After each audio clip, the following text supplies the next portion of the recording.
Lions fans, welcome to day 2 of the NFL draft. We are joining you live here from the Southern Command Center in sunny Phenix City, Alabama, where the skies are dripping with blue Kool-Aid and cornbread. And I have my 3 friends here that we join. One remote. And here, let's Wonder Twins powers activate, guys. So we are here, as you can see. And my name is Chris Stone. I'm at castahead.net, spilling drinks. I'm here in the Southern Command Center, and up there we've got a special guest that we're going to introduce here to you as well. Down below me and to my right is my man, Marvelous Mike Terry. Welcome to the show. Woo-hoo. We've had a great Marvelous time hanging out here in Phenix City, Alabama. And to my left, the diabolical DBC, Dr. Brent Kreider, I was going to come up with a new name, but it's just DBC, Brent Kreider. Brent, I'm going to introduce Dan, and then you can introduce our special guest that we've got here. And we have the one and only Dangerous Dan Keener, DK, joining us from the great state of Ohio. Dan, did you get any sleep last night, or you've been researching all night? A little sleep. In fact, so little that my internet upload speed is not very good. So I might be doing a little work here on and off. So if you guys see me disappear, that's why. So, but all good. Thinking about it last night. So yeah, we'll see where we go today. It's awesome. A brand new day and a lot of people. Awesome. We're going to weigh in. Second round is upcoming. Brent, we've got a special guest in the house, and we want to introduce because he has something to do with a previous show with that we're gonna show here. But Brent, take it away, my man. This is the man, the myth, the legend, Reed. Reed. Woo, Reed! Welcome to the show. Reed is an all-star pitcher, and he is a fantastic basketball player. We've been working his right and left hand. He can shoot ambidextrously. You know when you do this, Brent, you know what the kids are going to say. I'll tell you what. His dad's about 6'2". I think he's going to be 6'4". So look out if he wants to play basketball. But he's really good in baseball too. And Reed, over the few years that we've been neighbors, he has best favorite team is the Detroit Lions, and he entered an art contest. For those of you that tune in regularly, you may have seen his work. And there it is, live to the world for the second time ever. Reed, outstanding job. Nice work. Nice work, man. So future basketball star and artist. And yes. Baseball. Pitcher. Baseball. Okay. How fast do you want to throw it, Reed? 98. Okay. All right. Yeah. Typically somebody would say 110, but he's like 98. He knows where he needs to be because he needs a little movement. He's very calculated. Yes. Very calculated. Outstanding. Thanks for joining us, Reed. It's great to have you here. Feel free, folks. The chat is live. We've got some friends. Hey, Reed, you've got a fan. Your fan club has shown up here, man. Crystal Kreider says, "Yay, Reed!" Look at that, 6'7". Of course, you knew that was coming. Molly's like 6'7". 6'7" is definitely coming. And Kelly says, "Nice, Reed." Wow. Okay, we got a donation for $1,000, which is definitely not accurate, but we appreciate you. That's not how donations work. But in any event, we appreciate you, everyone joining tonight for Lions Gray Mains Draft Night number 2. We're super stoked about this. But first and foremost, we want, now that we've had 20 hours to absorb our first round draft pick, which is of course Blake Miller out of Clemson, our new right tackle, our new starting right tackle, and really sort of absorb it, and then go and look at social media and YouTube and all of the websites and see all the Lions fans crashing out. And apparently, we've got a lot of aspiring GMs in our fan base, Mike. I think there's a lot of fans that think that they know more ball than Brad Holmes, and forgot that we need a tackle on this football team to make our offensive line better. And And apparently Monroe Freeling was the pick that we should have taken, and apparently we should have traded up to get Ruben Bain as well. So, Mike, I'm going to start with you, and Dan will roll to you and Brent as well. Now that you've had 20 hours to absorb this thing, and we've got, just a nasty right tackle, how do you feel about things? I feel pretty good. I mean, I picked him at the beginning of the draft yesterday. Yep. I think I like it even more now that I've heard more stuff about him, heard his conversations with Dan Campbell and Brad Holmes. Saw some stuff earlier today when he was in the facility. I think he's going to be good. Yeah. Nasty guy. He wants to play. He wants to put people on the ground. I'm starting to dig it a lot more than even when I picked him. There we go. Okay, so we feel better about that. Mm-hmm. Dan, I kind of teed you up with the fan base crashing out, but I know you have many thoughts on this, and Brent, we'll have you come in and play cleanup on this. Dan, your thoughts on Blake Miller and the Lions pick there at 17? I echo everything Mike said. We both thought he would be the pick. He was the pick. Bain got to 17, but there's a reason he got to 17. So I'm not going to sweat it. From what I heard from Holmes, it sounds like Miller's been the pick for 3 years now. So once the Simpson went to L.A., they were confident Miller would be ours. There was no need to trade anywhere for anybody. So I'm happy with it. I'm content. Fills a major need, and it's who Brad wanted, and trust in Brad. Yeah, it's funny. As we rotate over here to Brent, and we're going to see these picks start coming off the board in the top of the second round here in about 20 minutes.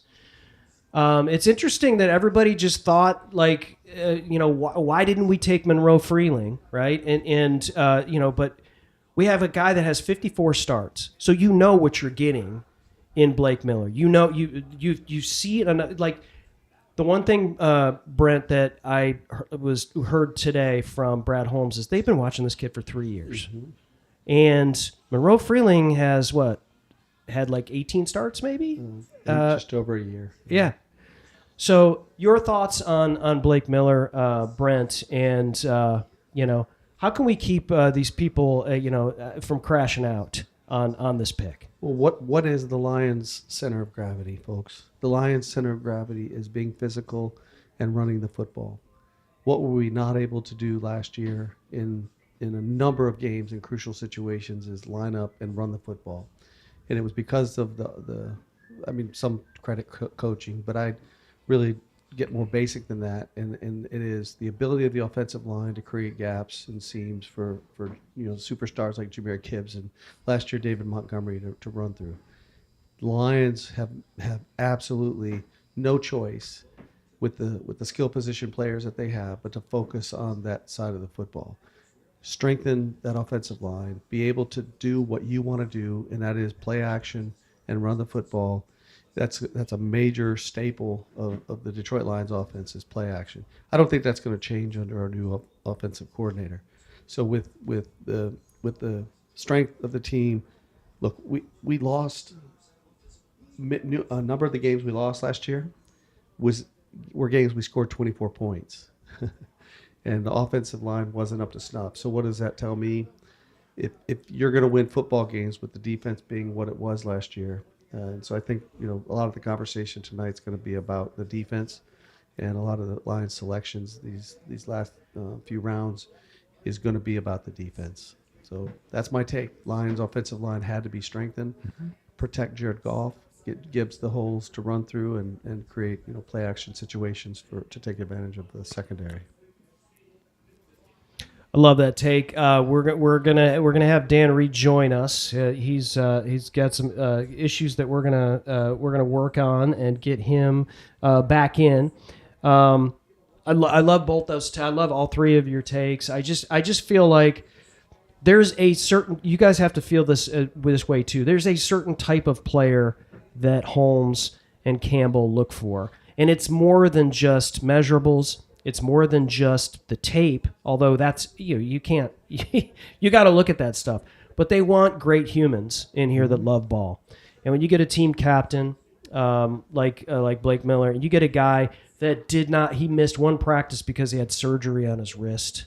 And he was mad because he missed one practice. He was mad. And then the other story that I heard today was when he got to Clemson, he was in line to play left tackle, and he looked over at the line for right tackles, and that line was shorter. And he said, you know what? I have a better chance of playing football if I can get in this line and dominate over here. And he went over there, even though, I mean, you guys know this, like going from right tackle to left tackle it's muscle memory. It's like if you've done it for a long period of time, it's not easy. Even going from right guard to left guard. John Jansen talked about it this morning on 97.1. It's like it's incredibly difficult to move to either side of the line, and if you get players that are willing to do that and then excel at that, I think that's just like it shows dedication.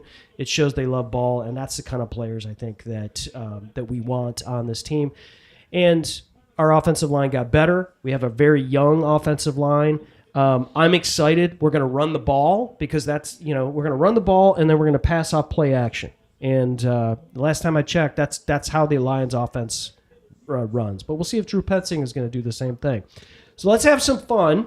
We've got some folks here in the chat. Thank you for chiming in. We've got okay, Reed, your fan club is here. We've got Jamie Whipple says Reed's the GOAT. So you're the GOAT, man. You're just like, man, it's too bad you don't have your artwork for sale, man. You'd be making some serious bank here, buddy. This is outstanding. Reed the GOAT is here. And of course, people love the 6'7". Anytime you're going to do that, you're going to get that comments. We're not, this is going nuts here. I appreciate it. But folks, we're heading into the second round. I think, Brent, you nailed it. Defense, defense, defense. We got to win some championships, and defense is the name of the game, and we love a lot of players. But I'm going to have some fun here.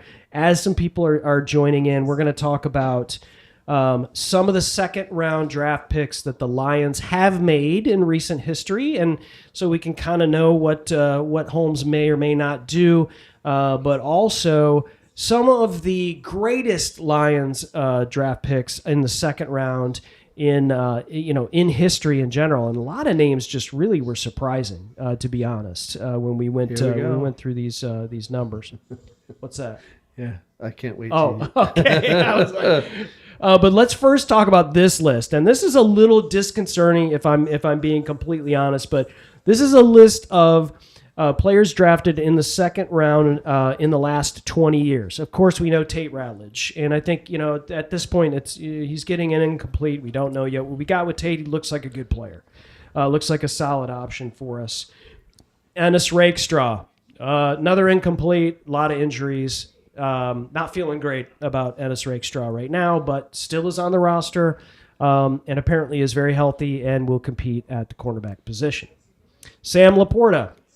Feeling great about Sam Laporta. And that same year, we got Brian Branch. So Sam Laporta and Brian Branch in the second round, both now have injury issues.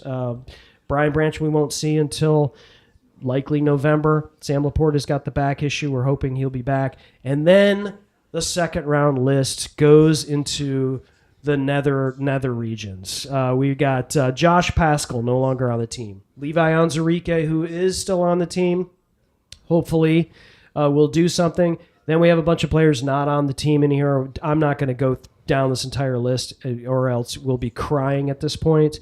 DeAndre Swift, Jelani Tavai, Kerryon Johnson, Tease Tabor, who just on this list, Tease Tabor in the second round. Now you thought people who think they know like Brad Holmes is terrible. Let's talk about he didn't draft Tease Tabor in the second round. I got to tell you guys. Reed may be a Florida Gator fan, and Tease Tabor has to be one of the slowest cornerbacks. Oh yeah, that's ever come out of in the NFL draft. I think it was about a 4.59, 4.6. Yeah. And the Lions still selected him in the second round. No offense to Florida, because Bob Quinn said he studied Tease Tabor more than any other draft pick he ever did in his entire career. Oh, time well spent, too. Yes. Yes.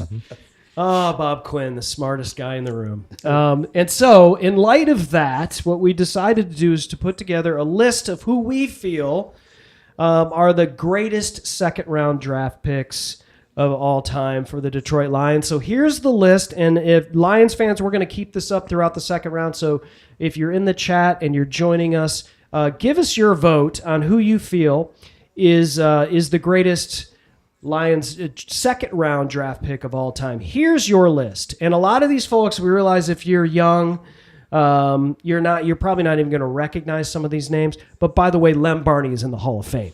Lem Barney, second-round draft choice. Dominic Raiola, the center out of Nebraska, drafted in the second round. Chris Spielman, many of us consider Chris Spielman one of our favorite Lions of all time, the linebacker out of the Ohio State University.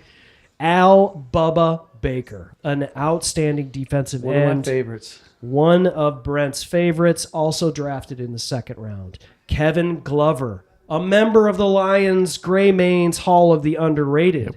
Kevin Glover is there. I'm going to stand over here a little bit because, Brent gets excited when I say the name Boss Bailey, because Boss Bailey was drafted out of Georgia in the second round. He's made the list. Another member of the Lions Gray Manes Hall of the Underrated, drafted in the second round, Doug English. Doug English, obviously outstanding Detroit Lion. Tracy Scroggins, another great player for the Lions, drafted in the second round. And then the greatest Lions kicker of all time. No, not Kickalicious, Brent. Jason Hanson. Jason Hanson, Washington drafted State in the University. second round. Back when they picked kickers in the first and second round, right? Well, I have a good friend who runs our fantasy football league for about 35 years now. And Buffalo Jack, if you're listening, it's really, really great to know you're out there. He owes me a trip to the Lions-Bills game next year at the first season. The Bills are going to be playing in the new stadium. And he used to commiserate about how he really wanted Buffalo to pick Jason Hanson. For years, I had to listen to that, and he probably still would commiserate about it. But Jason Hanson was a great kicker. He didn't like Norwood? Didn't he miss some crucial Kinda. kicks? A few. So, and then, of course, everyone's favorite second-round pick for the Detroit Lions of all time, Juan Roque. oh, geez. Juan Roque. That's a joke. No, it isn't. He's right up there. He's right up there with the other great offensive tackle selection, Tony Mandarich. Well, Lions didn't select him.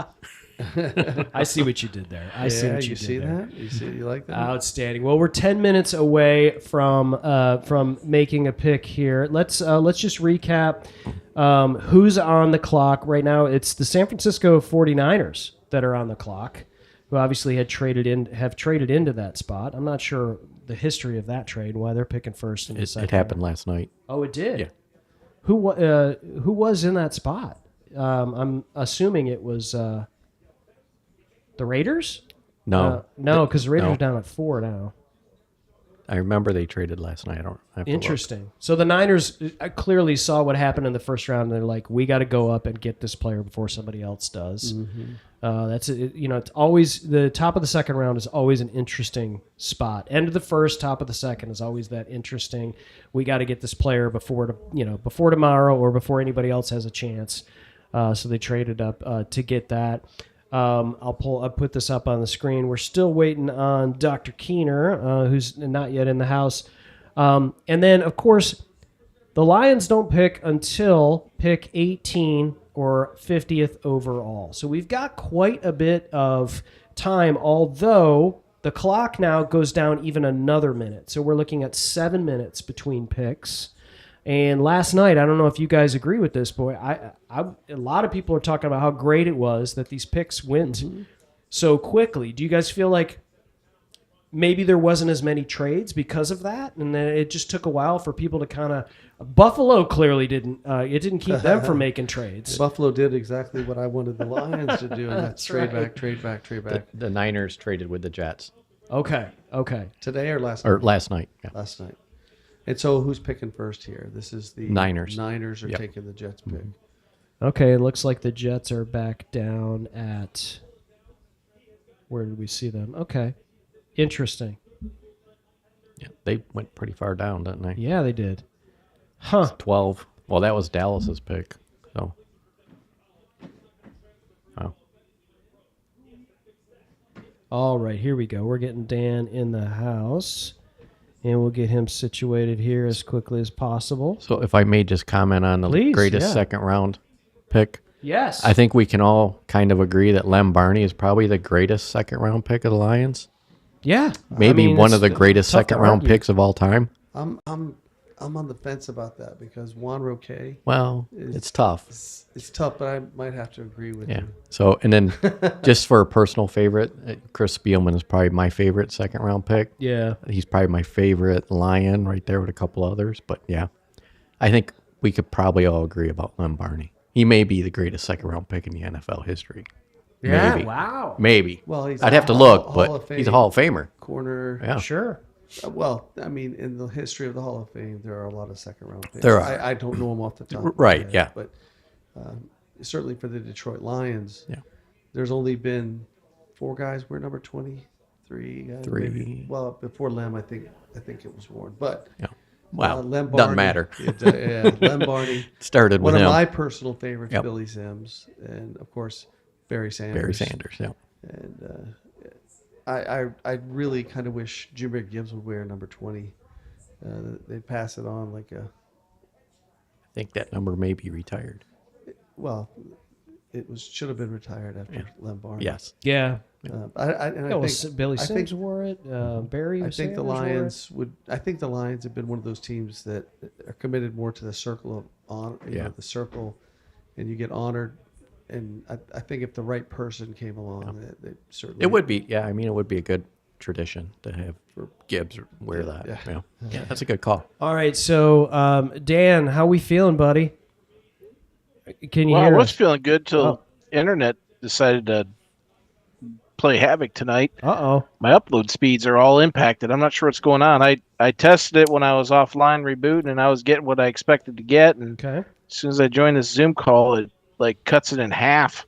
So I'm not sure what's going on there. But anyway, I again echo. I think Barney is clearly the best, followed by Spielman, and then you've got a whole bunch of guys. Yeah. Glover and Hansen and Raiola and Scroggins. Baker, obviously. Bailey injury cut him short. Roque's placeholder. So, but yeah, Come on, guys. that's No one about picked it. Juan Roque? Nobody? Come on. That was the worst pick in the history of. Of course it was. Of course it was. All right, so Steve we've got Tabor. to do this. This is we're gonna call an audible. I'm calling an audible here, guys, because the chat, you don't have, you're good. I'm gonna move around you, a rock star. Actually, here at Lions Gray Mains, we like to listen to our chat, and let me this reminds me, let me first get Dan back on this screen. Hang tight.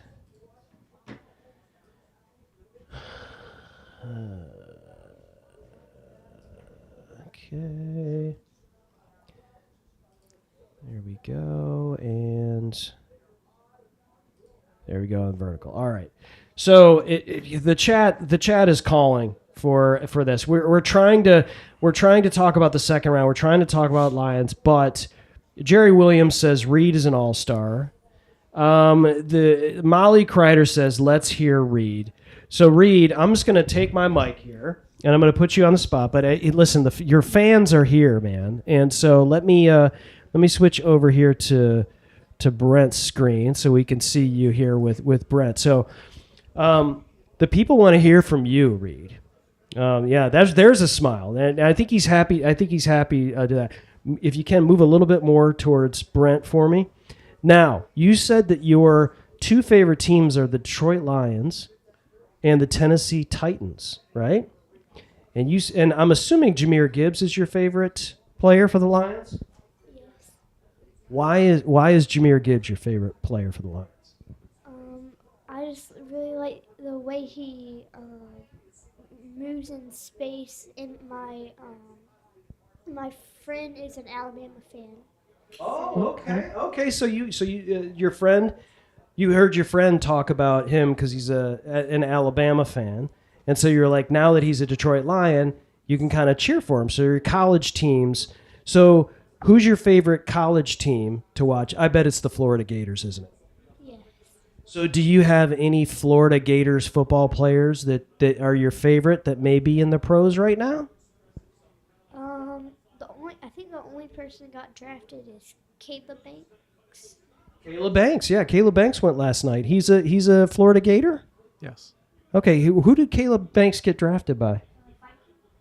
The Vikings. Yep. Do you know, knows as a Lions his fans, stuff. we're not supposed to like the Vikings, though. No.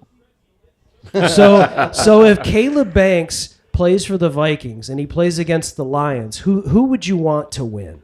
Still the Lion. See, this is how you raise them right. Yep. This is how you raise them right. Priorities. That's right. Okay, so Tennessee Titans. Do you have any favorite Tennessee Titans players? Chamira DK. He's their wide receiver. Oh, okay, DK. right on. DK. Yeah. Now, does Brent let you watch the games over here on all of his 98-inch television screens? Do you watch the games up here?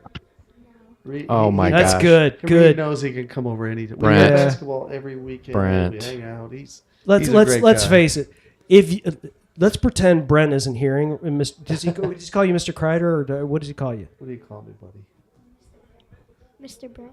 Mr. Brent? Okay. How good is Mr. Brent at basketball? You can be honest. You're on a podcast. Like out of 10? Yeah. 1 to 10, how good is Mr. Brent at basketball? 7.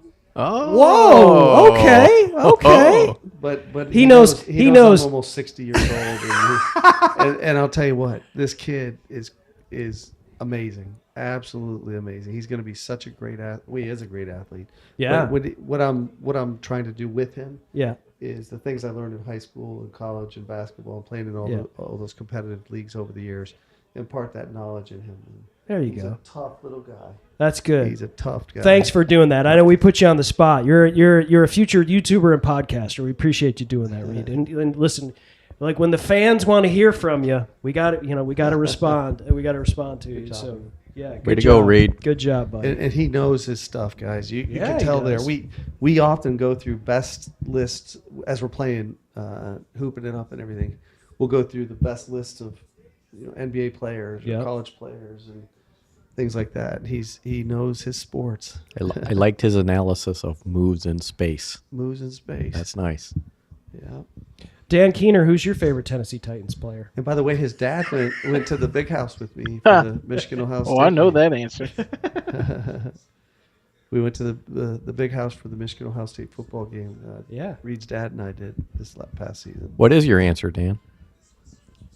Used to play running back for them. I think the old school when it was still Houston. I think he came over for a couple of years with Tennessee. Mr. Eddie George, head coach, Bowling Green Falcons. Okay. Yeah. Oh, I forgot. I I about liked that. Earl Campbell. Yep. Yeah. When they were the Oilers, yeah. All right, guys. That's Let's part of that's part of their history. It is. that Yes. went with them. I'm gonna mute myself and get this adjusted. So let We me are set you guys. live. Let's set you guys up. We're Here here goes at the the draft. top of the second round. Brent, Sir. I'm gonna roll over you. I gotta mute this. All right. So let's get prepared here for the second round. And what we wanted to do was kind of go through our wish list and talk about what happened last night, how that adds value to the team, and then what are the gaps that we still see and where we're going to be taking a look over these last few rounds. And I will start it off by saying this. We have 2 fourth-round picks, 2 fifth-round picks, 2 sixth-round picks, right, Dan? And then the 7th-round pick.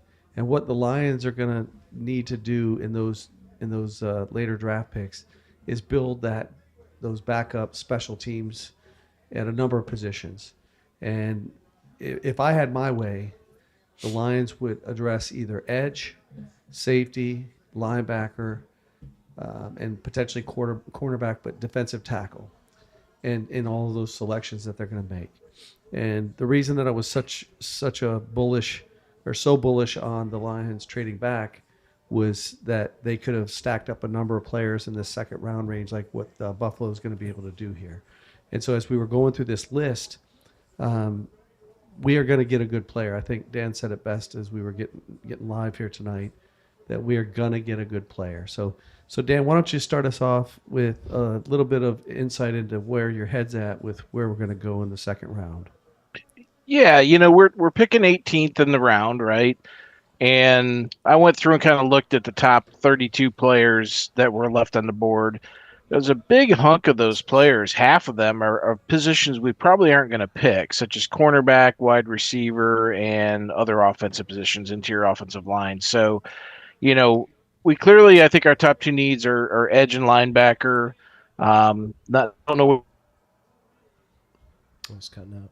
Yeah. And safety, right? Hey, Dan. So, looking at this list, there's a lot of guys we can go. There's going to be 18 or 17 guys taken before we go, but there's a good chance that we're going to see probably Gabe Jacobs or our Mason Thomas or Derek Moore available at the edge. I think Parker and Howell will go early.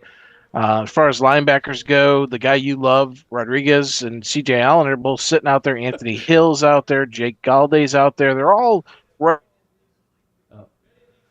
ranking range. So none of them are going to be a reach. None of them are going to be, shouldn't get panned too bad. They're all going to fill a need and be available. So that's kind of where I'm at. All right. Yeah. Jacobs is an interesting guy. We talked a lot about him earlier today.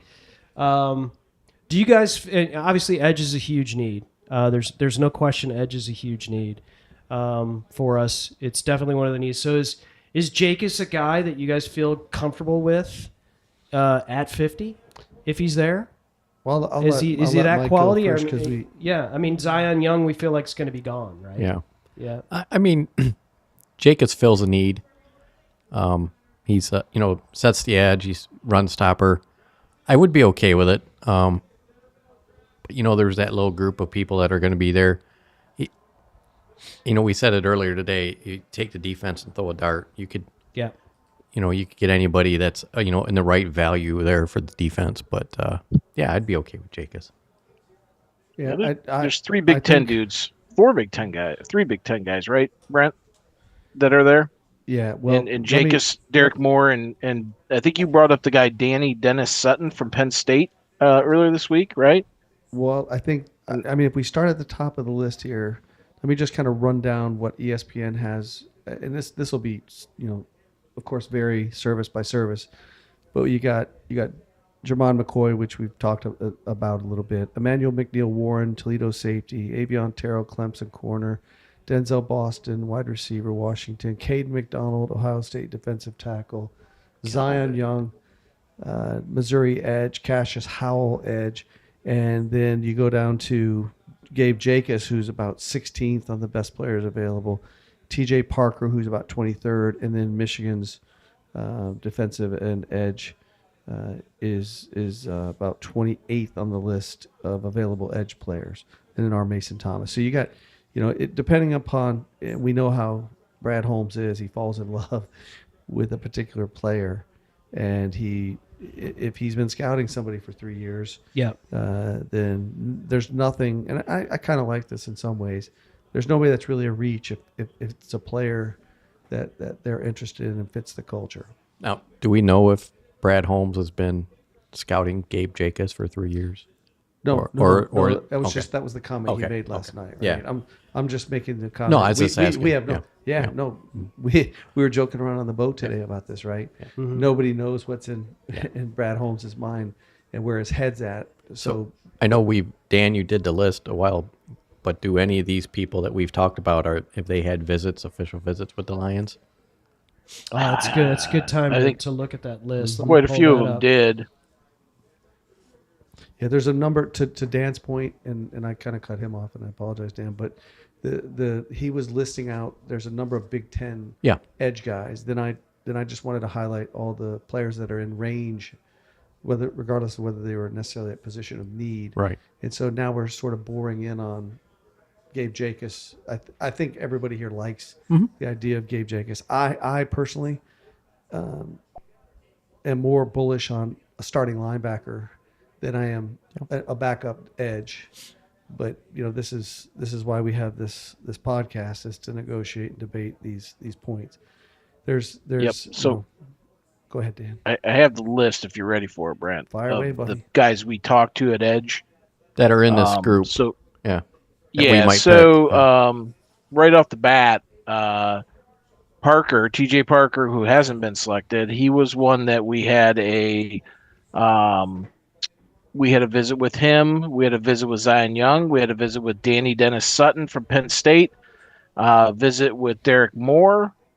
Visit with Caden Curry of Ohio State and Tyreek Sapp. And those are guys that are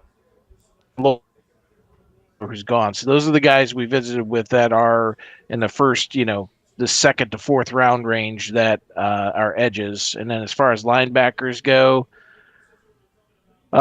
we met with Anthony Hill, Deontay Lawson, and Jake Galday, and Tareen York are kind of the guys through the third through fourth round that we met with. And Jayshon Barnum of Michigan. Yeah, I know. We've got Michigan fans, some here on the. I just personally, I watched him play. He just doesn't feel like an edge that fits our system. Honestly, he feels more like a 3-4 rush guy to me. But Jayshon Barnum, I agree. Barnum, Yep. And he's just not very physical. He's supremely talented. Yeah, definitely showed flashes, but just doesn't seem like the edge we need is the player that Marcus Davenport was supposed to be, right? Not necessarily, someone that's going to complement.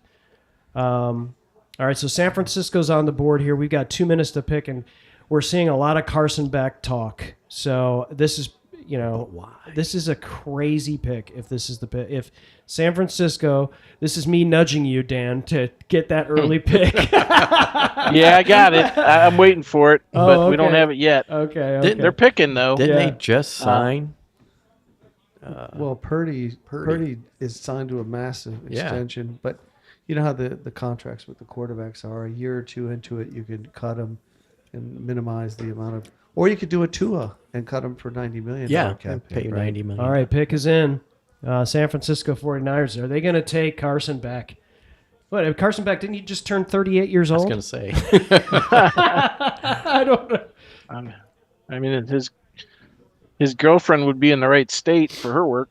Okay. Oh, what? That's Nevada. what profession is she in, Dan? How do you know that? Breaking news. Breaking. No, I'm just kidding. Oh, they made a big deal out of that last message year that to me. I don't know who she is. Yeah, we'll Not talk getting after the anything stream, here. Mike. I'm just being honest with you guys. I got nothing coming Just across. don't- I don't know if just don't people Google- stop tipping or what. If you Google her, just clear your cookies, Mike. Okay. That's all. All right, there it that's is. My only They're advice. taking a wide receiver, guys. Oh, wide receiver. Okay, so it's not Carson Beck. Zayshawn Stribling Okay. Okay, yeah. Wow. from Ole Miss. Well, Good. At least they're not. Okay. I know they were He is- having some problems with Bourne, and they Wow, though. he wanted a big extension, and they're like, no. 6'2", 207 out of Ole Miss. Sean Stribling. Unbelievable. Well, they I mean, there's- signed Mike Evans, right? No, Mike Evans Yeah, but- went to Seattle, didn't he? No, he's Seattle. a Niner. He's a Niner? Okay. Yeah, he's a Niner. I mean, he's not a long term, but this is probably a good pick for them. I mean, you've got Well, I mean, on it's a this massive ESPN's reach. list. Yeah, and is a ESPN's list, massive he's like the 10th. It's a reach, but they needed that position. wideout. Yeah, Yeah, there's he's probably not other. even, he's not even the top 25 players. Yeah, but they need the position, right? Wow. I guess none of these other guys were the fit for their offense, and so they said we got to get this guy. But I mean, did you see what they gave up to get? Because this was the Jets pick. Yeah, I didn't dig into it. I just saw that they He traded was with the the- Jets last night. He was the 15th best wide receiver on my blended list, where I took a bunch of rankings and put them together. Boy, this That feels was like what left. Holmes did with Tesla. Tesla. It's like, we love this guy. We're going to go get him. It's like, okay, nobody Yeah. else was picking him for 2 rounds, but go ahead. I don't know. Yep. Do they fit your culture? Do they fit your Sure. system? Yeah. Hey, listen, Yeah. and, I and mean, the they're- Niners, it's not like they're a bad football team, and Do they- John Lynch has You have a proven need at the himself. position, et Sure. cetera, et cetera, et cetera, right? So I'm a big believer in these rankings are what the media propagates. Sure. And, Yeah. in a lot of ways, and that, frankly, I think Brad Holmes has said this multiple times. I don't care what the media thinks or the rating services think. Oh, if they don't fit Detroit Lions culture and grit culture, then they really don't have a place here. It's always funny to me when they show these highlights of these wide receivers, and there's not a cornerback within 8 yards of them. They have a free run off the line of scrimmage. That's always in the highlight reel. Oh, that's against the Gators. It's there's your Gators. Sorry, He's shaking. Reed's shaking his head on this one. He doesn't like the pick.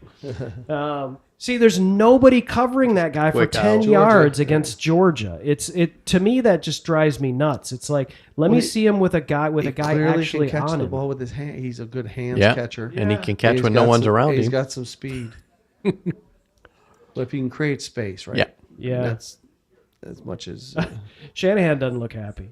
He's like, oh yeah, okay, yeah. those weren't weak programs. That wasn't Middle Tennessee State. Correct. Akron. Yep. All right, so guys, in terms of the draft cast, we're back to normalcy here in terms of the rounds. And all of our players that we were targeting are still there. Sure. The Cardinals have already taken. Cardinals have already picked. Yep. Guard Chase Besantis from AM. Okay. See you, Reed. That's Nice meeting you. Next. See you, Reed. See There you, goes bud. there goes the fan club in the chat. They're gone because Reed's gone. There goes our ratings. There goes our ratings. All right, so their pick is the guard. Chase Besantis. Yep. Yep. He was not on our list at this round. Not on our list. Not on our list, but I mean that's a I'm good all spot all for the a guard. players going He that was are in not- he was in my list. I had him as let me see here. Oh, Yeah, he was- not definitely he not was- somebody that we're doing for the Lions, but yeah, exactly. Next he available guard was for sure. Yeah. the 16th Perdon on my around. list. Him and the kid from Oregon, Pregnon. Yeah. Pregnon. Yeah. But the Lions won't pick a guard in this round. That's all I was saying. I don't know. Look at this, like Emmanuel McNeil Warren. Like I've seen him. You see him in these mocks, and 15 to 20 range, and he's still on the board. I mean, it makes you wonder if there's something that it's going to come out later, right? We always, a week or two later, you'll hear, oh, well, this is why this kid fell, right? I like this page. There was Where this did- thing on the medical. Where'd we that get wasn't- Branch at? We got him in the second. What number did we get Branch at? 45. Second Yeah, but round? like, was it early? Oh, let me pull Was it it up. Hang on, I've 45-ish? got it. We got Branch at 45, exactly. The NFL Okay. Network IQ has McNeil Warren as the first or second round pick. Okay. Yeah, the rankings. He's right my now. second highest rated person other than McCoy, and that was done before his knee issues popped up. So Yeah. he technically is the top player left on this board that I have. Guys, one thing I wanted to talk about here, and we haven't talked about it today at all, and that is the possibility of a cornerback going here. And, obviously we love edge. We love these linebackers that may be there. But, I mean, would it surprise you at all if Colton Hood from Tennessee is there? Would I it would think surprise it would you? be Pons, to be honest with you. If Holmes taking one, it's going to be Pons or maybe the kid from Miami. Yeah. Those seem like Keontae kids Scott. that fit Keontae the. Scott is a ball player. He's just a fighter too, right? I don't know. I think Pons might fit the Brad Holmes profile. He's a dog, man. That dude just The doesn't give Jets up. picked before us because Pons is essentially Aaron Glenn. Yeah. Like literally, I mean, he's- size, stature, mentality. But He's Pons is everything that Glenn was when he played ball. He's a midget, right? He's 5'8". He's But like I'm- 5'10", But 5'9" I'm and a half. saying he's not even in the top 25 players that are available. So it'd Buffalo be a reach. is Lions Buffalo's are known to moved reach into this though, right, pick. Mike? He's second round pick, projected second round pick, late second. Yeah, Pons was being talked about as even slipping into the tail end of round one at one point, but I'd be happy to trade back later in the second and take a third. I mean, if you could get Colton Hood or some, Keontae Scott, I wouldn't be opposed to it. I mean, is anybody confident in our cornerback position? No, No, I'm not. if they're healthy, I am. But if they're not healthy, which we don't know, then Fortunately, they've never it's a been. big question mark. Yeah, that's the problem. Is that we've never We've never. I think there's experienced- one game where we started Terrion Arnold and DJ Reed, right? Yeah. And then one of them got hurt during that game. It's like, And then are they we got ever hurt going when to they have came a back, string or- of a couple of games with our starting cornerbacks? Is Ennis Rakestraw going to actually Get be on the healthy field. and be good enough and be on the field to play, or just be a guy? Yeah. That's, boy. Well, the Bills have taken their defensive end, so that guy, neither Bosa or the kid from Iowa they have are going to be re-signed, is my guess. So T.J. Parker is now Dang a it. Buffalo Bill. Wow. Kinda Okay. liked him. Yeah, me too.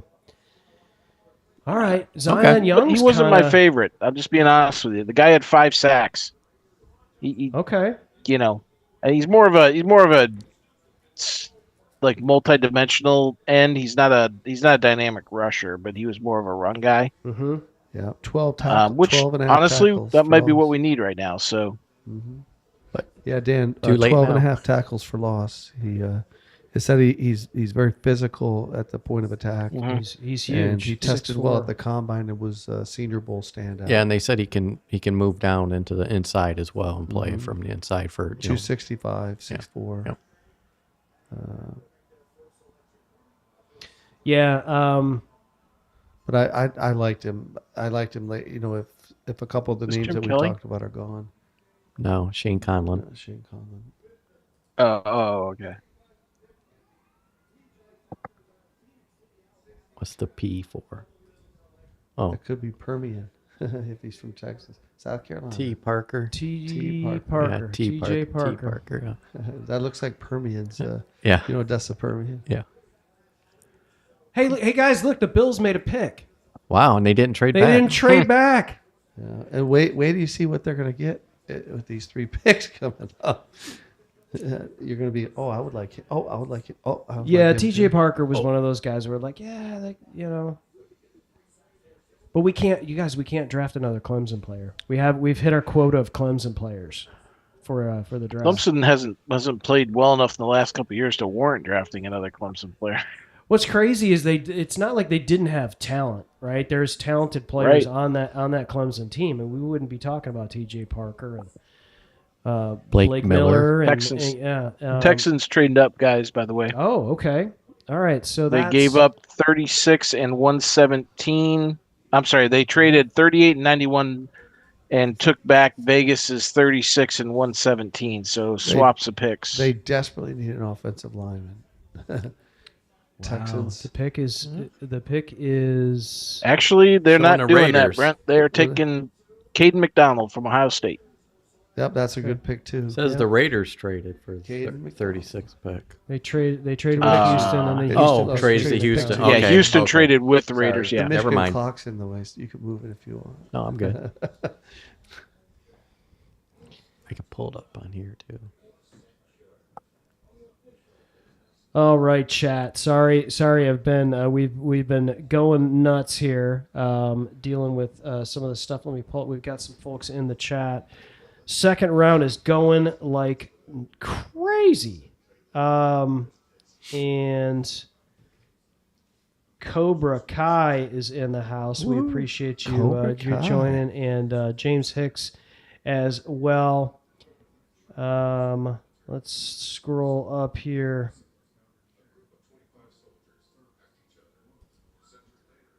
I love little man showing in both screens. He's working hard. So I tell you what, Reed's made it. He's got a fan club tonight. So James Hicks, we appreciate you. Appreciate you. Oh, okay. So James decided once Reed left, he's going to go hang out with his fellow Steelers fan. I see how you are, James. I appreciate you. Cobra Kai says the Lions ranked number 3 in the draft yesterday. I saw a lot of B's. Couple of C's. I know there's those grades. B minus, I saw. Yeah. Says we those hope are we outliers. clean up this year. The fans voted the Lions an A. I saw that. Really? Yep, I saw that. I don't know what fans they were talking to. A lot of fans I saw were crashing out on that pick. That's probably because they watched some of the shows that. it was the Bane thing was the issue, right? He's one pick away. Oh, he's so close. You could have had him. All you had to do was trade to get him. People have become so preoccupied with Edge, and I just don't think it's that much of a priority to Brad Holmes. All right, so Cobra Kai says right corner, right defensive end, and right tackle, quarterback, running back, something like that. Okay. I'm thinking linebacker, safety, edge. Linebacker, safety, edge. We need a linebacker. I know what linebacker you're talking about. Brett, Well, no, you've expressed there's your man love for Jacob Rodriguez you know a I little love bit it. too You often know I on this love him. podcast. But Anthony Hill Jr. is still there. C.J. Allen and Jacob Rodriguez. All right, so in no particular order. Yeah, I No, mean, those are here's the top three thing. rated. You still got sitting out there, just throwing this out there. AJ Epinesa is a kid from Buffalo. We're talking about edge. Joey Bosa, Tyquan Lewis, Cam Jordan, Hassan Reddick. These guys are a little older. Bryce Huff from the 49ers is still sitting out there. There's a lot of edges waiting to be picked up yet that are going to get snapped up because, A, there's no comp needed to do that, no comp offset, number one, come Monday. And number two, teams didn't get the edge they wanted in the draft. And then there's going to be more edges that get cut at the end of training camp, veteran edges that you could bring in, guys like Ray Lopez, who – he played interior tackle, but that's the kind of player you bring in as a veteran that might have a big game or a big year. So I'm not concerned about either, Chris. I'm kind of with you. There's plenty of ways to fill that void if the guys we have don't do it. all right, so they're announcing the Texans pick. We already know this pick. And now I'm forgetting who it was. McDonald. Yes, Cade McDonald from from Ohio Ohio State. State. Man, they're going to have a heck Giants of a are up defensive line. next. Yeah, The Giants who made they've got some a great picks defensive yesterday. line. Okay. Can't pay them all. Those the problem. Again, the That's focus. what Philly's running into. Focus on your strengths. All right, for those in the chat, as the Caden McDonald pick is being announced from the stage, let us know who you feel like is your favorite. Not your favorite. Who you think the best second round draft pick for the Lions of all time is. I think the consensus is everyone feels like it is Lem Barney, although Brent, you haven't chimed in on this. I say it's Lem Barney. I do like that Mike added his favorite, and I think Chris out of these players, I'm probably Chris Spielman, although I'm just a huge Doug English fan. I just remember watching Doug English dominate when I was a kid. Do have the Giants pick when you're ready, Chris. And so, Brent, chime in on the real quick on the second round. The best second round. I said Lem Barney. Lombardi. Okay, right. Yeah, but your favorite? Who's your favorite out of these second round picks? I love Bubba Baker, Doug English. I never really got to see Lem Barney play live, so I'd have to go with my favorite of that group: Mm-hmm.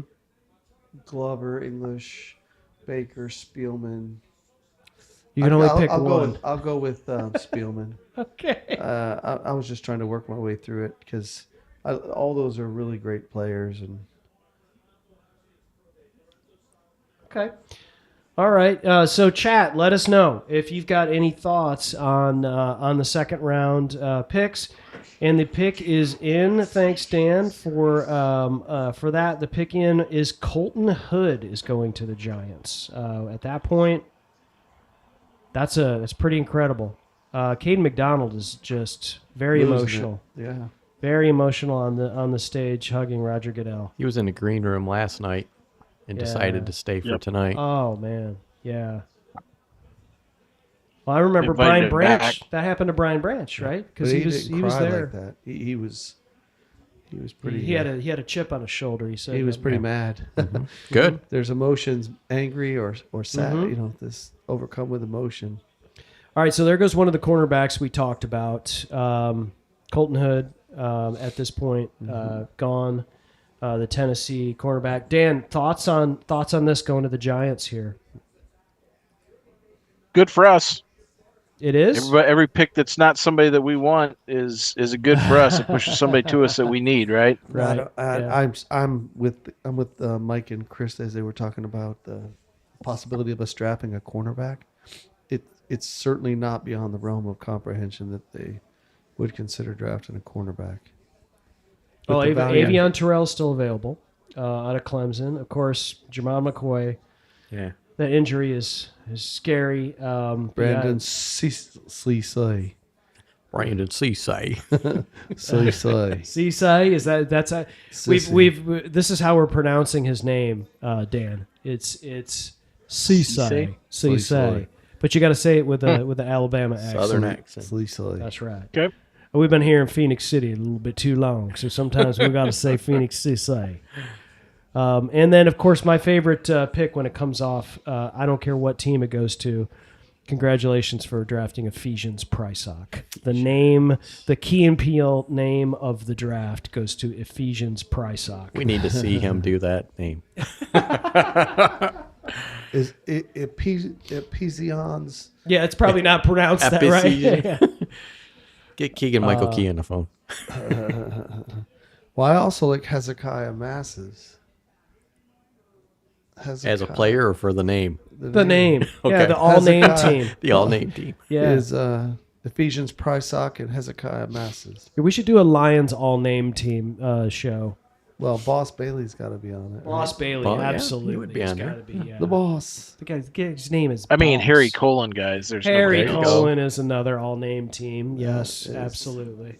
I like how you waited till Reed left the room, Dan. Very smart. Reed might be watching, though. Hell yeah, that's right. That's right. Well, Hey, it's rated MA PG. Oh, speaking of Reed, number one Reed fan is Molly Kreider, by the way. Reed told me Lem Barney would be the next best pick, and his sister Reagan says Bubba Baker. Okay. probably. There we go. Thanks, Molly. Molly. Thanks for Chiming in. the intermediary there for that. That's outstanding. They're probably downstairs karaoke. I think Molly's trying to get in to be his agent early. Yeah. I saw some contract negotiations happening in the chat. Sports agent. Yeah. Yep. Yeah, I'll defer to Apollo Ventures' Dr. Brent Kreider for any contract negotiations for that. Here we go. Giants pick. Who are the Giants going with, Dan? The Hood. quarterback. They took Hood. Yep. Hood. And then who's up after the Giants here? Raiders. The Raiders. The Raiders. Michigan lands 7'2" Cincinnati transfer Mustafa. This isn't a basketball. guys are you going to get? This isn't a basketball podcast. I know. Start your own Michigan basketball An alert podcast. popped up. I can't help it. You're like Anchorman. He's like Ron Burgundy. Anything you put in front of him, he's gonna read. Are the Yankees this good? Stop. Colton Stop. Hood. It's just crazy when you watch. That's great makeup speed. So yeah, that's a Oh, nice. that he's not in a Tennessee uniform. That's so what Colorado. He transfer out of Colorado. Okay. Now he's playing that. Now he's playing a little more. Tennessee. press. So he might have learned from Dion, right? Tennessee. Yeah. See, if you're a quarterback and you're playing like that, then pros are looking. That's not. Yeah. I agree, Dan. Good value for the Giants for Colton Hood on that. Mm-hmm. Giants sneaky good draft so far. Well, not too sneaky, but Well, that's what happens when you Holy lose. smokes! How Two in many the teams top this guy 10. been on? They got Colton Hood in a picture in an Oregon uniform. This dude been on 3 separate teams? Tennessee, Marvell Oregon. And you said you saw him in a Colorado uni? the Colorado uni looked like Oregon. Huh. I got Yeah, I I got think- the I Raiders think it was pick if you want it. Hit it. Arizona safety Treydon Stukes. Oh yeah, Treydon Stux. Stukes. Yeah, Whoa. Stukes. I thought he'd be a little bit lower, but not a bad pick. He is definitely lower. NFL has him second round pick. He's the first second round safety, other than McNeil Warren. He?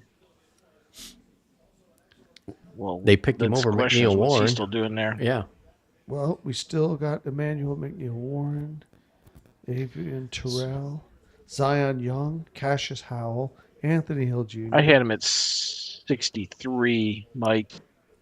He's definitely day 2, but he was third on my safety blended composite between Halsey and the Toledo kid.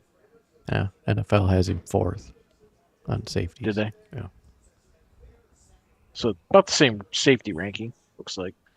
Ahead of Ramsey, maybe. Trey Down Stoops. Did they just say Matt Millen? Are you kidding me?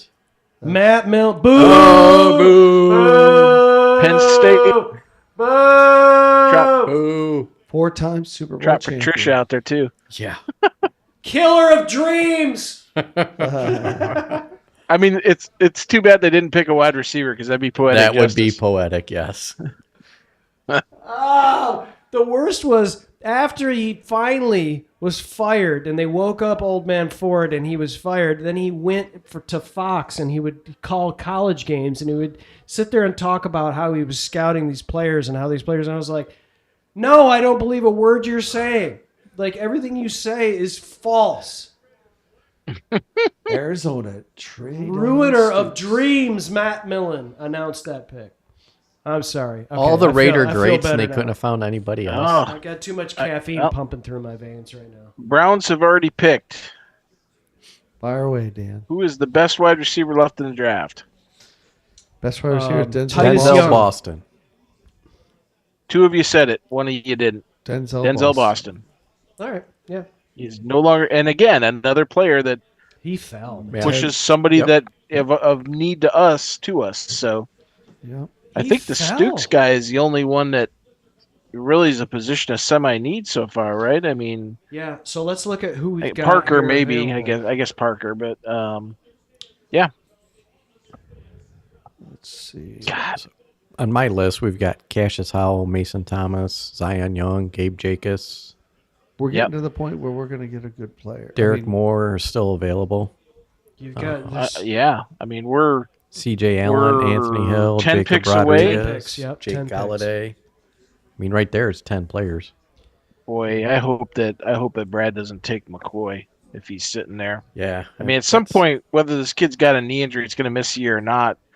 He's too good of a value to let keep sliding. Yeah. You know what I mean? Because it's nowhere near career ending. Well, it's J-Mo. And he was the best corner in this draft Yeah. prior to that injury.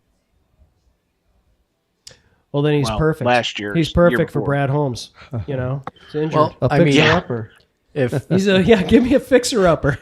if Arnold and Rakestraw played all of last year, I wouldn't be opposed to it. Right. Yeah. Right. But it's like not, can you, guys, like two different things. Can you imagine the fan Oh, base? yeah. Imagine the fan base if we get a wounded cornerback in the second round. And the other thing I was thinking of is, and Dan, I don't know if you heard this from the Holmes interview, is that he actually said he was trying to trade. He was making calls to trade up to get Blake Miller Absolutely. up from 17. Another thing, like the Lions fan base. Oh, yeah. Well, didn't been Mesidor chaos. have both back and foot injuries? Or not Mesidor, Bain? Or wait, no, who slipped? It wasn't. Who was the Bain? who Bain got slipped. Bain slipped. Yeah, Bain Yeah, slipped a Bain. little bit. So he had a back injury or something like that, and we've been dealt with plenty of those and gotten burned by him. So, I just don't think he was the guy for the Lions.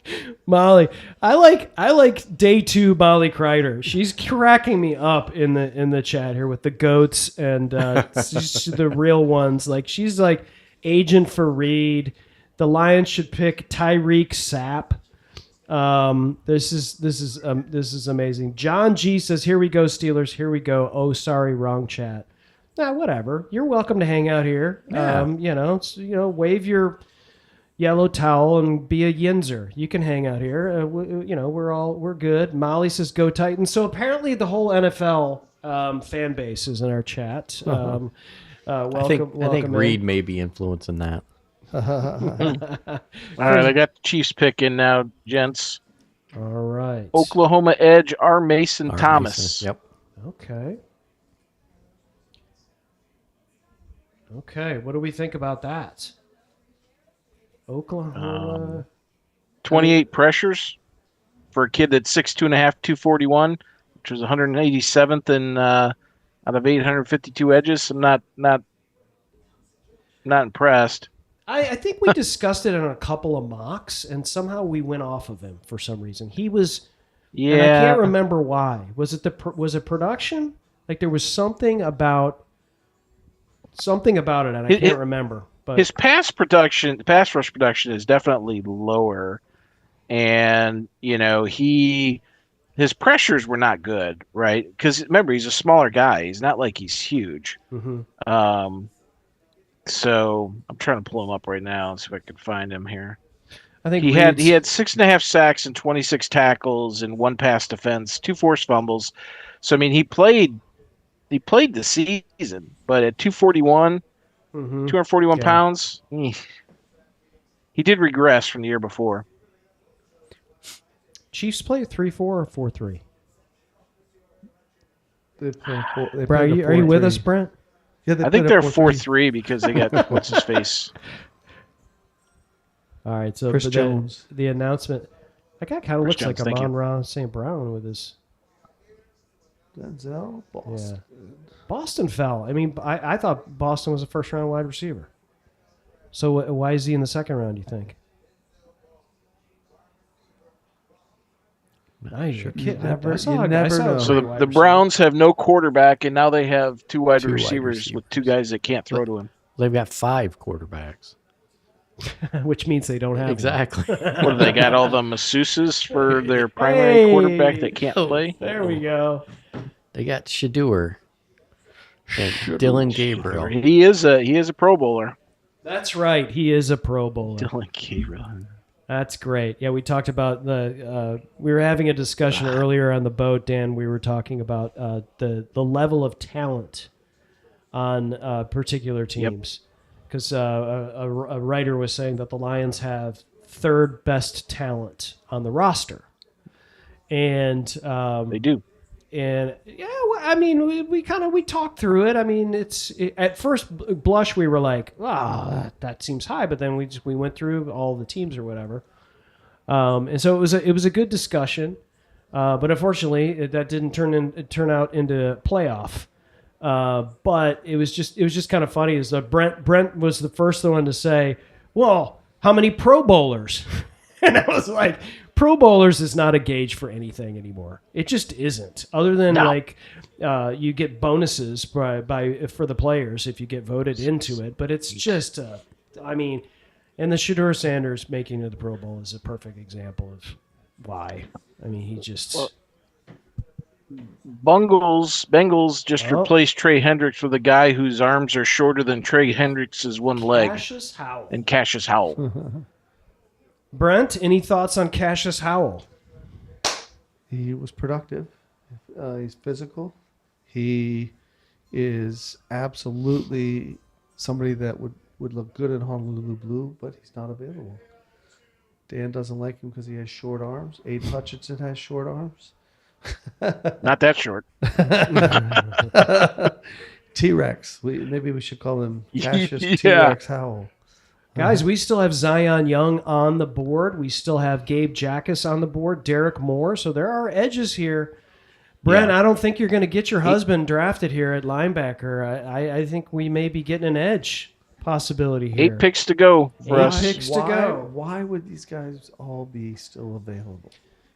Emmanuel McNeil Warren still available. It's how the board falls. I mean, teams have needs, and sometimes they prioritize need over best player available. It's all about the different team strategies. I mean, there's plenty of guys that were gone that I'm like, there's a better player at a different position I would have taken. But if you have big money at a position too, you're probably not going to put money at it either. Or put a 1st-round pick at it.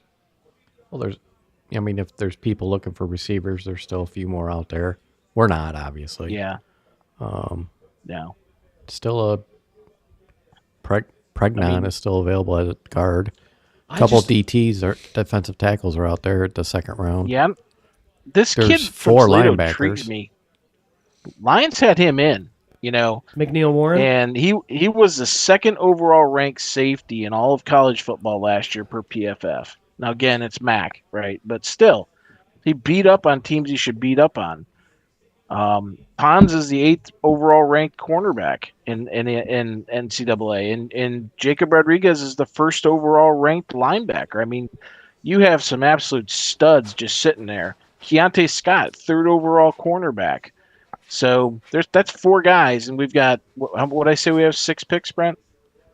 To us, so No, we're at 8. 8 1, picks. 2, 3, 4, 5, 6. Yes, 8.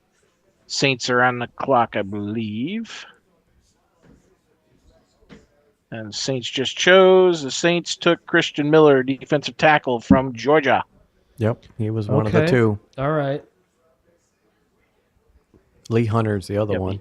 Guys, it's starting to feel like Zion Young. Do we start talking about Zion Young? We should. I mean, we can. Zion Young, people were talking about sneaking into the bottom of the first round. Well, there's still 8 picks, guys. Well, how many needs now. for edge? How many needs for edge above us right now? I'm looking at team currently, needs. Finns. Every team has got edge. Bucks. Who did the Bucks take in round 1? Reuben Bain. They took an edge. They took a Bain. So I don't think the Bucks are in. The Colts, the Ravens, the Jets, who I think took an edge too, didn't they? Yeah, they got David Bailey. They got Number Bailey. 2.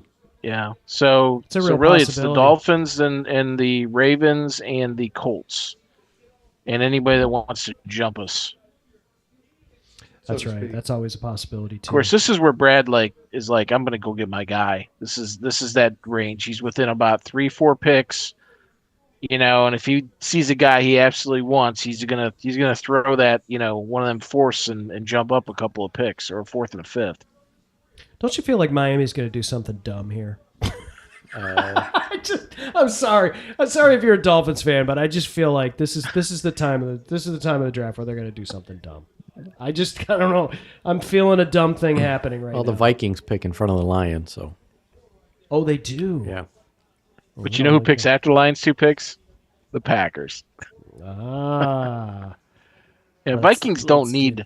They need O-line, D-line, safety, wide receiver. I mean, they already, they would probably take the Toledo kid because they had Tieleman all but pegged to the Vikings in 60% of the mocks in round 1.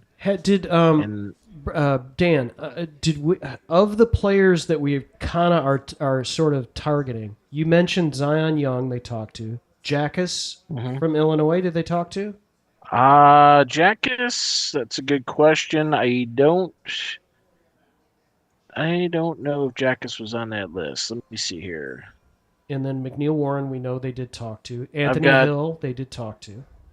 I got Young, Dennis Sutton from Penn State, Parker, Moore, Caden Curry, and Tyreek Sapp. And then next one was Vince. No, so they did not, but I also didn't have Blake Miller until they came out after the draft that they had spoken with him. So they could have.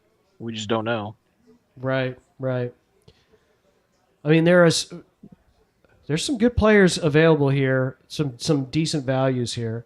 And I know we talked a little bit about Anthony Hill. They did talk to Anthony Hill, but there was some reasons. I think, Dan, you had some pause for that player, the Texas linebacker, right? It wasn't. It's kind of like the Rodriguez. It's not necessarily the players so much as it is just what we're trying to replace. We need somebody that has coverage ability, right? And I think Rodriguez may have that. He could be, and also he kind of reminds you a little bit of Anzalone, right? Where he comes in and he's got the physical tools, and you just need to become a better player. You're talking about Rodriguez, Anzalone or are you talking was about Jacob, Hill? but Rodriguez, because Anzalone was not a really great coverage backer with the Saints, and he became a better one with the Lions in his 5 seasons with us. So Anthony Hill is a fantastic against the pass. I think he's light in the pants, and that's what I didn't like about him. Light in his the pants. Profile. We have our first light in the fast. pants. We have our first Super light in the fast. pants, man. I love it. Gonna get bullied at the line. Not what you hear every day. He's light in the pants. I'm just wondering when somebody's going to say, talk about being in the phone booth. That's the next one. So Light in the pants. this is the other thing too, is we can't forget, because I think a lot of people forgot, guys, especially with Blake Miller, there's a type of player that the Lions are targeting. And when you look at Jacob Rodriguez and you look at that guy, a guy who loves ball, a guy like the story. Brent, go ahead. Let's start talking about it. Go ahead and do whatever you got to do to get yourself comfortable and talk about Jacob Rodriguez. From a fit perspective, the person that is Jacob Rodriguez, the player that is Jacob Rodriguez, why does he potentially make sense for the Detroit Lions? Cowboys traded up. He's the number one. I'm sorry. Go ahead, Brent. He's the number one rated linebacker in all of PFS ratings. Number one. His defensive grade is a 93. His run defense grade is a 94.8. And he is a guy that creates turnovers. He had 5 interceptions. He had eight forced fumbles, multiple fumble recoveries. I mean, the guy, he runs sideline to sideline. He's a good athlete. I could pull his. Yeah, but I know you have some thoughts as it relates to the guy that is Rodriguez too. Like he seems like a lion, doesn't he? He does. He's a dirtbag. Loves ball. Loves ball. He's not. He will not be a Lion, guys. He just got. Sorry, Brent. Yeah, that's all right. Dolphins just took him. Yep. Sorry, Brent. Oh, Brent. It's all right, guys. Here we go. We're going to get Emmanuel McNeil Warren. Here we go, Brent. This one's for you. We're not picking an edge. That's my I can't wait to hear what you give yourselves when we don't pick an edge. So, that was really loud, by the way. I know. It was incredibly loud. Now, Dude, that's gonna get you now a you're YouTube awake. strike because so many idiots use it. Yeah, now you're awake. Let's see if I can turn down the volume on the on the drops. the drops. Yeah. Whoa, we're on the clock. Oh, we're trading up. We traded up with the Jets. Here comes We gave them 50 and 128 to move up to 44. Here comes our safety. 50 and 128. Is That's this fourth McNeil round, Warren? right? Fifth round. That's the 4th rounder. Yep, Well, we had 2 fourth rounders. Yeah. that's our first. Yeah. Oh, wow. Ladies and gentlemen. Keep hitting Excitement. that refresh button there, Dan. We want to and hit us in the Zoom chat. We'll prep. McNeil Warren, Brent. We'll prep and talk about Zion it. Young. Zion Young, McNeil Warren. Zion Young or McNeil Warren is kind of the thought here. And then you guys like Gabe Jock. Wanda Rich is in the house. We got to shout you out. Hey, Wanda. How you doing? Hi, guys. What was the secret Brad Holmes has insinuated? I think we're about to find out the secret because he just traded up. Don't be Did I talking tell you though? about This him. was that range where he gets about 4 to 5 picks away. And if his They're guy's there, talking he's going about to get him. Jamad McCoy right now. They're just showing Jamad God. But they don't have Detroit down there though. They're not up to date yet. Yeah. Because they traded with the Jets. You got it, Oh, Dan? that's right. Good call. Not yet. It's coming. Oh, okay. I saw the look. With all the camera equipment. Who'd That's just Miami my take? They normal took face. your boy, right? They took my boy. They took One That's pick a great away. pick. That's a great pick. All right, ladies and gentlemen, They're we're gonna waiting love him. on the He's Lions gonna who have create turnovers. moved up, given them 2 picks like the away guy. to move 130 up tackles a year. to take a pick at 44. From 50 up to 44 to get their guy. We're going to find out, hopefully, Our good luck charms back. very soon. And Reed is Lions back are in the good, house, buddy. so we know that this is going to be a great player because you're our good luck What are they charm. waiting on? We'll get to see Calvin Johnson too when they make the pick on Yeah. TV. Megatron's making Yeah. a pick. Well, there he is, Brent. There he goes. Say goodbye. Let's get some. Going to South You know, Florida, wipe- Jacob wipe it Rodriguez. here out. I had dinner with the Dolphins special teams coach this week. Oh, nice. Who's that? Oh, Brock. yeah, Oliva. yeah. Okay, that's right. Yep. Yeah, Brock. Oh, Oliva. Simon's Brock in the Oliva? house. Brock Simon. played with the Lions. for- Simon, how's it going? that? Who you got? Who Look at you that- got look for at us, that Simon? neck. Did you see that neck? Fullback. Fullback. No. Brock Olive? Wasn't he a fullback? Oh. Or is he a linebacker? He's a linebacker, a special teams linebacker. I thought you meant we picked a fullback. Sorry. Me too. No. I was like, I don't think there's any fullbacks to pick. fullback. There's a couple. There it is. They're taking. Finally got our edge. Oh, Which one do you guys want? Zion Zion. Young. Derek Moore. Oh, okay. Derek Moore. They traded up for Derek Moore. Holy smokes. I could live with that. Dude, I'm 2 for 2 in my mock draft that one I did. Oh my gosh, ladies and gentlemen, the Lions have just selected edge rusher Derek Moore from the University of Michigan. I'm gonna be rooting Shit, for we're him. done. Just trade the rest of our picks. Let's get another 3rd rounder and get out of Dodge. Oh, yeah. Okay, so yeah, we have an edge. Filled a need. Derek Moore. Yeah. There it is. So after Brent, we didn't get Jacob Rodriguez. We got Derek Moore. How do you feel? I'm okay. I You're really okay. I like Derek Moore. He'll be a good. Dan's happier that we just drafted a Wolverine than you are. Well, he'll be a good situational pass rusher. Okay. He was what 19th rated edge. Yep. And he is. I'll pull the numbers for him here. 6'4", 255, 30 tackles, 10 sacks, 3 passes defensed, and 2 forced fumbles. Megatron's on my TV. PFF is. There we go. There he is. 10.5 tackles for lost. What's his PFF, Brent? That's probably the. There it is. We have 2 University of Michigan edge 89.9. rushers. We do. Go. Aiden Hutchinson and Derek Moore. We got 2 Michigan edge rushers. I think Brad just want to get everybody off his ass. Yeah, we got your edge state of Michigan, and he's from Michigan. Yeah. Yeah. Pretty good Derek success Moore with was the the last 18th ranked. He was the 18th ranked edge by PFF last season in all of college football out of 852 guys. So Well, he became 19 Pretty this year good. then. Yeah, and productive splash player. I think he does need to put a little on, right? Which he will. I mean, he's gonna get bigger. 255. It's not bad though. Yeah, I think for where we're gonna need him, listen, he's at. It says he's 264. Yeah. Yeah, that wouldn't surprise me. It just said on the screen it was 260. There you go. There's the Lions War Room. baby. Lions Well, he's on. War They're Room, showing him on the War NFL Room Network was right now, talking just to him. destroying guys. He had a great Senior Bowl. Yeah, he did. Look at that. He just did. ran over Man, it. just ran right over a. Is that Takes a Mayoga? Syracuse player and uses him to tackle somebody.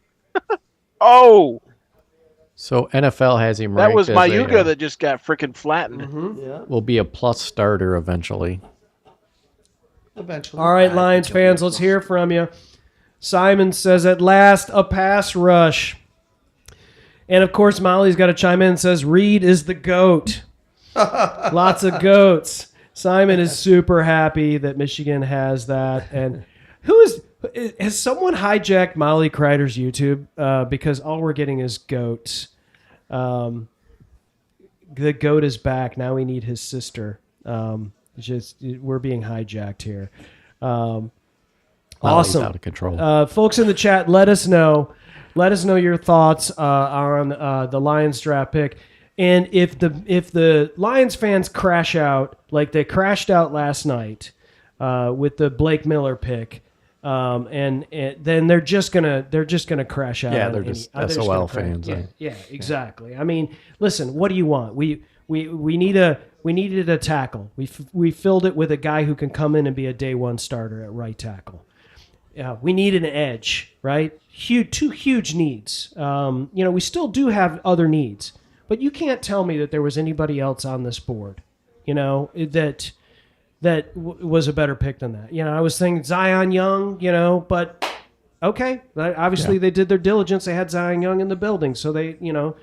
They had Derek Moore too. Derek Moore in the building as well. Yeah, They did. Dan, how you feeling? I love it. I'm all for it. So we gave got- up. You guys actually Bill all called Trenches. this. All called this yesterday. You all said Derek Moore at some point. When we did the first podcast with the draft, and we got to the second round, I said Derek Moore, and everybody told me it's too early. Yeah, I think you and I were in lockstep on that, weren't we? No. We were both you saying Yeah, that he was 60th. It did feel too 60th early. ranked, and we were talking about 50. Yeah. So we were both like, yeah, let's go for it. It's Because he kinda was like the best that- player that was left at that point. Exactly. When we did that Like draft. if you're talking like pick 44, are you talking pick 50 and you're talking pick 52? I mean, it's like just get the guy you Get want. the guy you want. Yeah. Just take the guy that you Exactly. want. Let's not worry if it's Good well, value. Oh yeah, well this mock had this person three slots. Who cares? Like there's so much more that goes into it. So they, I do feel great. Yeah, Simon, they did meet with. I'm not sure if it was a few times. That's Dan Keener's department. Once. One time. They had an official 30 visit, right? Didn't they? Derek Moore, and I'm sure we're going to hear more. Yeah. Hey, I see what you did there. Dun, dun, dun. We are going to hear more in a press conference. Yeah, you ain't got far to go either. The good thing is we'll get footage because it was a formal at the Combine. Okay. Because remember, they didn't host a local day where a lot of the Michigan State, and the MAC teams come in. They didn't host one this year. They just kind of used top 30s for some of those guys. But yeah, it was a formal at the Combine, so I guarantee you we'll get video of that here in the next couple of weeks.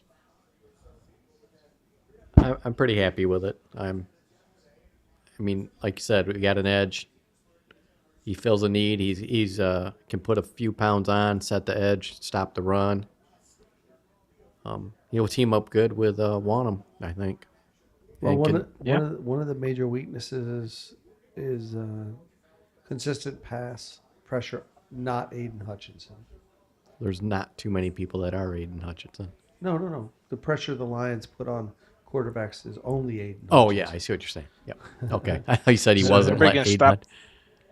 The question now is, are they going to stop crying about letting the 33-year-old one-hit wonder leave in free agency? Yeah. So, there's the sneaky weakness, I'll call it. I don't know if it's a weakness, but they need to shore up that defensive tackle position a little bit. I wouldn't mind spending there's the depth there, right? Yeah. There's a lot. Did we only got one pick, right? We gave up two. We got one, 2 right? fifths, 2 sixths, a fourth, 2 fifths, 2 sixths, and a seventh. Yep. No. In the trade, I'm trying to fix our. Oh, you said they only gave up one. Fixing our one of pick. the fourth rounds. Yeah. The first one. They gave up 128, Yep. so that's off the. Wait, did I say 128? I guess that's it. Let me see Mark Ingram is picking the Ravens. Ravens pick is in. Yeah, so we could be done tonight with picks. This could be it. Could be it. It's definitely the all the picks that we have scheduled, but who knows? Yeah. Until he uses tomorrow. ammo, right? Mm-hmm. So it looks like it was.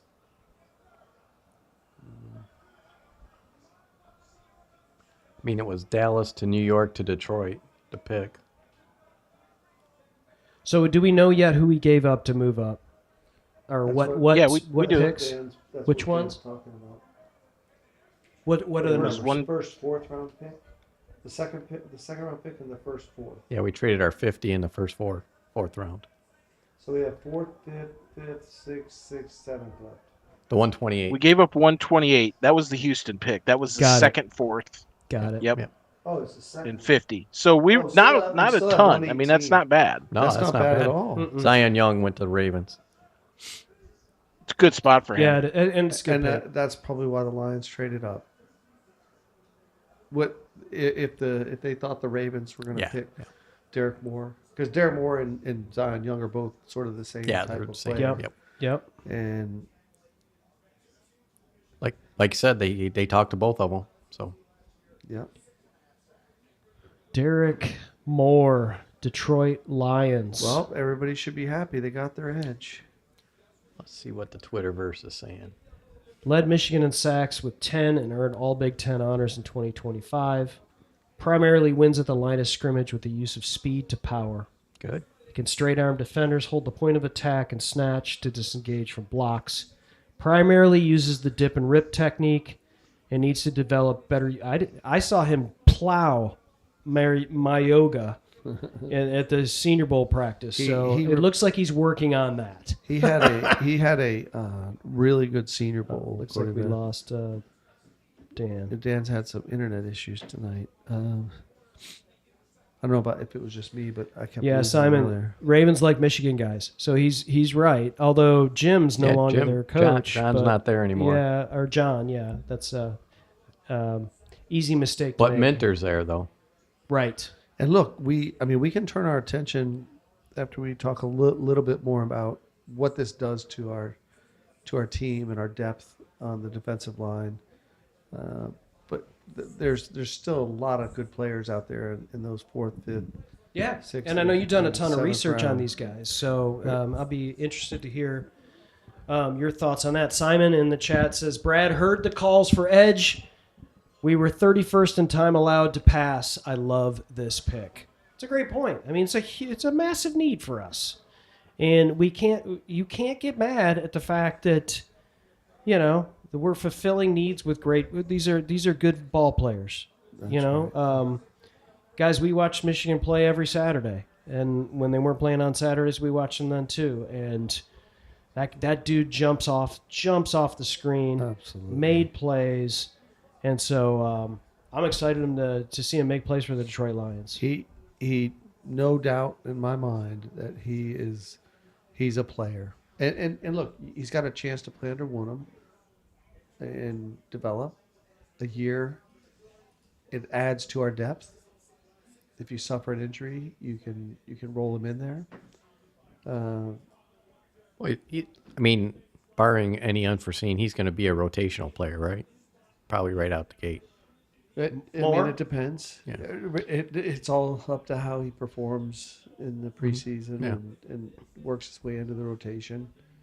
My hope is that Woonham plays so well that he can't get off the field. That'd be good for the Lions. Yeah, I mean, Hutch is the only guy you're going to see play 99% of the snaps. Well, I'd like to see that reduced. Yeah. He didn't play. He doesn't play over 85% of the snaps. I would still like to see that reduced a little bit. I'm with you. Yeah. And the more you draft and develop, But Moore's not so. And you got Hassanin. You got some youth there that you can. Yeah, we can't develop. forget Hassanin. Here's the other thing we got to realize is Derek Moore is not like we had AQM, and AQM had some nice seasons and produced well, but he was a specialist. And Derek Moore is not that player. Like I don't want anybody to think like this is a pass rush specialist. This is a great fit for our a great fit for that defense. We talked about what Marcus Davenport was supposed to be as edge opposite of Aiden Hutchinson. The way the defense works is you can't have two cars flying off either edge. That's not the way this defense works, and that's why Derek Moore is a perfect fit for this offense. And some of these other edge rushers that can, fly with their hair on fire off the edge are not great fits for our defense. We have one of the best edge rushers in the game in 97 coming off one edge. And so the Derek Moore pick, I think, is great. So, Simon, we appreciate you jumping in. And, Moore has enough power to set the edge. Exactly, yes. I see enough strength to hold the edge against the run. Simon, it's like we're on the same wavelength. It's like we're speaking through you or you're speaking through us, one or the other. So we appreciate you, Si, man. Simon, wish you were here too, buddy. Yep. Jeremy Bernard from Alabama, the wide receiver, went to the Steelers, so we're catching you up on that one. And the Falcons are on the clock, and I'm not sure what's going on with Dan. Let's see if Hey, listen to this. So I have a mock draft that I had done, and when I picked at 118, I got Zaki Wheatley, the safety from Penn State, and then who went the next pick? yeah. Nadam Tucker, edge, Western Michigan. So that's the range that we're talking about here. And would it be unheard of? Is that the player that Dan loves, the That's Western player Michigan that edge? Dan loves. Yeah. Those are the type players that you're going to see around this pick. Yeah. Jude Bowery, offensive tackle from Boston College. Jay Sean Barham, edge, Michigan. Will Lee. I mean, the cornerback depth here is a little but Yeah, Barham's not like like I said, he's a 3-4. He's going to be a 3-4 rush backer on a team that does that. The Vikings picked Thieneman, right, as their first round draft pick. The Vikings pick is coming up after the Falcons. I I just still can't believe that the players that are still available. We're going to find it. We know why McCoy's dropped, but I don't know why Emmanuel McNeil-Warren is still on the board. So another guy that I like in that range, Chris, Yeah. Takario Davis. He's a 6'4" corner out of Washington. Taco? Takario. He's a big corner, and he can really run. Tyreek. You like Sapp this in what range? at our next pick. These are Tomorrow. yeah. There's just giving the folks out there a little bit of idea of what is going to be available, and he's rated really well for his size, being able to run, and you can't teach size. A 6'4" Right. quarterback's not a. He's got an 8.75 RAS.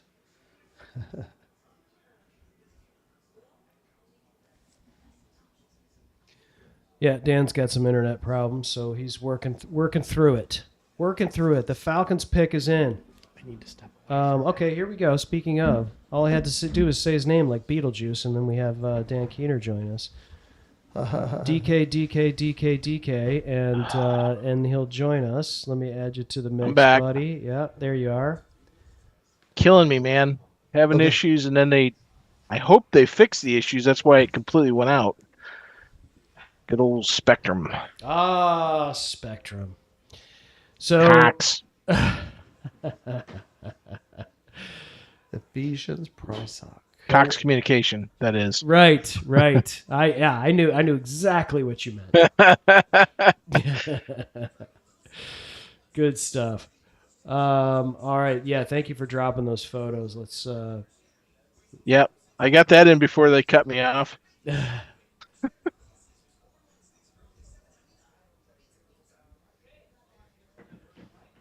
Yeah, we were talking a lot more about Moore, Dan, and just about how this is not AQM, this is not a pass rushing specialist. This is a guy that's gonna set the edge. What we talked about before, the player that we had hoped Marcus Davenport was.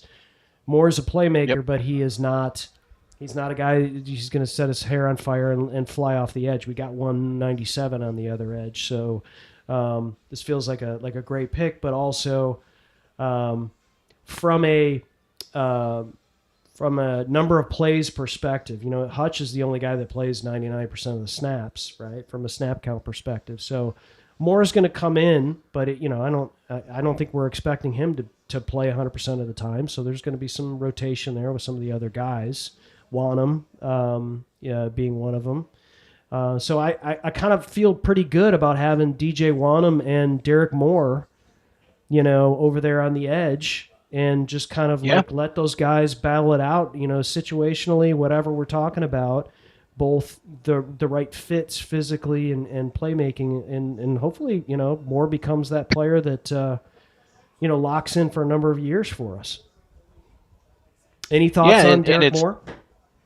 It's not just him either. I mean, they also brought in Peyton Turner, and so he's out there as well. You forget about him, and Hassanine's going to be another year in the system and hopefully healthy. But we talked about that too. Yeah, I love the pick. I think he's the guy we've been waiting for that can be. I mentioned it yesterday.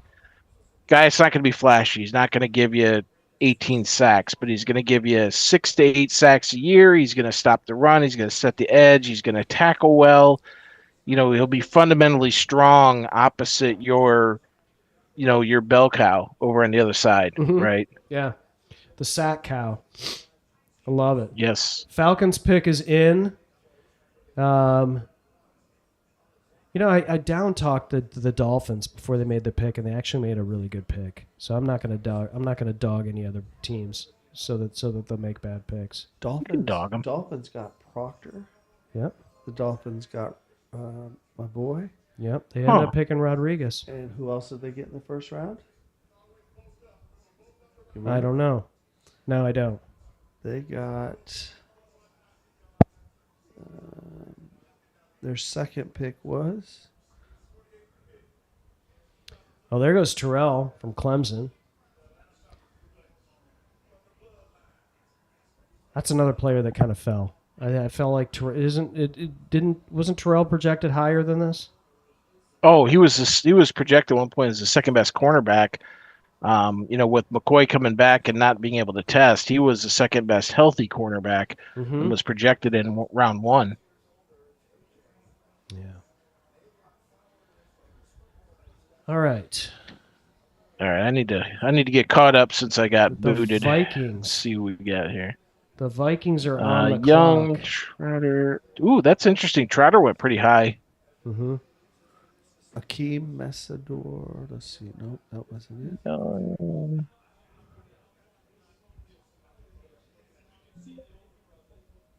Trotter.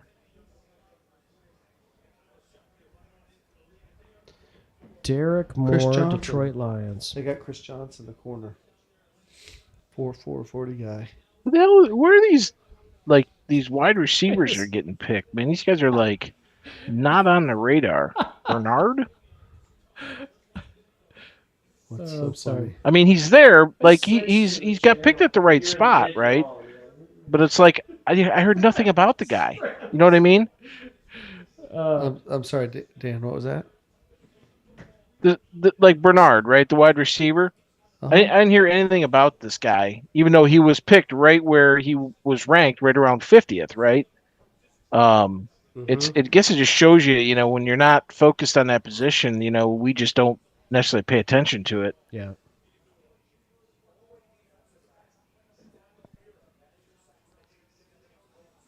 I just think there's a number of, like, McNeil Warren. Something's going on with that. Definitely That's just something. bizarre. Yeah. Either he had bad interviews or there's a health issue. Minnesota Panthers moved into the Minnesota spot, which is what's on the board. Yeah. They gave up 49 and let me see. They gave up 51 and 159 and got back 49 and 196.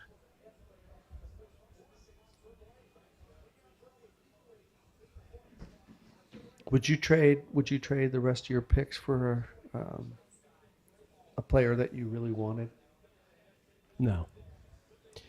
I just listen. I think when teams do that, they don't trust their scouts. Like you pay these guys to go all over the country, watching these kids, taking notes, doing everything. And it's all poured into a list, and you do all these things, and then all of a sudden when okay, now I'm trading 6 picks to go up and get this one guy. It's like, well, what about these other 4 guys that you had a possibility of getting and competing for positions? And I don't think we can forget, guys, that there are great players that are found in the 4th round, in the 5th round, in the 6th round. Well, these are your depth guys. Absolutely. Your spot starters, right? Mm-hmm. Yes. And these players, like every year we run into injuries. And if we have hot garbage on our bench to fill holes and we're starting, Kendall Vildor at cornerback in a championship game, then we're toast. So we need really good picks. Oh, this is the former Panthers quarterback. Jeez, DeLone. Lee Jake Hunter DeLone. just went here. Yep, Lee Hunter, Yeah. Texas Tech. And they just took defense tackle Lee Hunter from A&M. That's who they traded up Texas for. Tech. Texas Yep. Tech, yeah. That's the guy I got. Jets on the board. You were wanting Lee Hunter? That was He was one of the guys I routinely picked up in this round when I traded back multiple times. Because I think we all agree we need to address defensive tackle depth at some point. He moves well for a guy 320 pounds. He's just a big road grader. Watch him. Look at him move for a 320 pounder. That dude moves. Down running backs. Can we get him a jersey that fits though? Come on, Texas Tech. I mean, come on. Give him a little NIL money. Get him a jersey that got fits. Him an oversized one there. Come on. That one's Yeah, oversized. that still doesn't fit. I mean, I'm just one that fits. Get it right in between there. Yeah, Panthers, Monroe Freeling at pick 19, and now Lee Hunter. I don't hate it. I don't love it, but I mean, I think the biggest difference with when people are talking Monroe Freeling versus Blake Miller is Monroe Freeling doesn't feel like the guy this year at tackle. Right. He's not the guy this year. So, like, if we got him, guys, like, Monroe Freeling would be the backup tackle, right? And we still may have to move Sewell, right? And so it was like, it's let's harder get a to guy. Yeah. It's harder to become a run blocker than it is a pass blocker as a rookie. I'm sorry, the other way around. Right. It's harder to become a pass blocker than a run blocker as a rookie. You should be able to run block as an offensive lineman, and that's Freeling's biggest detriment is his ability to run block. Great pass blocker, but he just, that's where our strength is, because everything's off of that run. That play action pass is just deadly. Yeah. Hammer just posted out there some good info you guys may have covered on Moore, saying he fits the prototype. Captain senior year, 10 sacks, 30 tackles, 10 and a half loss for loss, all Big Ten. They go after big school, captains, big production, leaders, good overall players. Best. Yeah, the leaders and best. Brent says. He had to get that in. He had, listen. Well, you were just talking about. There's a Michigan helmet we can probably put in the shot until we pick next, right? No, we won't do that today. I mean, you guys do realize we got two Michigan edges sandwiched in between with Ohio State tackle. Oh, I didn't even think about the Ohio State town, right? McNeil. Yeah, it's like a rivalry Oreo cookie. How about that? Yes. Yellow on the outside and red in the middle. Well, we need to. Well, we should have drafted the other tackle out of Ohio State, so we would have like Proctor. The bookends Michigan and inside the Buckeyes. It would be like, can you guys just get along when we play? That's funny. Well, what's funny is when they have everybody play angry. You can be angry at each other, but take it out on the other. Exactly. Good stuff. Yeah. Emmanuel McNeil Warren. I see. What did I say? What did I say? I don't know. 20 minutes ago. What did you see? New York Jets. What did I say about their coach? Who would they take? Emmanuel McNeil Who is a Warren. spitting image of their coach? The cornerback. McNeil Warren. No, D'Angelo Pons, man. The cornerback from Indiana. Exactly. He's like, what did I say? What did I say? Aaron Glenn. Said this. Okay. Aaron Glenn takes D'Angelo Pons. He sees himself in that kid. I guarantee it. Well, he better see some wins. Well, I'll tell you what. They are having a sneaky good draft. Aaron Glenn was a really good athlete. Oh, yeah. Pons is just a grinder. Not that he's a bad athlete, but, man, he's a... I see tonight's podcast is brought to you by Papa John's. Papa John's. The pizza of choice for the Gray Mains podcast. That's right. Free advertising. And Diet Nothing. Pepsi. No advertising is ever free. That's true. Uh-oh, Mike. Easy. Oh, good job, everybody. Good job. Oh, let's give him the Glockenspiel. There's the Glockenspiel. Look. That's what he gets for successfully maneuvering himself over the HDMI cable that goes from the camera to my computer. For all those Detroit fans out there, Detroit Pistons game tomorrow at 1:00. So we'll have a we'll have a multi-screen. So no one will be paying attention, just like we are now. Well, no, it's sports overload. Sports overload. The Tigers will be on. Tigers up 5-0 right now in Cincinnati in the fifth inning. Oh, that's why you're not paying attention. No, I fell asleep. I'm getting old, I'm man. I'm If I sit busting down- chops. If I sit down, I start to fall asleep. D'Angelo Pons from Indiana. I think New York Jets. It's a great pick. Look at Aaron Glenn's hand size. I did not know he was literally the dude from Scary Movie 2 with the little hands. D'Angelo Pons is 5'9", 182. I mean, that's... a scrapper. He's a... I understand. I understand he can what's play his ball. vertical? That's the important thing. Is 43 and a half. That's a vertical. 9.97. That's like half percentile. He's a really good athlete, as was Aaron Glenn. So. And you see all these cornerbacks, they're up pressing. Look at him. He's all over. Yep, he's they're not going pressing off here. on NFL Network now saying that Glenn just drafted himself. And look. Oh, man. Knocks the tight That- end out. Wow. All right, Jets, we see you. We see you. That looks like a player that we'd love to have on our team. He's a little small, but I take him. Jets selections. David Bailey, Kenyon Sadiq, Sadiq, Omar Cooper. Omar and Cooper, that's going to be and some nice D'Angelo Ponds. additions. It's just they're filling boatload of holes on that team with really good players. Do we play the Jets this season? Let me look We up. play the I last don't know. place schedule, so Yeah, it's possible. I think we do, actually.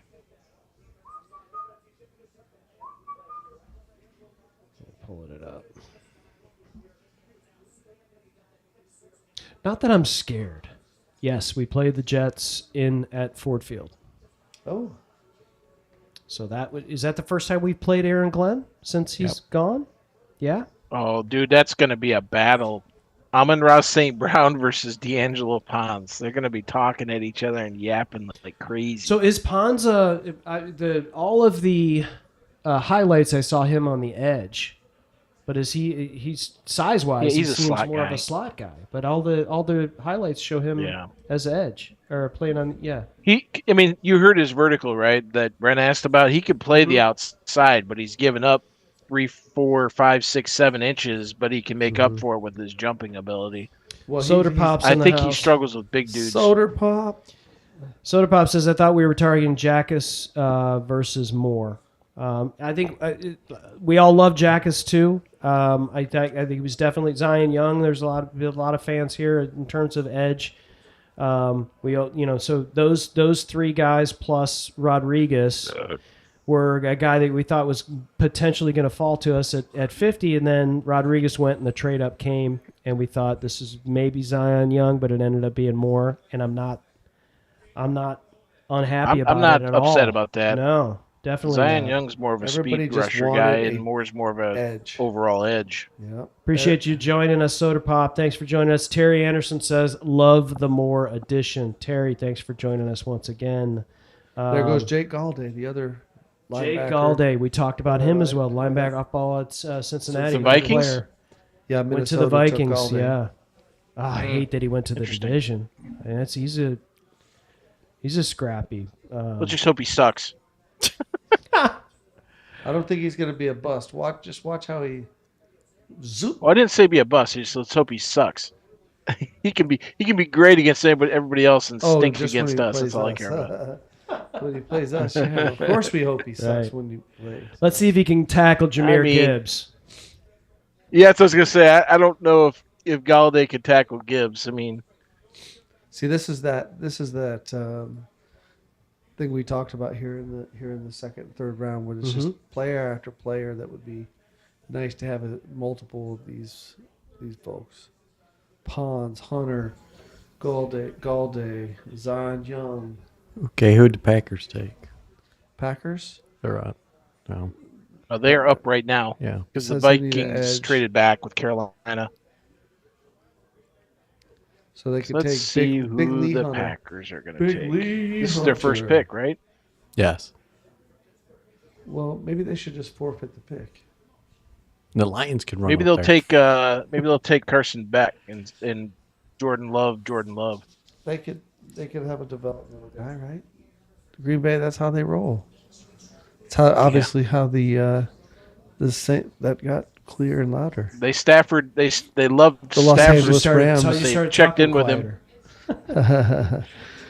Well, it's As the evening goes on, Brent starts to talk a little bit more. it's Brent After Dark. Oh God! This is He he didn't get adult beverage Rodriguez. starting to hit? He didn't get Rodriguez, so he's going into his. Brent He's going After into Dark. his. No, it's a radio. I mean, I get it. Delilah, Yeah. all the shows at night. You went into dark mode. dark. I mode. understand. Brent So the After Dark. Packers need an edge. Oh, this would. Can you guys imagine if the Packers pair Zion Young with the other idiot that they drafted? Zion Young already traded went. for with the. Well, they need Oh, an did he? edge. Yeah. He went to the Oh, he Ravens. did. Okay, who's the best edge? Oh, left that's then? right. That's Because right. they need Yeah, an yeah, edge. Jacobs from Illinois. Yeah. Yeah, that's definitely the best available. And Dennis Sutton from Penn State is the next best one on my list. And then K'Ron Josh Joseph K'Ron from K'Ron USC. Crawford and Jay Sean Barham. Yep. Barham's more of a D. All Dennis right. Sutton. And the Packers took a sissy. That's Cisse for you guys. Cisse. Man, you got to talk like you're from Alabama. You got to say Cisse. You are Kaisi.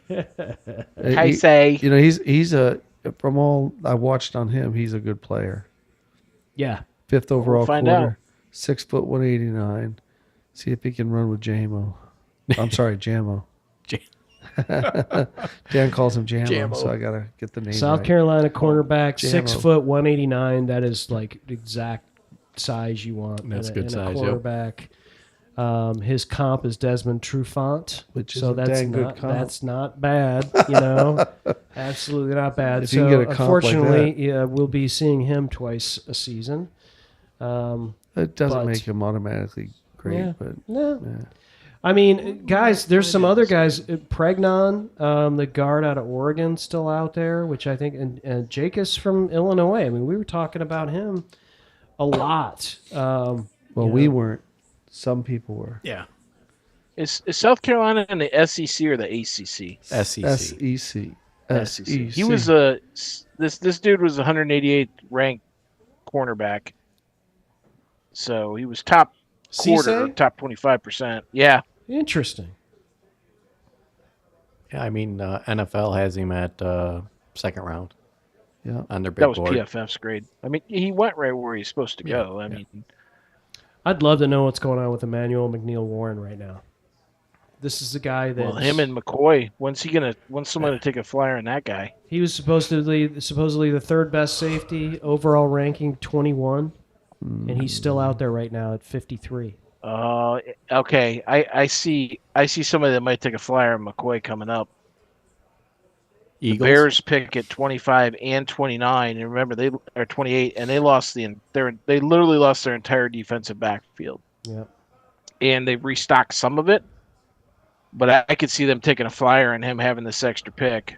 Taking a flyer on which player now? For next year. Did you say McCoy? What's that? You mean McNeil Warren? No, McCoy, the Tennessee kid that needs the surgery. Oh, he's going to be out for the year. Okay, he's still sitting there. The kid was a 16th ranked player in the draft before the news came out that he couldn't play this year. Yeah. So how far does he fall? Who's going to take the flyer? Eagles. Who's this d-bag? Brendan Sleesey. Oh, it's John Sleesey. Kuhn. Yeah, Soda Pop says, I like more. I think Barham has big upside as well. Terry says 4.36 speed. That's Barham ran 4.36? No way. No. Maybe Cisse. He's a line. He's like a hand in the dirt, like true. Someone said earlier he's a 3-4 outside linebacker, right? Yeah, he's Barham like, is. And he's fast, yeah, but I don't Barham. think he's that fast. He is, yeah. 4.3? I'm not sure, Terry, he's who you're 4.3. talking about with 4.36 speed. This may be earlier in the conversation when we were talking about another player, so I don't want to assume anything. Yeah, we're looking at Cisse's tape here. Look, very willing run defender from the corner position and very handsy cornerback. Wow, how did that not get called? That'll get called in the pros for sure. And very emotional. Barham's a 4.64 40 guy at the combine, so you got to feel for a these guy kids. that weighs 240 pounds. That's not ideal to run a 4.6 if you're going to be a edge rusher. Yeah, it's not terrible, but Barham's a playmaker for sure. He is. He wills himself to win. So yeah, you got to feel for these kids that are crying and are so emotional. They work all their lives to play ball, surrounded by their families, doing everything they can, and all of a sudden it's like you're a millionaire. Pat McAfee announcing the Colts pick. We knew this was coming. He's going to turn this into WWE. Somebody's going to come out there and... I thought he got killed at WWE. Did you see what happened to him? No, I mean, What's with the his country neck singer brace, that got out of prison? Jelly Roll. Jelly Roll just Jelly Roll dropped him on a flattened him. table. Well, Jelly Roll lost a ton of weight, so that didn't hurt as badly as it might have. No, but he acted like he was dead. Yeah. Who did the Colts pick so we don't have to listen to There he is. McAfee? The Mandalorian. Storm Colt Trooper. I was I think updating the we're- I website. think They we're- took. I don't know who they took. Why am I hearing this twice? We turn the. I think that's hitting the broadcast. That has not been posted. I don't know who they took. This is the same volume as last night was. Sorry. Oh, okay. One. I guess both It was TVs were on. No, yeah, this Oh, you were. Yeah. iPad. I think didn't realize I the was hearing volume. that in there. Yeah. I apologize. That's all right. Was up. It's all right. You know, you're only doing 16 other things besides a podcast right now, so it's cool. I'm doing 18 things. Oh, okay. My bad. CJ Allen. Oh. CJ Allen, linebacker, Georgia, goes to the Colts. I don't hate that. No. Well, that makes sense. Didn't they trade a linebacker to Mm-hmm. the Packers or Vikings or somebody? I think they traded one to the Vikings. That's about where CJ Allen should go. I mean, that's linebackers who play at the University of Georgia, other than driving, I think they're fine at playing Look football. at those rings. Wow. I mean, just don't put them behind the wheel. National you know, championship it'll be rings fine. on his. Have stock in Uber, right? Right, exactly. I don't know if I like that jacket. Can you wear that jacket, Brent? Yeah, I have that jacket. You got that jacket? Why aren't you wearing it tonight? wear man? that You tomorrow. don't want me to wear it. Actually, that would be awesome. That'd be awesome for ratings. Now that Reed's not in the house, you Yeah. can wear that jacket. My God, that's only very few humans can pull that jacket. The Eagles are on the clock. I feel I'm like not the one of Eagles them. have made maybe if they made a pick yet. Yeah, they made one on last night. Okay. Yep, they picked up a receiver. I remember. Right. Mackay, right? Mackay Lemon? Let's see. Yeah, they traded in front of the Steelers and snatched Right. him while the Steelers Right. were on the phone. Yeah, Lemon boy, that's told them pretty- they were going to pick him. And he was like, "Why are You ready to why come are to the Eagles Pittsburgh? calling me right now?" I don't really like Pittsburgh. Hold, please. You've got a collect call from the Philadelphia. But I want to go to Eagles. this team, but that team's picking before that team. Whoops. Excuse me. I think I need to take this call. All right, so the Eagles pick is in. It'd be interesting to see where they go here. They don't need a safety, so we're going to Philadelphia. Warren. They'll They take probably- Roy. Patriots. I'll bet they end up in Wow, Philadelphia. we're way ahead here. Eagles took tight end Eli Stowers. Oh, okay. Stowers. Yeah, okay. And the Chargers have already. The Patriots traded. Oh, what do we see? Patriots. Let me see. Did the Patriots trade with them? Chargers traded with the Patriots, and they took Gabe Jacobs. Okay. So the Patriots traded 63, That's on the 131, other and network, 202 I to think. pick up pick 55 for Jacobs. Wow. Yeah, it's kind of hard to believe Jacobs, fell this far. If he was there at 50, guys, we would probably have gotten him. Derek Moore was gone. You know what I'm saying? So, Yeah. if we had stood pat Well, at 50. we took Derek Moore. We don't know if Derek Moore But would I'm have been gone. Did anybody else But take that's an why I edge said if. in that Yeah. Right range? next, very next. Yeah, pick, yeah. you know. I that's why I think that Jacobs pick Oh, is Zion. good. Yep. Yeah. We actually said when it happened, Dan, you might have been offline during that time. I but- think I was. yeah, but yeah. the Derek Moore pick and then Zion Young went to the Ravens. That's probably why the Lions traded up. Yep. that makes Hello, sense. this is Derek Moore. I'm on the phone with the Ravens right now. I can't take your call. Oh, God. Lions like trade up. Yeah, his tight end out of Vanderbilt. He's Who's the best going tight to a end team left? He's absolutely Eli Stowers. prototypical size. 6'4", 239, running in space. Well, I guess they're Looks tired great. of Ertz and AJ Brown. AJ Brown, but they have Mike, can you track Goddard. down what's going on with McNeil Warren? They traded. They're going to trade Right. AJ Brown to the Patriots. Yeah. After So June that's 1st. Yeah, and then Ertz is 63 years old Is now? it Zach Ertz? He doesn't play. He plays for the Commanders.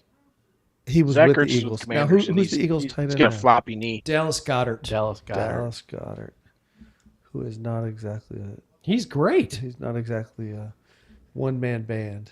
They I need think I had another Dallas tight end. Goddard the last time I played a fantasy football. Dallas That was like Goddard's a great 15 play. years ago. He's still making plays for the Eagles. So, but I think that's a pick where they're like best player available. He fits in their offense. I'm sure they looked at it. Goddard's like he's not going to play forever. I don't hate the pick. The Patriots are getting Jackus, however you say that. Jackus. Shishay Jackish. Guys, I think the question right now of the draft is when is Ephesians Prysock going to get picked? 6th round. Come on. The all name team. We need Ephesians Prysock. Let's get him. Let's get Holmes on the horn. Ephesians Prysock followed by Philippians. All right. Philippi Sparks. He's been retired for a while now. Hansy, STA, how that went with his rookie year, right? Yeah, Goddard, So what's our next pick at Goddard is now 118? fallen out of the top 10 of NFL tight ends. He's getting older. He's number 14. The only thing I'm seeing for Warren is that he played at Toledo. Seriously, I'm not seeing. There's no character red flags. There's no medicals. There's no poor interviews or bad tape. It'd be nice to trade up and get him. Why? So this comment from Simon, back to the Moore pick, is interesting. We moved up, right? And Simon said Detroit jumped Baltimore and Jesse Minter, who was Moore's DC at Michigan. So they obviously they obviously thought, listen, if we're gonna this guy, he's not dropping to us. This is a player we like. We got to go get him. And so if anybody's going to tell me that Brad Holmes is not trying to go all in, you went and got a starting right tackle that's going to start day one to run the ball, and you just traded up above the Ravens to get an edge that's a perfect fit for your defense in day one. So don't talk to me about Brad Holmes not making moves and doing this. So right now, guys, I feel really good about where we stand. I don't love that we don't have a pick next round, at least not yet. And I don't know if we can. Get Brent started. Yeah, I'd love to package some stuff in and get in there. But Simon, great comment, good call out. Guys, any other thoughts on where we're standing and the moves that Holmes has made so far in the first two? The Lions first two have rounds? addressed the two positions that everybody wanted them to address. People are quibbling and whining about, we should have done this, we should have done that. But Detroit has done what everybody wanted them to do. Mm-hmm. Maybe not the way that they wanted them to do it, but I don't think anybody can complain when you get an edge. They've been wanting the Lions to pick an edge in early in the draft for the last 3 years. Done, right? Yep. We signed a free agent on a 1-year deal to let Moore develop, and he'll be a rotational player this year. He may, if he comes in and is a house of fire like he was at the Senior Bowl, knocking down starting tackles that were drafted in the first round, then it's a win-win. You got a right tackle, the offense can get back to normal from 2 years ago. And then you got a defensive end. Now, we desperately need some depth at safety. Dan would probably quibble with that. No, safety's covered. Well, we have players, right? We have bodies. We have bodies. Dan would probably nope, safety's covered. It's like, damn. He's like, we don't agree on everything. You have 6 guys at safety there's 6 guys at safety that have started at least 10 games in their career right now on our roster. Now, Branch isn't going to play, but Eitzen, Clark, Harper, Maddox, they've all started, double-digit games in their career at safety. Whether they're great or not, that's up for debate. You better scheme them up, right? You better scheme them up if that's what you're going to rely on. Yeah. Right? It's linebacker right now is our biggest area of need. Yeah. So I think we're maybe overlooking something with the Blake Miller. Okay. He's going to start probably day one at right tackle. Mm-hmm. That means we're going to have one of the 3 best left tackles in the NFL. you'll have the best. Yes, Yep. absolutely. I mean, Well, it gets Penei screwed Sewell's for the Penei best Trent Sewell's Williams. lineman in the NFL. He's one of the best linemen in the NFL. Right, left. I don't think it matters. I know it matters for some people, but he's just one of those guys. Yeah. It's So you could take a weakness, Taylor Decker, average at best. Now you've made it, what do we say in the military, Brent? Good to great. Good to great. Good to great. love it. So Yeah, and the Blake blind Miller's side. That's a probably great going point. to As be, when Brett was average or above average in first year. So when Brent was talking, that's what was going through my head. He said yesterday, before the draft started, that Brad Holmes has put together his team before the draft that he could line up and start and have starter at every position. May not be the best starters, but he had capable starters at every position. Now, the two places where we had, capable starters, he is now backfilled with young and, potential great starters in Miller and Moore, backing up Wanham and Borum, right? So you take those two out of the equation. Brent's point's valid. We don't know what's going on with Kirby yet. He claims he's going to be good, which would be fantastic. I mean, that's like us playing with house money. And we know Branch is out till probably November, right? Hey, just real So quick, Dan, we there's shorted just a big up. trade. Yeah, we just got it was breaking news. So Jonathan Grenard was traded from the Eagles. Vikings to the Eagles for 2 draft picks, 1 third-round pick in this draft, and 1 third-round pick in next year's draft. Right? gets Do him I out have of that the right? division. So he is out of the Poverty division. program, got to get rid of money. Well, Yep, Yeah. that's a great point. Exactly. Fixing Well, the other- Quezzy's mistakes. This is what happens The- when you don't do it the right way. but the other side of the coin is, what does that do for the Eagles, who are roster-wise, you guys thought was the best team in the NFL? Well, I don't know about best, but Boy, are you! Oh, hell no, Listen to they're that awful. callback. Listen to the callback. No, here. no. I thought that's what you said. not best. Oh, who's the best? Well, So okay, to go We're- over our the Rams, conversation again, if I had to pick the one Oh, here we team go, here we You go. to win the Super Bowl next year, I'd pick Seattle. Seattle. Yeah. But what point is Philly going to turn into just a shell? They just gave Greenard $100 million with $50 million fully guaranteed. I mean, we've seen their cliff. Their 2029, they have like $200 some million in dead cap money. I mean, at some point they're not going to have the ability to bring in anybody of salary because they have to pay off all this dead cap over the next 3 or 4 years. just with all money. those void Yeah. years. It's just money. Well, Well, I keep I mean, hearing of I- the demise of these teams with cap, Dan. But like over the last few years, we talk about teams are going to fall off these cliffs, and yet they still seem to be able to pull together enough money. Like the Rams, we talked about. The Eagles now, we've talked about for a couple of years. Ask the Saints that question. They still haven't recovered from that. I mean, your point's valid, but what it's doing is the Saints did kind of what the Lions did, and they took that big hit. We got rid of Stafford, but we took on the money from And stockpile draft, Goff. But right? the Rams and the Eagles continue to kick it down the road because their window is still open. The Saints window closed when Breeze retired, Well, right? Before that. And- yeah. Yeah. I mean, more or less, right? Yep. So that's where they took the hit and took the massive house cleaning, and they haven't recovered yet because they haven't been able to draft well.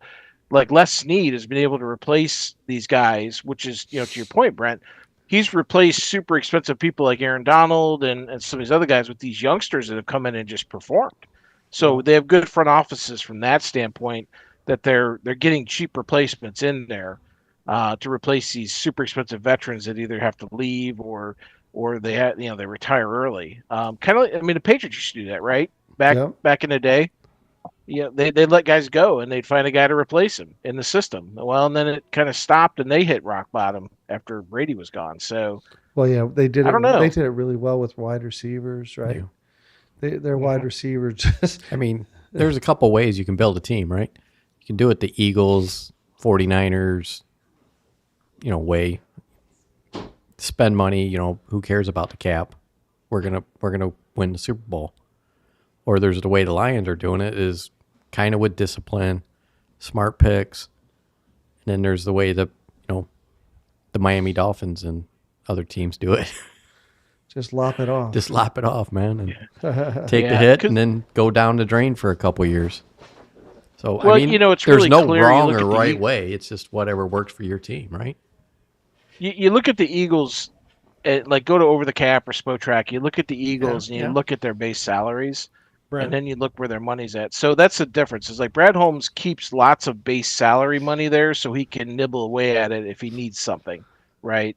Whereas the Eagles, they immediately put it all into these option bonuses. So that's why they get in trouble, is they don't have any ability to go to, say, Jalen Hurts this year. His base salary is $1.2 million, but he's got a $26 million option bonus. So there's no ability to go in and say, hey, Jared Goff, can you give us back $25 million? We'll spread it over the next 4 years, take you down to $10 million base salary, and we'll get $15 million in salary cap relief. The Eagles don't have that. That's where it's like at some point they're going to run out of cap money, funny money, right? Yeah. Okay, guys, and we're going to jump into the chat here. We've got a lot of action here. Simon, I have a feeling Simon likes the Derek Moore pick. He's tearing it up. Yes. So all we have to do is look how many defensive ends Brad has taken in the top 2 rounds since coming to Detroit. Brad must love him. Derek Moore is the first edge the Lions have drafted on day 1 or day 2 since 2022. Who is that?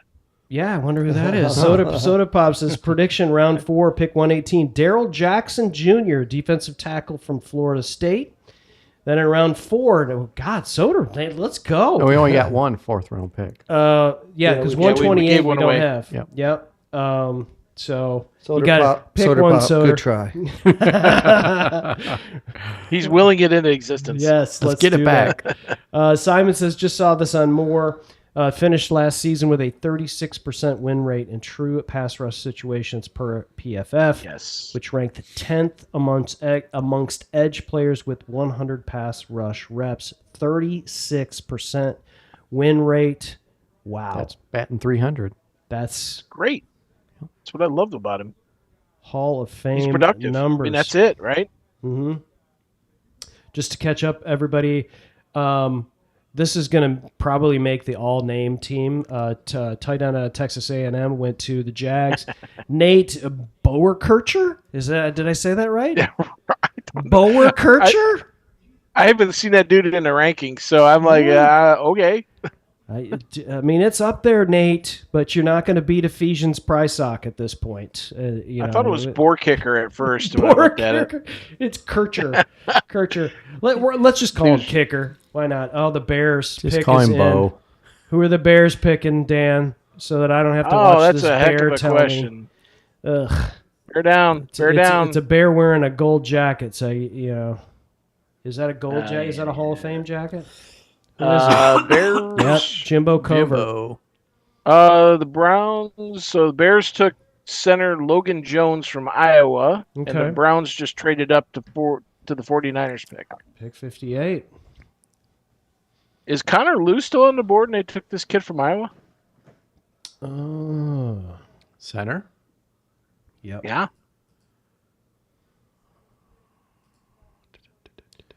Oh, they only have inside. Yep, Connor Lew from Auburn. Logan Jones, there he is. Okay. Connor Lew is still available. Yep. Jake Slaughter. I think available. That they like this kid wasn't too far off on him though. He wasn't too far down the list. They got him as a 3rd rounder in NFL.com. Yeah.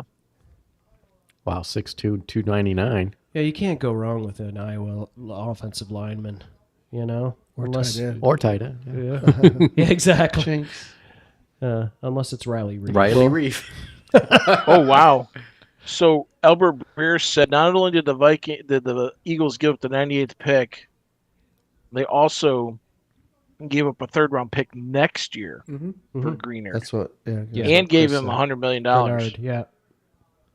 The Vikings got a really nice return for him. So they gave up a really good player. Yeah. I mean, Grenard could play. They did. And last time I checked, the Eagles are still in the NFC too. So, That Brad's matters. at the podium, by the way. What does this do for the Eagles? Because we have to compete with them to get to the Super Bowl. Yep. And then I made the snide comment about the Eagles roster and you guys' comments about it. The Eagles have trying a to good bring this roster. back They up got a on good us. roster. You're getting petty. You Yeah. get we get deep into petty. the draft, and Brent starts to get when he doesn't get his husband Brent picked in the after second dark. round. He starts to get kind of It's Brent after dark. yes. But He's dark after dark. Honestly, the point I was making, you guys, we're jesting, of course. Of course. But the point I was making We are? is that the Eagles. Well, you weren't here. You stayed there. But the point we were talking about was the Eagles roster in whole. I think you guys expressed that you thought it was better than the Lions. We debated it a little bit. It's not a big deal. There's only 3 or 4 teams I think that have better rosters than the Lions. Yeah. I mean, Oh, I think we all agree that. Nope. Browns Took that's the a good Toledo pick. kid, man. That's a good pick. It is a good He pick. looks like a He's young never Until we Snoop find Dogg. out why he's down here. He's got the dreadlocks. He's young Why Snoop. is he down here? Yeah. I mean, That's he's literally 6'3", like 201. This guy's top 65 20 miles pick. away from Cleveland. Top 20 pick goes That's like- 58. Why?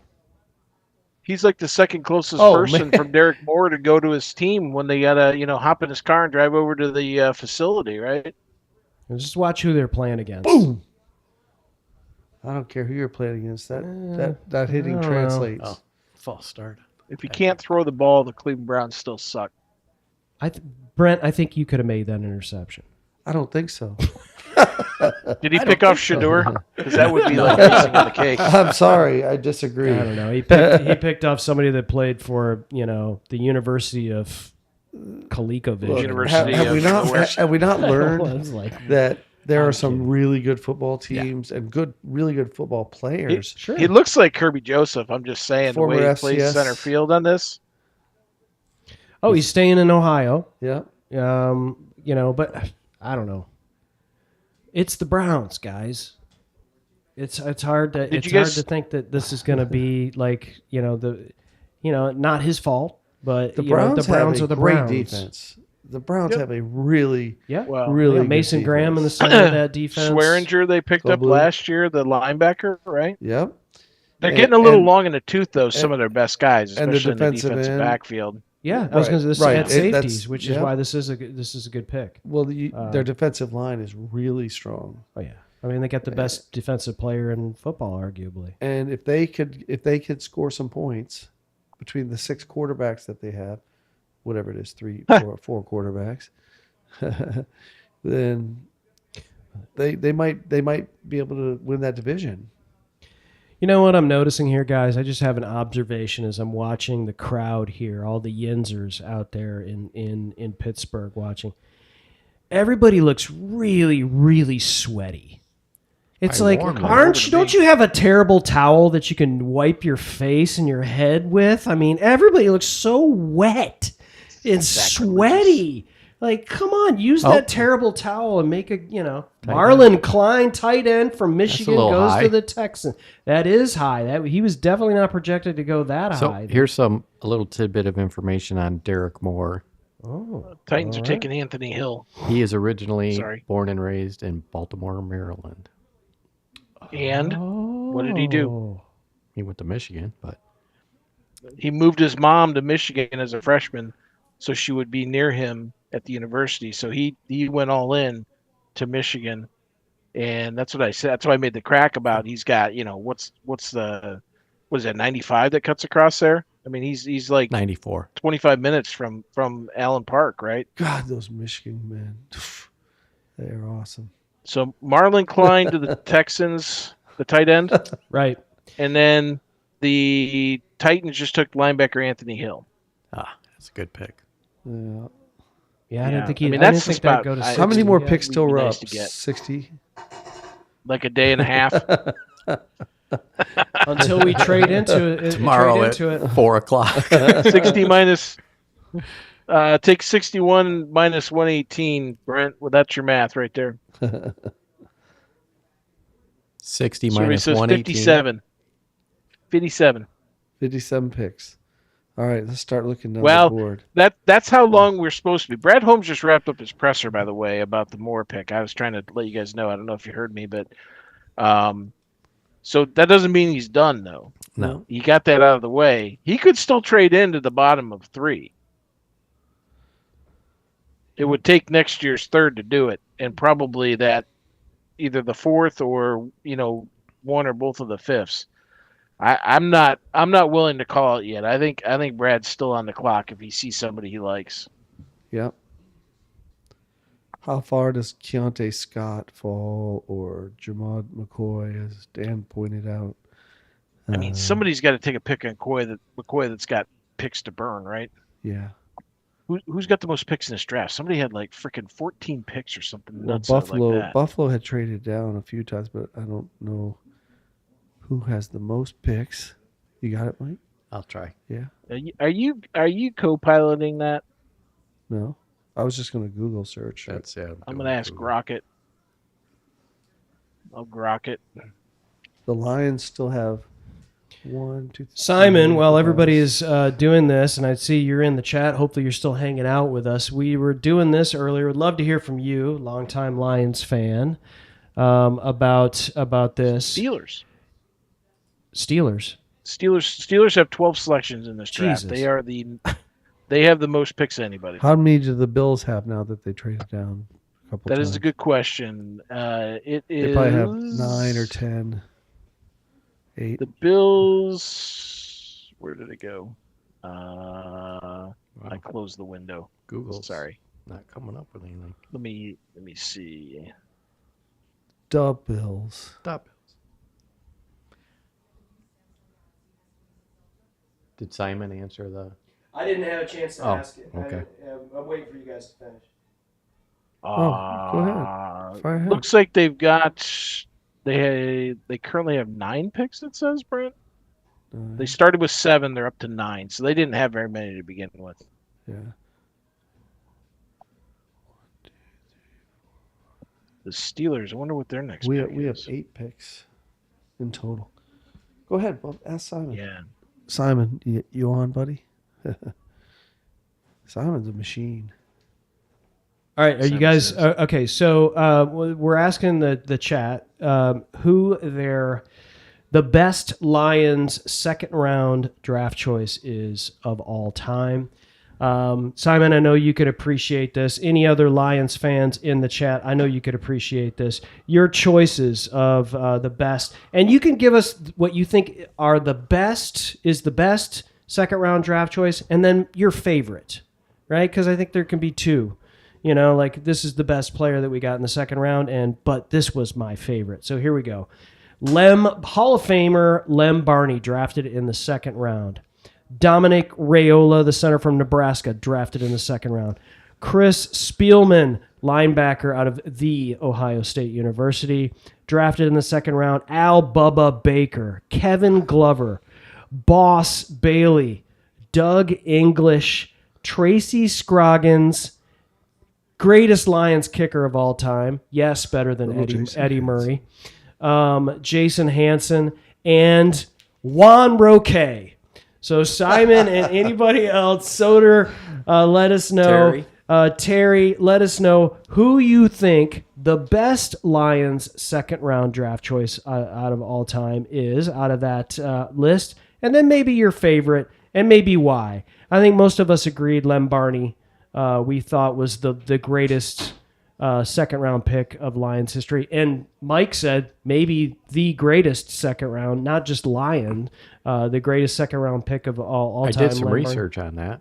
Oh, let's hear it. Drew Brees was a second round pick. Oh, okay. That was about the only one that would compare to Mr. Barney. Yeah. Rams just took Ohio State's tight end Max Clare. All right. I popped in the window there of the Zoom chat, Chris. That's Brad Holmes talking about Moore, and he said something super interesting that you guys might want to listen to about where Moore's going to play. He doesn't necessarily sound like he's going to be predominantly the starter opposite Hutch. It's interesting. Interesting listen. Tell me what you think. Yeah, I don't Yeah, I mean, we talked about that a little bit ago. I don't know that he'll start, but he should be a rotational. You guys player. let me know if you can hear this. Well- I'm going to pop it in. You guys let me know if you can hear this or not. What Derek is going to bring, to the defense is, first of all, like you said, you want to call it just being very selective on the type of guys that we get. Hutch takes a lot of snaps, man. So just to have another body that literally can spell Hutch in that, in that rush. Whoa. Whoa. Yeah. And we talked Okay. about that when you were gone, Dan. Yeah. Oh, did you? Okay. Yeah. My So bad. he takes 99% of the snaps, and Michael was like, yeah, he needs to take less. And Make him and so, better. but we were like, well, a bit more is kind of like not Hutch. He's a different type of running. So yeah, that's an interesting clip from Holmes for sure on that. I won't play too much of it where I don't want to get clipped here from playing anything official. But yeah. Rotation, When hang on. Yep, sorry about that. Bills just traded. I mean, Broncos traded back. They haven't picked yet, right? They just traded back again, and the Bills traded up to 62. Brent's not here, but he's telling us in the chat that Lem Barney. What? I don't know what's going on. He stepped away for a second. Okay, Soder with the first Jason Hansen vote. Okay. I'm glad. I feel like there needs to be some Hansen representation from the Gray guy's the Mains. longest Yeah. tenured Lion, right, Chris? Awesome. Awesome. Completely automatic. Yeah, you didn't feel like you were getting the yips on the couch when Jason Hansen came in to kick. Kicked for some awful Lions teams. Let's be honest. I mean, God, he saw. Sometimes he was the only thing you could count on. God, he was. I mean, was he the kicker for Rod Marinelli, Marty Mordenweg, right? I mean, Who missed the poor kick guy. when against the Bears that kept them out of the playoffs? Eddie Murray. Was it Eddie Murray? Okay. Was that no? That was the 40. Was that the 49ers when Fontes pulled No. out the cigar and started smoking? No. At the end of the Oh. year, It was Eddie Murray against the Niners, is what you're talking I about. thought right? it was Yeah, the Bears yeah, to yeah, miss yeah. the playoffs. That was And it was Moeller was the coach. yeah. That was, what that brought was in the Eddie Matt Murray. Millen-era. Is that right before we snagged what's his face from Denver after he got popped for No. DUI? This was way back. This was like the 90s. No, I know. Yeah, Moeller was like in the 90s, right? And When he did was- Hansen come on? Oh, Someone wait, missed no, a field goal Eddie in the Murray last missed game the- of the year That was to when keep Monty the Lions Clark, out of the though, playoffs. that's when Monty Clark was the coach. Yes, agreed. That's why I'm saying someone, I can't remember if it was Hansen, missed a field goal the last game of the year that thought kept that the was Eddie Lions out of the Murray. playoffs. And it was Moeller, the year Moeller coached. Well, we only got a handful of kickers. So what year would that have been? In the 70s? No, it was in the 90s. 90s? So you had Hansen from 92 to 12. So if it was before Hansen, you're talking. I mean, we went straight from Eddie Murray to I think it was Jason Hansen. So Not to- I'm trying to. Rich Carlos kicked for a year in 1990 for 6 games when somebody was hurt. Nobody had Rich Carlos on their bingo card tonight. Well, I got another name for you, and the best according to the internet, they say one of the best second round picks for the Lions is somebody we haven't even thought of because they were probably passed away before most of us were born. You'll know the name though, Dick Stanfel, 1951 You came offensive up with lineman, him last night. NFL championships, Yeah, I saw that inducted on in the an Pro Football article. Hall of Fame. When I was doing the research, I saw that and I was like, nobody knows who that guy is. Now they don't know who he is. That's why I didn't put him on. They don't. Nobody counts those because they were More people know who they're Wanro K is. Super Bowl. Moeller coached Oh, my- in 2000. He took over for Bobby Ross when he resigned. Yes, I love that. He got that team motivated too. He went 4-3, And then narrowly missing the playoffs in 2000. All right, guys. So Soder's got a good comment here that I think is a nice little transition while we're seeing these picks come in, and it's going to be a minute before we see another Lions pick likely. But Soder says, "What's the next position for the Lions, and do they trade both fours?" Sorry. Do they trade both Go ahead. fours for a round 3? So no, because we only have 1 4. He still Yeah, there we go. Still hasn't realized we got rid yeah, of one. We got rid of one to move up to get more. So we only have Yeah. one Now- pick in the 4th.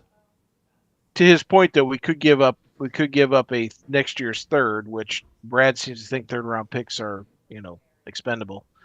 So we could give up next year's third plus the other 4th or the 5th to jump back up, or the 4th and the 5th and next year's third to jump back up. Mm-hmm. I'm not discounting it. If there's somebody he likes, he's going to go get him. He doesn't care. So any linebackers from the list of people that they've had conversations with, Dan, that are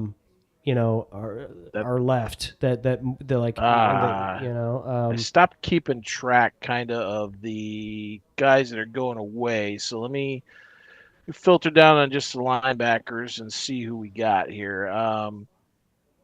So Jimmy Rolder from Michigan, but he's a 7th rounder.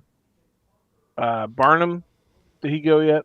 Barham has not gone yet, but yeah, I don't. He has not gone yet. So Barnham, Jimmy Rolder from Michigan. Red Murdoch from Buffalo is a 6th rounder. Did Deontay Lawson go yet? He was projected 2nd or 3rd rounder out of Bama. Out of Alabama, no, he's still available. And then here's a guy that somebody was high on. It might have been Brent initially. Kyle Lewis from Pittsburgh. Yeah. Right now he's the best available linebacker.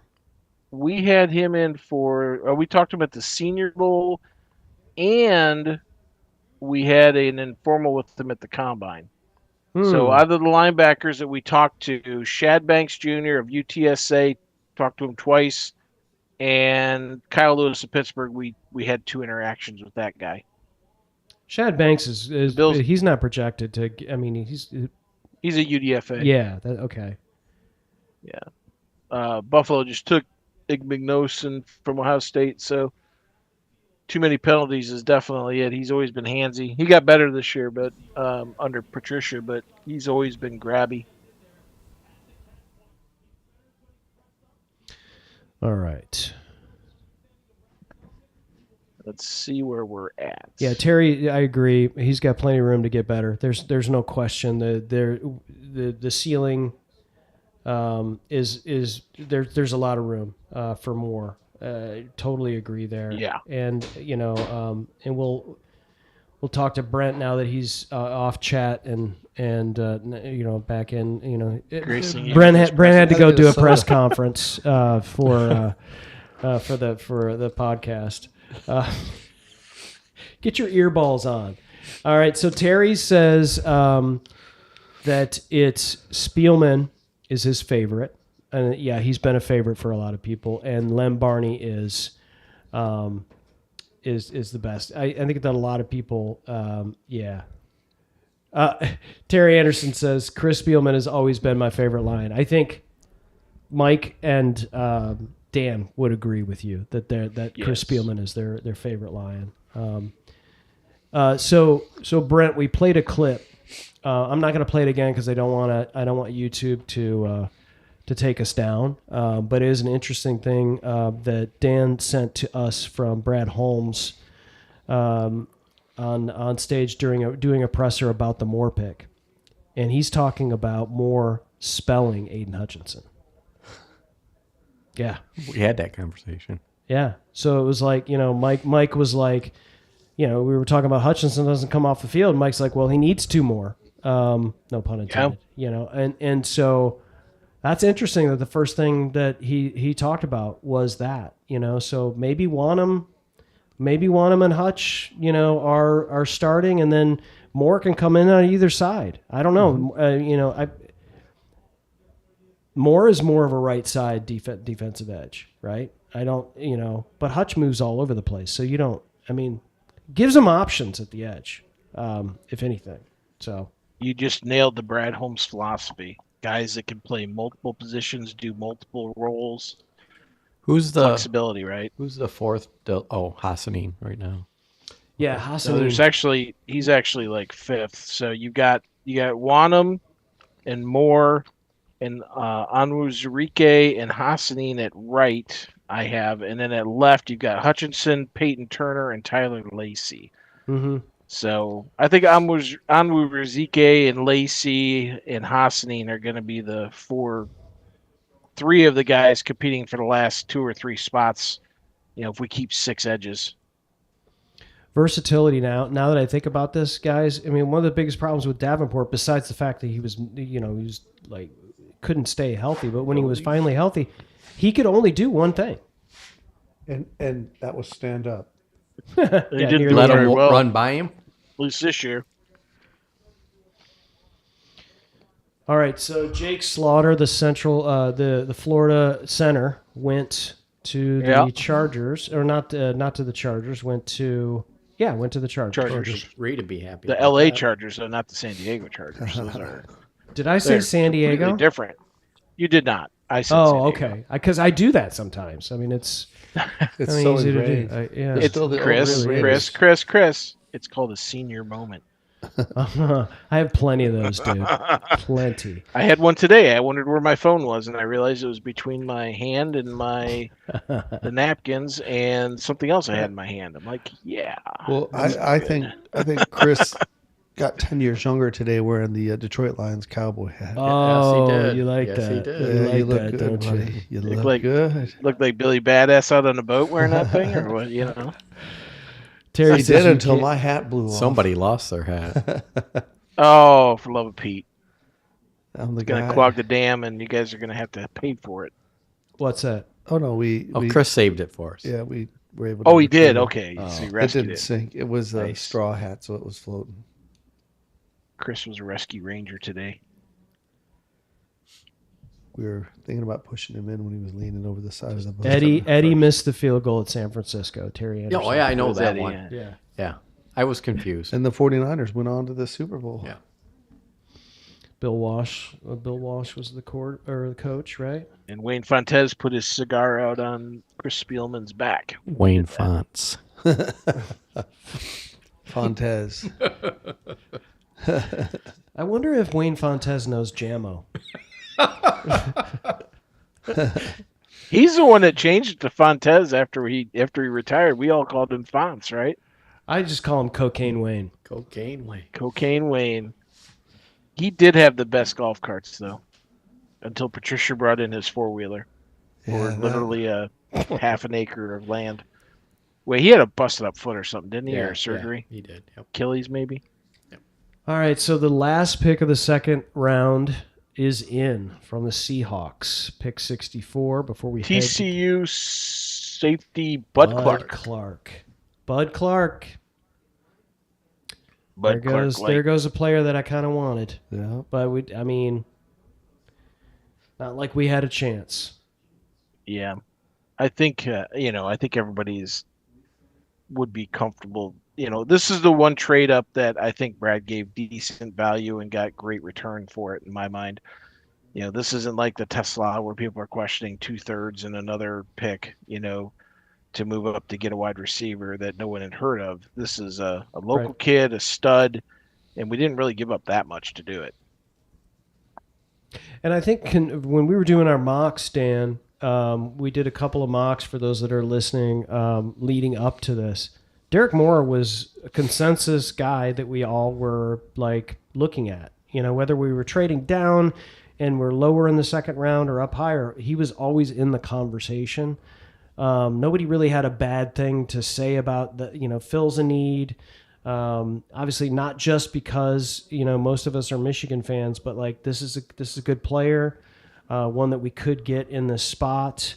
So he was always in the conversation, and I think that's why all of us feel better about it. There is no sort of surprise. Here's, Isaac Tesla, and everybody's scrambling, looking at their lists going, Who? yeah, what? Johnny McNo-Name. Yeah. We're used to doing that in the sixth round, not, third. I think the only thing that we were debating about was, and it was the same scenario, because I think Brent had brought up at that point, we were talking about Rodriguez, right? Because Rodriguez was on the board, Moore was on the board, and we're just like, we need both. And it was almost the same scenario for both those guys because they both were rated just, maybe 10, 12 spots lower than where we were picking at 50. And I think we just said, let's just take the guy that fits the need, and that we want. and not worry about that positional value or whatever, right? So I know Right, Brent's Brent? still in mourning. Yep. I think he was taking a nap. No. I was reading Goodnight from the Villages on Soda Pop. I don't think he's old enough to live in the village. Yeah, I guess he would be. 50. Is this you? Are you chatting on YouTube, or is this somebody on your account? You're sitting here, and I'm seeing text or seeing chat from Brent Kreider. Is that you, or is somebody on your account? Oh, okay. That's me. No, I was Okay. I was clarifying. He's everywhere. We keep talking about the Isaac Tesla deal, and I just wanted to put up. Well, there. you we gave have a up microphone. You can talk. We into gave it. up 3. You guys were talking. I didn't want to interrupt Oh, you. you're so I tried to be considerate. sweet. Courteous. I promise. What a sweet boy you are. Your mother raised a really good boy. My mom is. Good job, the best. Wanda. Good job, Wanda. All right, Brent. Everybody, be quiet. Brent's going to talk about Isaac Tesla. No, I just. That's Chris snoring. We traded And now, Aaron Glenn for Isaac. Brent Kreider.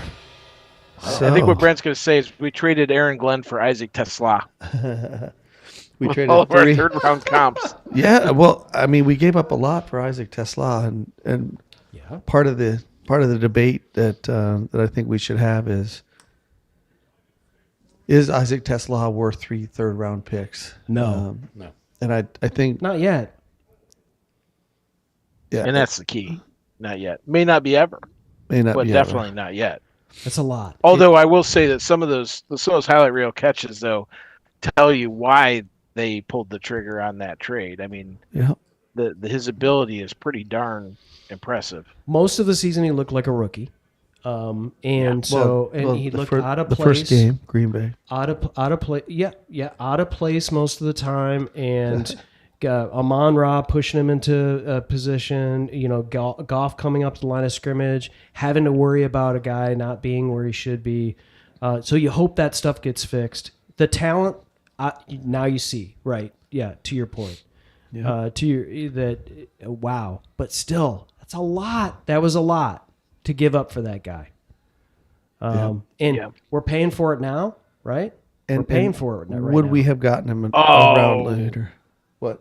We have the first pick of round 3, The Cardinals.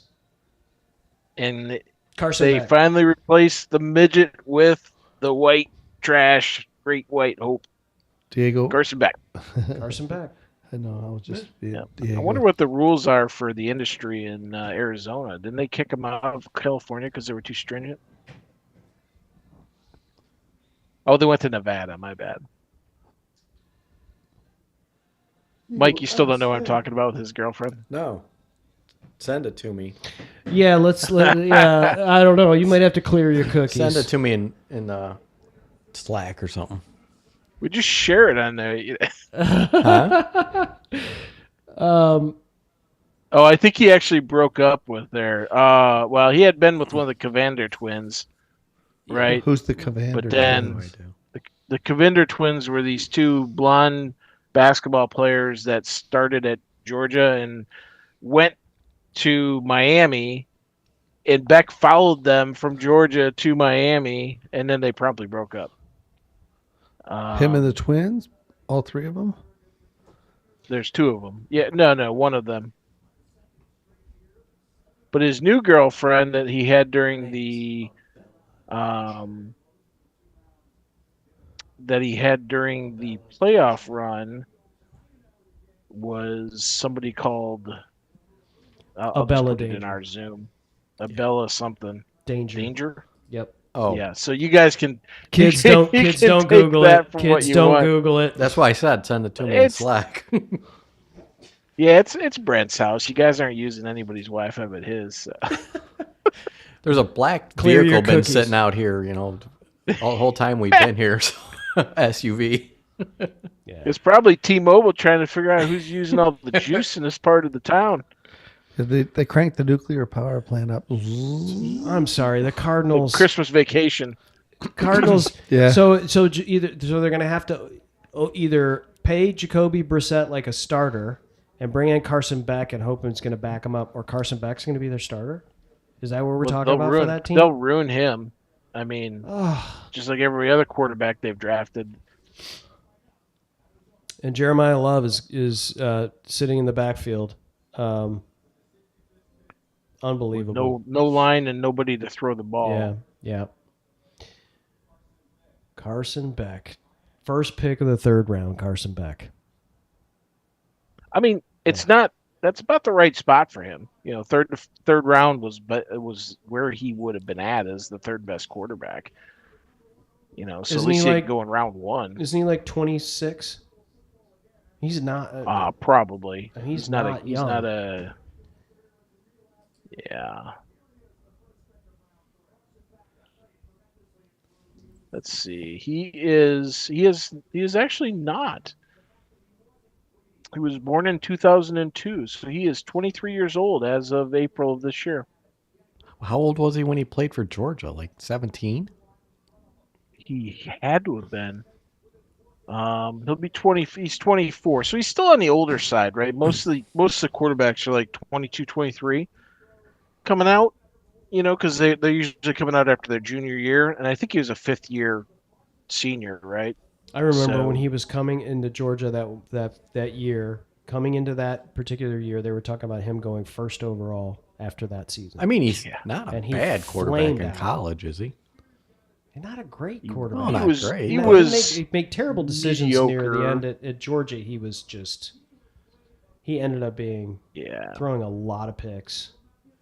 He was getting run out of Georgia if he'd not left on his own. I think would be a fair assessment, don't you, Chris? Yes. Well, he got Miami to the title game. I think that's kind of like saying that. Well, I won't say it. I don't want to upset anybody. You know, certain other quarterback getting them to the title game and winning it when they really didn't do anything but turn around and hand the ball off. So. Yeah, I don't love the Cardinals draft. I'm sorry. I mean, they got Gardner Minshew, though. Don't worry about it, Chris. They got Brissett, Minshew, and Beck. They're good. They got the mustachioed Minshew. Pick. What do we got for the Broncos? I'm not sure how to say his name. Another defensive tackle from Texas A&M, Tyler Oneidem. I like that guy. I had him on my list. 66th overall. Tyler Oneidem. Got picked 66th. I'm kind of impressed I got that one close. Right exactly where he should be. Yep. So, what do you got? Let's just throw this out there. I think Brent must be researching something, right? Who knows what? I don't know. But I was looking up. Or he's zoning out one of the two. Ex-girlfriend. 9:30. It's nap time. I mean, what do you guys? Chris. What is your feeling on Brad jumping back in if there's somebody that is like clearly worth burning a couple picks and maybe one next year to come in and get? Like, you know, not somebody we haven't heard of, but somebody that that you're like, oh, this guy, why is he dropping? He's that good of a player. We need him. Are you good with that? If we jump into like middle or back half of round 3?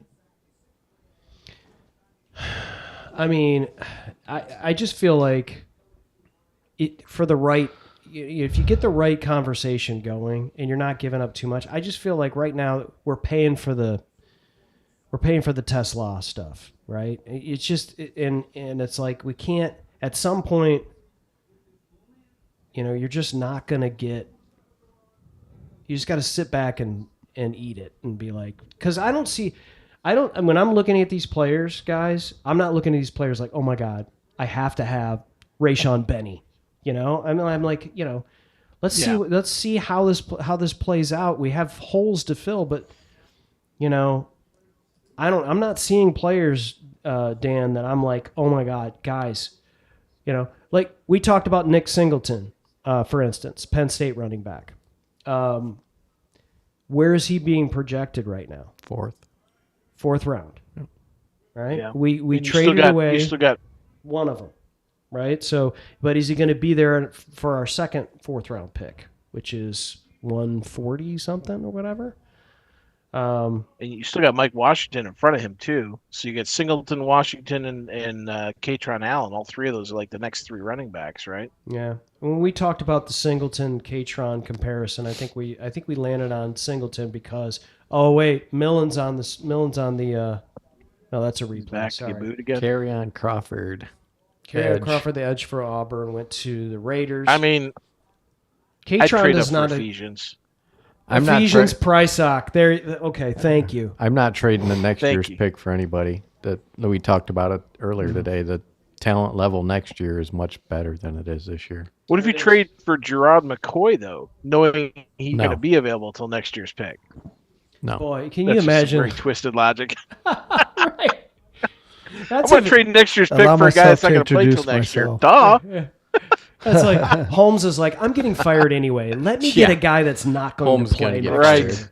And trade that's away gonna a be draft Guteski pick up to in- get that. Back to the Future That's kind gonna of stuff. Gostowski or whatever his name is up in Green Bay. That's him, man. He's one mediocre season away from getting shown the door. Well, there's a few guys that I've been eyeballing. All right. Yeah, And, what do you got? and let me just toss this out because we talked about the importance of the offensive line and how the guards really have to step up this year. And I think I mean Dan was talking earlier about a guard who I think he said he was a potential third round pick. But I'm looking at this list of Keegan Trost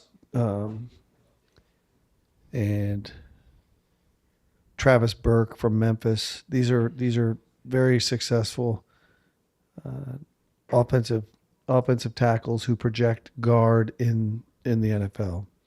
Keegan Trost is the number 1 overall rated offensive tackle on PFF, and Travis Burke of Memphis is the number 10 rated. And I posted the shots of them in the draft stuff folder on Slack. But these are guys that with the 4th and 5th picks, I'm all for what you guys are talking about in terms of the cornerbacks and who might be there at cornerback. But if we start to look at offensive line, take a look at Keegan Trost and Travis Burke. J.C. Davis, I think, just went earlier. But if he didn't, then he'd be another one to put on that short list. Travis Burke is rated 3rd or 4th round pick by NFL.com. Keegan Trost is a 6th or 7th round pick. Yeah. On ESPN, they've got Trost above Burke, 13th ranked. Crazy. Yeah, The way the differences of everybody. 13th ranked tackle. 6'5", 311 out of Missouri. Keegan Trost played 7 years of college football, terrible? starting at 2. His running grades. So he's old. He played 7 years of college football. Yep. Yeah, that's what it was. We talked about this yesterday, Brent. Yep. He's Because you had an brought him older up guy. earlier in the week. He's 25, right? Yeah. He's 25 years old. He's seasoned, is the term you're looking Well, for. He's vintage. his run blocking grade. Vintage. His run blocking grade is 91.4, and his pass blocking grade is 85.4. He's the number 1 rated offensive tackle by PFF. That's what it was. That you're right. Yeah, he had great grades, but he's just old. And Wow. The Burke numbers are insane. He's 6'9", 325. Elite size, measuring 34 1/4 inch arms at the combine. But due to his length, he can struggle to play with great leverage and has average foot quickness. well, that's good if you put him inside, right? If he's not a tackle on the outside edge, How tall was he? 6'9". Yeah, it's hard to be a guard. That tall. Speaking of 6'9" guys, the Eagles just took Miami offensive tackle Markel Bell, who's 6'9" and 350 pounds.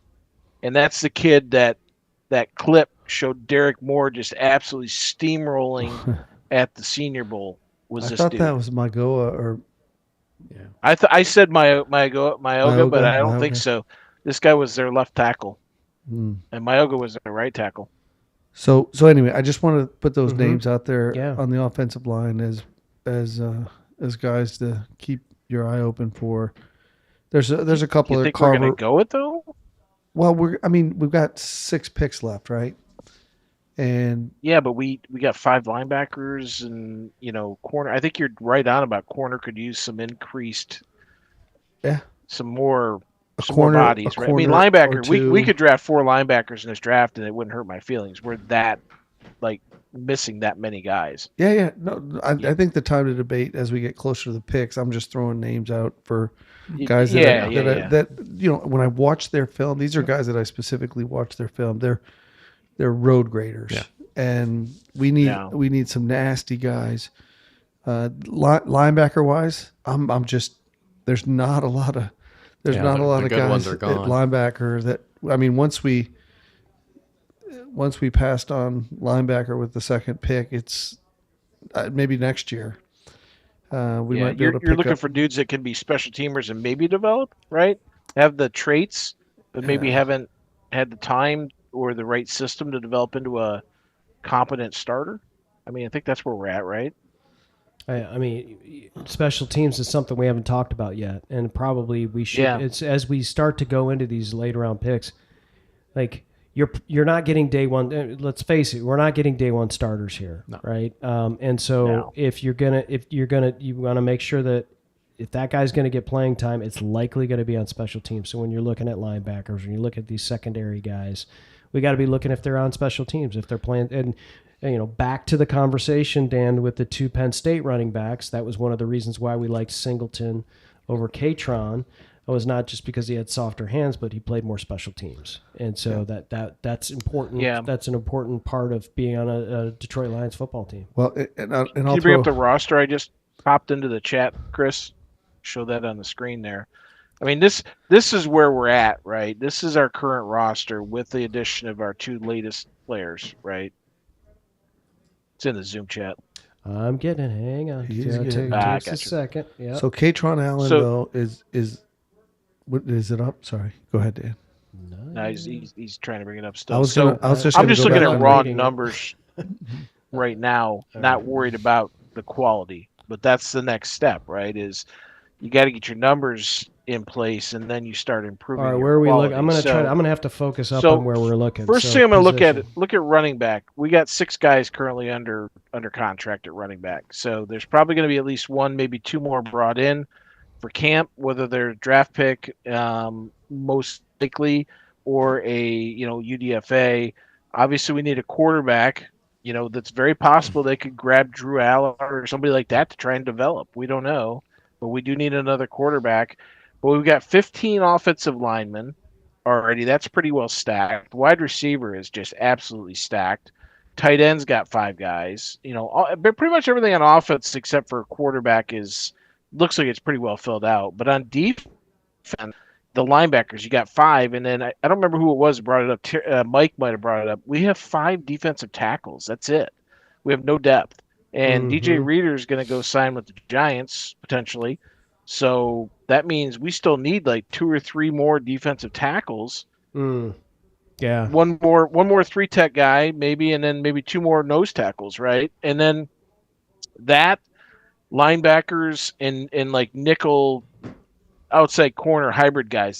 That's where at least the numbers say we need to look at, right? Safety is just absolutely, there's 8 safeties on the roster right now.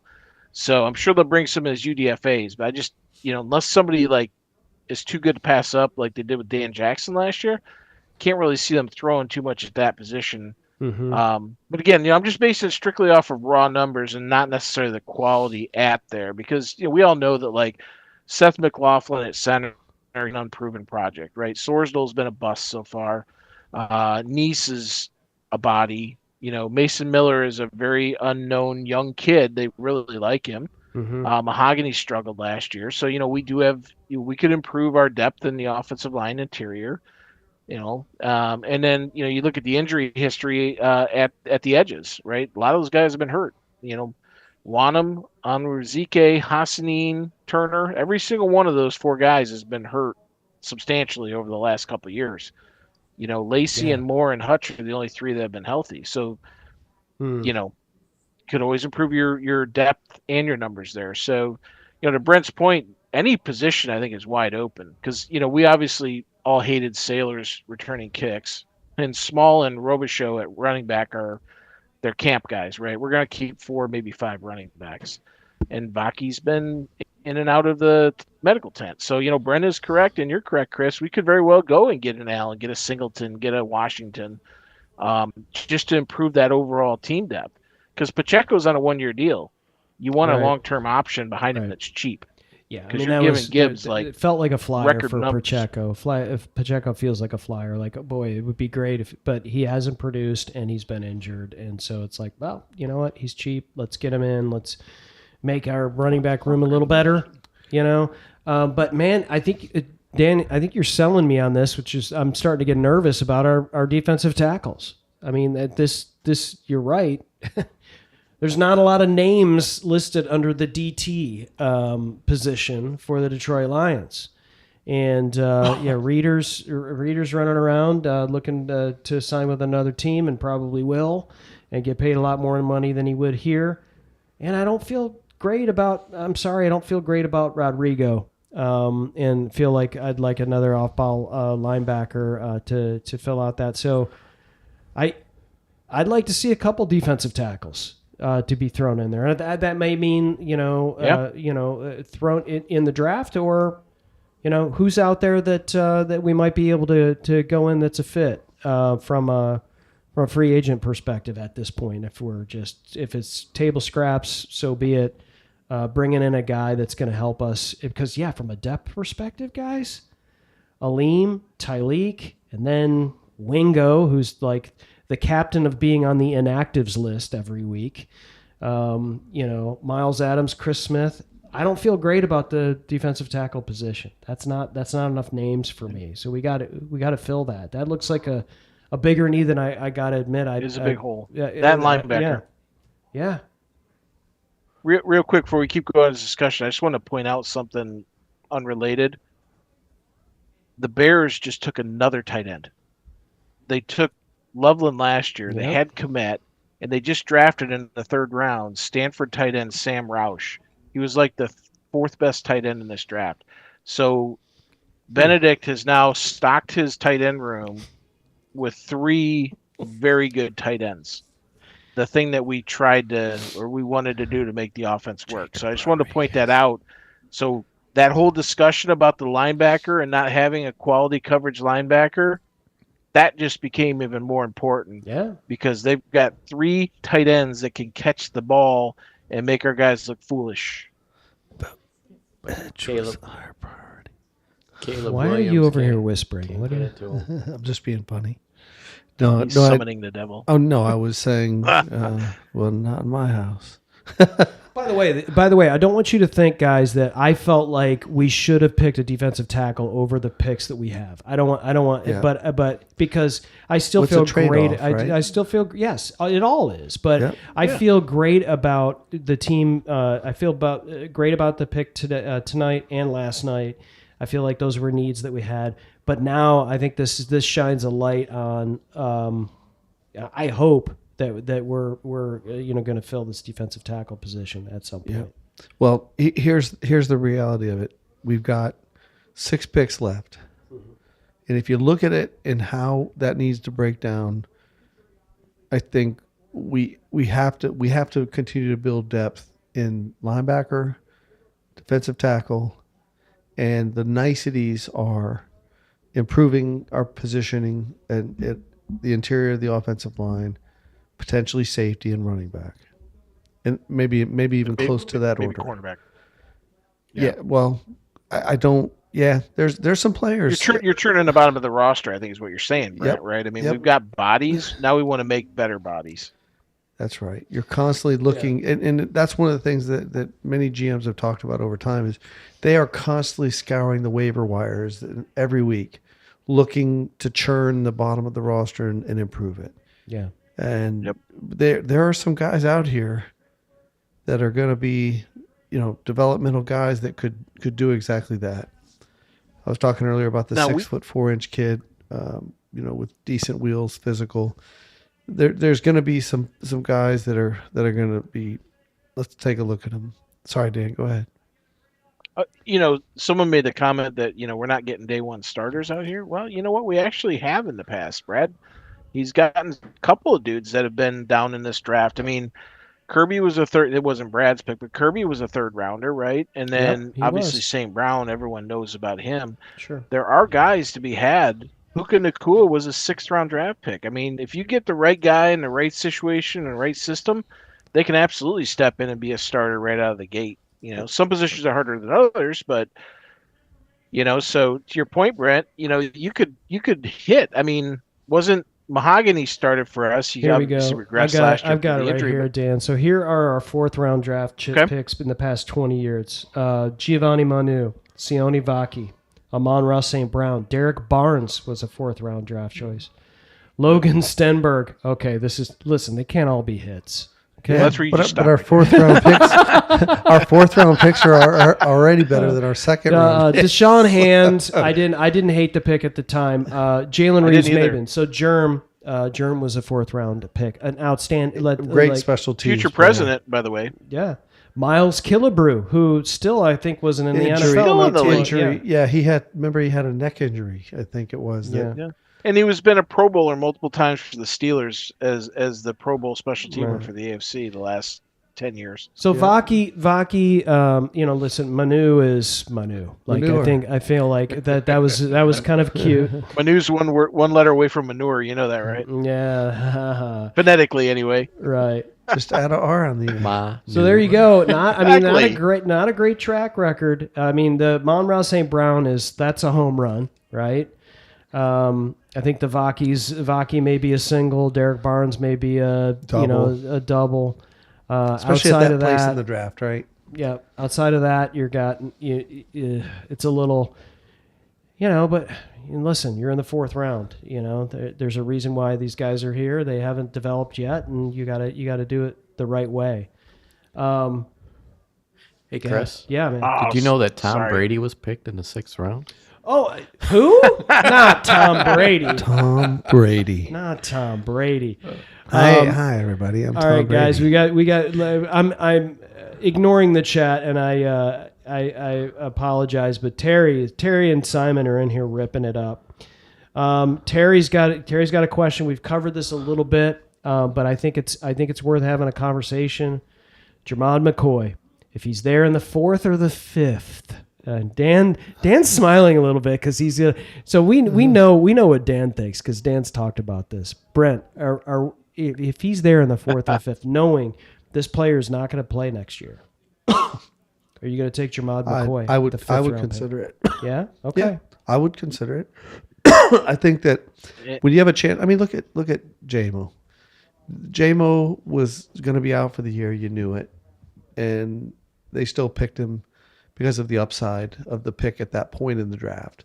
What's the ROI on selecting him in the 5th round?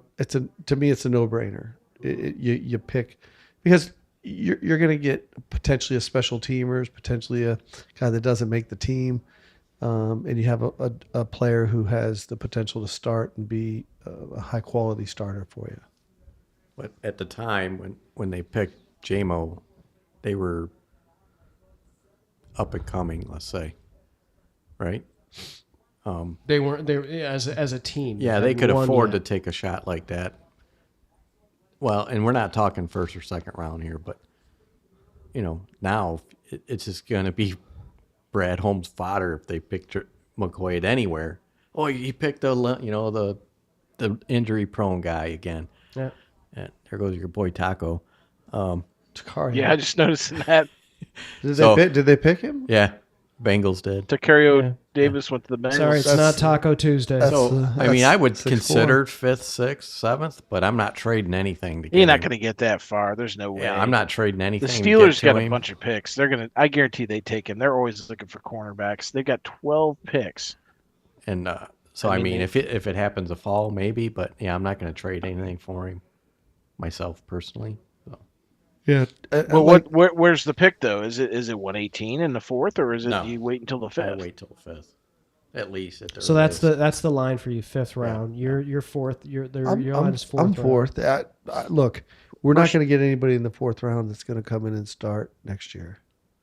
He's not going to come in and start either. I know he's not going to come in. but he's not going to leave the medical tent. But year after next, he's a guy that has a really big upside. First round draft pick. He was projected to I go understand that, in the top yeah. 20.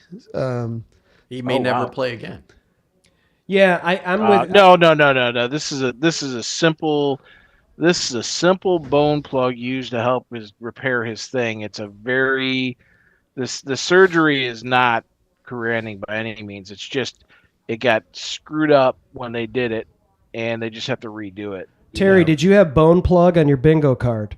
That's the question I've got. That's the first time I heard Blue Chew. The first time bone plug has made it into the podcast. This is what you get in the third bone plug.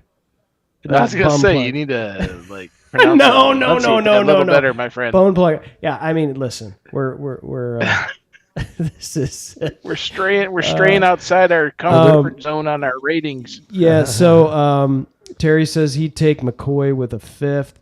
Simon says Dominic Raiola has got to go down as one of the best all-time second-rounders for the Lions. He was a really good center. And his favorite is Tracy Scroggins. That I tell you what, Simon, no one's come up with that yet. It's always, here we are with the safe Lem Barney, Chris Spielman picks, and Simon comes in and goes Raiola. Best and favorite. Yeah. So he's saying Raiola best. Over Scroggins. a Hall of Famer. I'm just quibbling with the Hall of Famer. Simon, you're gonna have to. You and a ring guy, dude. I mean, I love Dominic Raiola. He was a really good. He played for the Lions for 8 years, 7, whatever it was. Yeah, he was a dirtbag. I loved him. We had an incredible run at center because didn't he replace Glover? I don't know if there's anybody in between them, right? Didn't we go from Glover straight to Raiola? If there was, from Raiola, we went straight to Ragnow? Did Raiola play guard the Glasgow first year? Remember Raiola? Ragnow was left guard. He was left guard his rookie year. And then he moved over and replaced Glasgow, I think, right? Wasn't Glasgow the center that year? Are we talking about Raiola? And then Glasgow left and went to Denver? I don't know. Something like that. I thought we were talking about Raiola, but Wanda Rich is in the chat. Well, she says number 44, Derek Moore, edge, in my opinion, will be a great choice, and I think he will get better and better. What about Marlon Klein? Was he a pick or Houston? So Marlon Klein went to where did Marlon Klein go to? I forget. Chicago. No, he didn't go to Chicago. No, he went to Chicago. Chicago's just going to draft Stanford. Stanford tight end. Roush. So he went before Chicago then. Yes, he did. Which is crazy. So he went to Saints, I think. Here's a good example of what it took to move up from 105 into 74.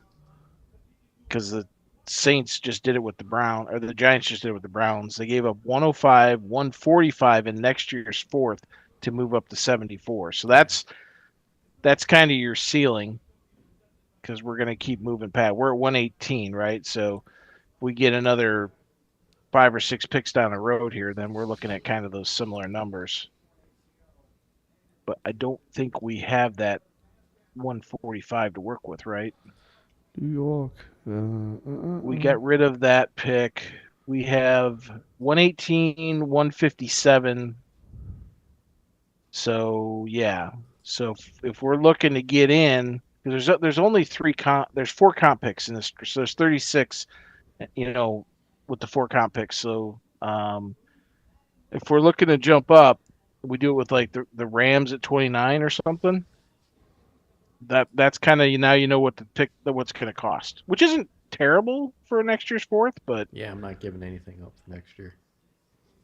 I don't want to give it up if it's. Klein went to the Texans. The Texans. Okay. I love being here locally because I can work on your mic technique. You guys aren't seeing this, but like we have we have these boom stands, and when we're remotely, and sometimes you lean away from the microphone or whatever, and you get a little comfortable. But here, well, I'm within reach, and I could just grab the end of the boom stand and cram the mic right into Mike and Brent's face, like talk into the mic, bam. Talk into the mic. Chris is gonna start whacking guys in the back of the head with an open palm. You know what I'm gonna do is that's what I like about my mic. I'm gonna set up a remote button where I push it, and then it just moves. It moves Brent's mic closer to his face. It moves Mike's. I'm gonna figure that out. I'm so close to it, I can't get away from it. Oh, keep you I from- got the perfect mic. Uh, You can get him one of those ShamWow guy mics that, like, you know. oh yeah, like the speakers have Yeah. that. It's like flesh colored, and you're not supposed to know that it's on them. Yeah, the ShamWow. Yeah. mic. I love that he said the ShamWow mic, and everybody knew what it was. That guy's running for office or something. Oh god. Is he really? Yeah, like senator or congressman or something. That pillow His guy name should is- too. Yeah. Vince Offer My is his name. pillow. My Oh. pillow guy. Vince Shiomi is his name, but he was called Vince Offer was his stage name when he was. You know way too much Oh, about the yeah. ShamWow guy. Well, I didn't know it, but Shamu. Google told me that. I'm kidding. Everyone's got their favorite commercial guy. I like the Flex Seal guy. Yeah. The guy that looks like Damn. he just shellacked just for men all over his face. Flex Seal holds boats together. Let's Yeah, ask I'm the going to throw chat. something in the chat, guys. This is my guy. I've always known. Oh You god. tell me if you know who that is. Which chat? Set it and forget it. Yeah. Set it and forget it. Oh, I know. Ron Ron Popeil Popeil. with Yeah, the frickin' that's the rotisserie oven, machine. rotisserie oven. Yes. Yes, Set it and Which forget chat are it. we talking about? Zoom. Zoom. Yeah, set I've it been and I've been forget it. throwing everything in Zoom with for on air stuff, Yeah, other than there's the pictures. Yeah, set Ron it, forget it. Popeil, American inventor. This dude's a legend, man. I missed, Yeah. I missed 25. And he Set didn't it didn't and OD forget on it. coke like Billy Blanks. Wait, that's probably that's kind of rude. Yeah. What here what we did go, you right say? there. That's kind of rude. Nice Billy observation. Billy Banks was the Yeah. His heart. well, he was the exploded Flex Seal because guy, of wasn't something. he? He started out as a Flex Seal guy, yeah. Billy Banks. Yeah, and then he OD'd on cocaine, unfortunately for him, and then they brought in the British dude Don't to do take drugs, over all of kids. his Nice. stuff. Don't do drugs, kids. Good. Yeah, We're that was the Another wide best. receiver just went. That was the best advice that There you Yeah. go, Dan. Alt's best linebacker in the All right. history of I thought- NFL football. Brent, I thought you were Don't going to do pull out drugs. a freaking Nancy Reagan, this is your brain on drugs thing right there when you said that was the best advice. After Chris said don't do drugs. Well, I was trying to think of his name. The best. Lawrence Taylor. Thank you, Fried egg. Lawrence This Taylor. shows- What movie was that? And kids, don't do drugs. Oh, that was There's Ron. Waterboy, wasn't it? Yeah, I think so.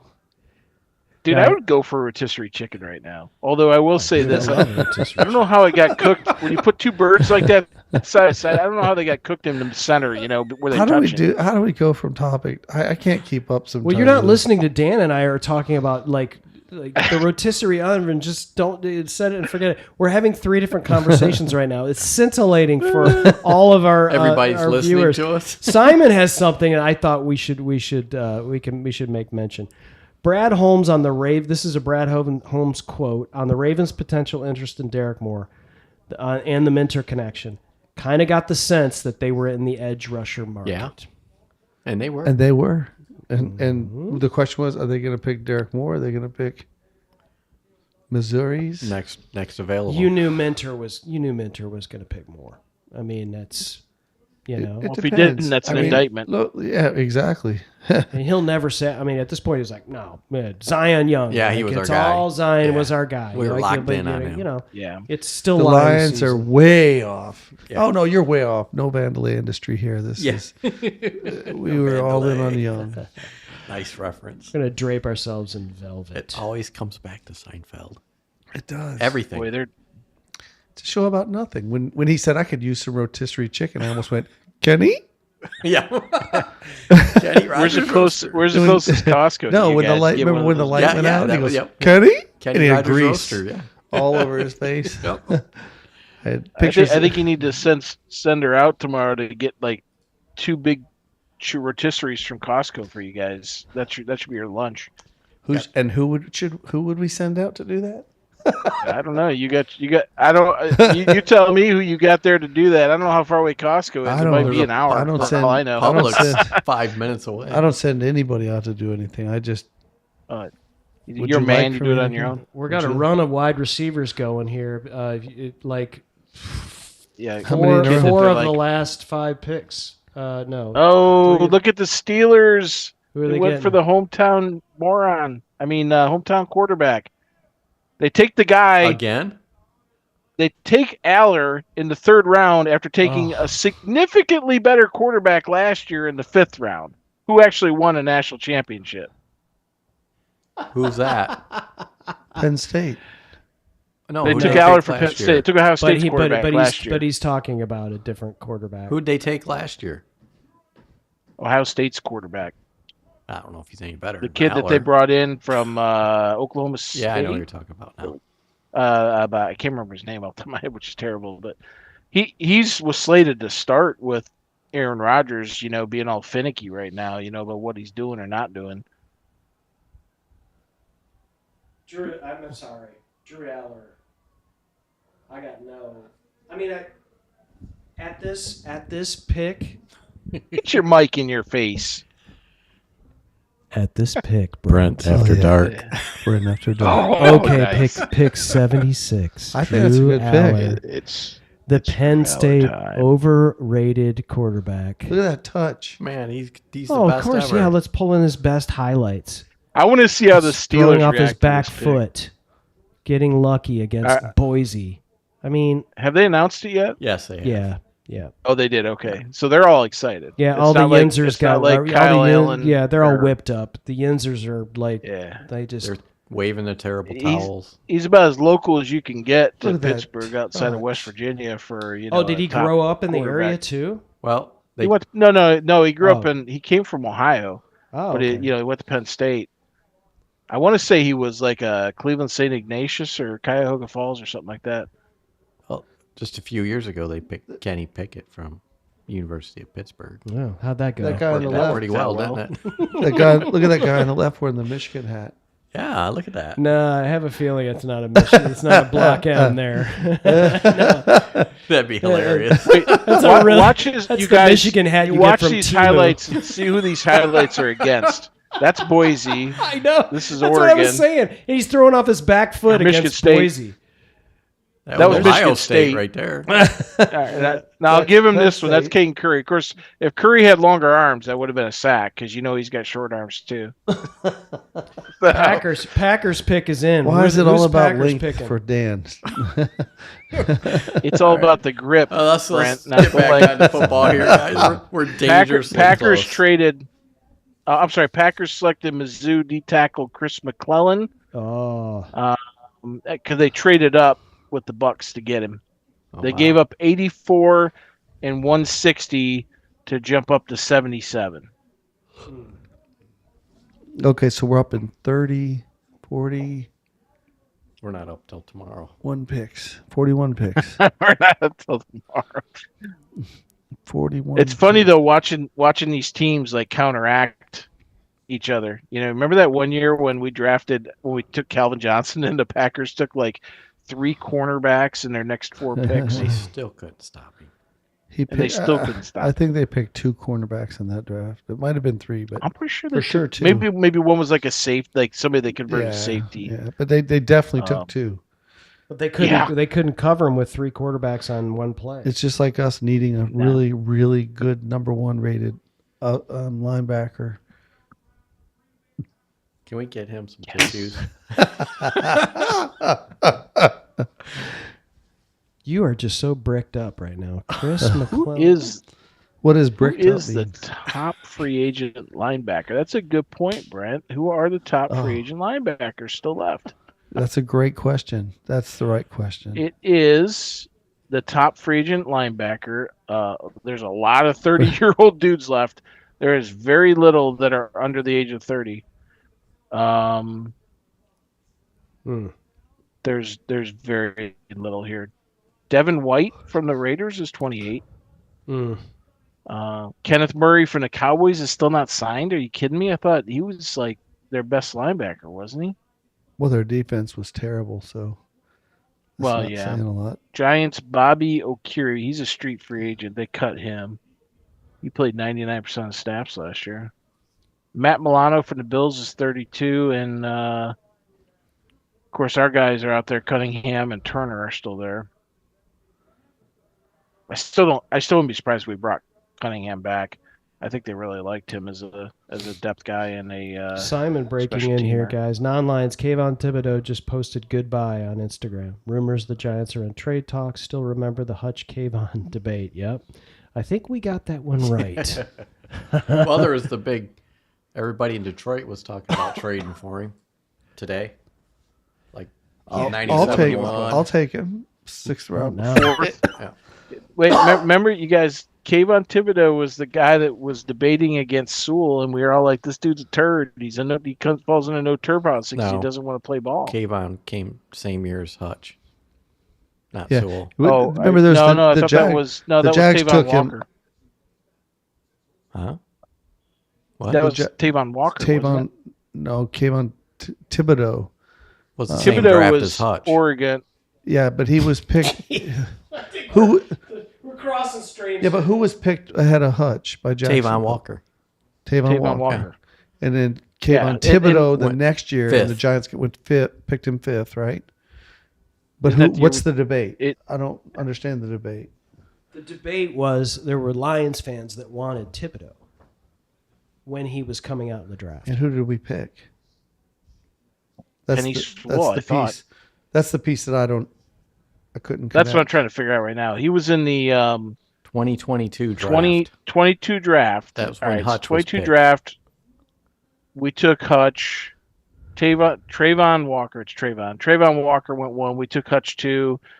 Thibodeau. That's right. So Thibodeau went 5, and the debate was between Hutch and Thibodeau because and Thibodeau Walker. kept falling, right? Yes. Yep. yeah, Because of his yeah. attitude. Well, to me, the best player in the draft was Hutch, Oh yeah, and then That had Walker, some- and we then knew Walker. it then, and we absolutely he's proven it. And I remember, what's the sports show? Woodward Sports. Mm-hmm. Woodward Sports went on and on about how the Lions should pick Thibodeau. Really? They had There was a lot of Stingley people. went They had a after hot him. take? Sauce There was a lot Gardner of went people. then, and then Kyle Hamilton went. He was the one I really liked. Was Kyle Hamilton? Yep, Yeah. yep. And I Yeah. thought he was slow because remember he ran that terrible 40 time. Well, Hamilton's one Yeah. of the best He safeties ran that are out there. like a pedestrian 40 time, and I think Terry. You have to correct me if I'm wrong, Terry, but I think Terry and I were both of the opinion he was too slow to pick that high. They're taking a while. The Colts are taking a while for this pick. I thought these were supposed to be quicker. Zakarian Branch just went. The Georgia Somewhere. receiver. So that must be the Colts pick. took They took LSU safety AJ Halsey. That's a At guy I liked. 78. Yeah, Halsey Okay. was a guy I liked. There's So only the a couple more Falcons are up safeties next. that I think will fit. Yeah. You'll be able to come in and compete, and the ones I think the Penn Ravens State are on kid, the clock now. the Penn State kid. Yeah, Ravens are after the Falcons. So Falcons took Zachariah Branch, wide receiver from Georgia. Georgia. okay. Georgia. Wait, they say Falcons, so he can just drive over there and probably keep under the speed limit. Hey, with You the didn't way know that was going to be a joke until you started it. You can just drive. I did. with the way the Georgia players drive, he'll be there in no time. He will. I mean, technically, We'll Athens. send you a car, Mr. Branch. No. I'll be there in like 15 minutes. Oh, great. Oh, Pat are you- McAfee's It's like doing what a normally it's like a magic trick. 45-minute drive, isn't it? From I'm in to get over there Athens. from- I'll be there shortly. Not for a Georgia player. It's only a 20-minute drive. exactly. Zakee Wheatley's the only guy that I think at this point left for safety. I like him. If you watch his highlights, he's a big kid, 6'3", 203. And he the way they describe him here in the write-up is that he's always around the ball. He makes plays. He's tackle. He needs to tackle a little more consistently, but they believe that can be cleaned up. Fights through blocks, has average play strength and coverage, makes play on the ball. So there's just not a lot of safeties that I think Dan ends up being right that we don't end up drafting anybody at safety. Now, what month is Branch going to come back? November? October, November. November. Yeah, that's not Now good. they changed the rules though, so he can actually start practicing before his return window opens, which is something that was just passed in over in Arizona at the owners meeting. So so they should, they could get him back like on day one of his ability to of his window opening. But it's really all about, it's just, he could be back in 6 months, he could be back in 9, he could be back in 12. You just don't know. And is he going to trust it? Physically he could be ready, but it's always that mental part. Yeah. We saw that with Hutch at the start of the year last year, right? It took him about 3 or 4 games before he started trusting and he started looking like himself on his spin moves, and his explosiveness was back. And that's what I'm worried about Branch, is that's going to take him that amount of time to kind of, which is last couple games of the year by that point.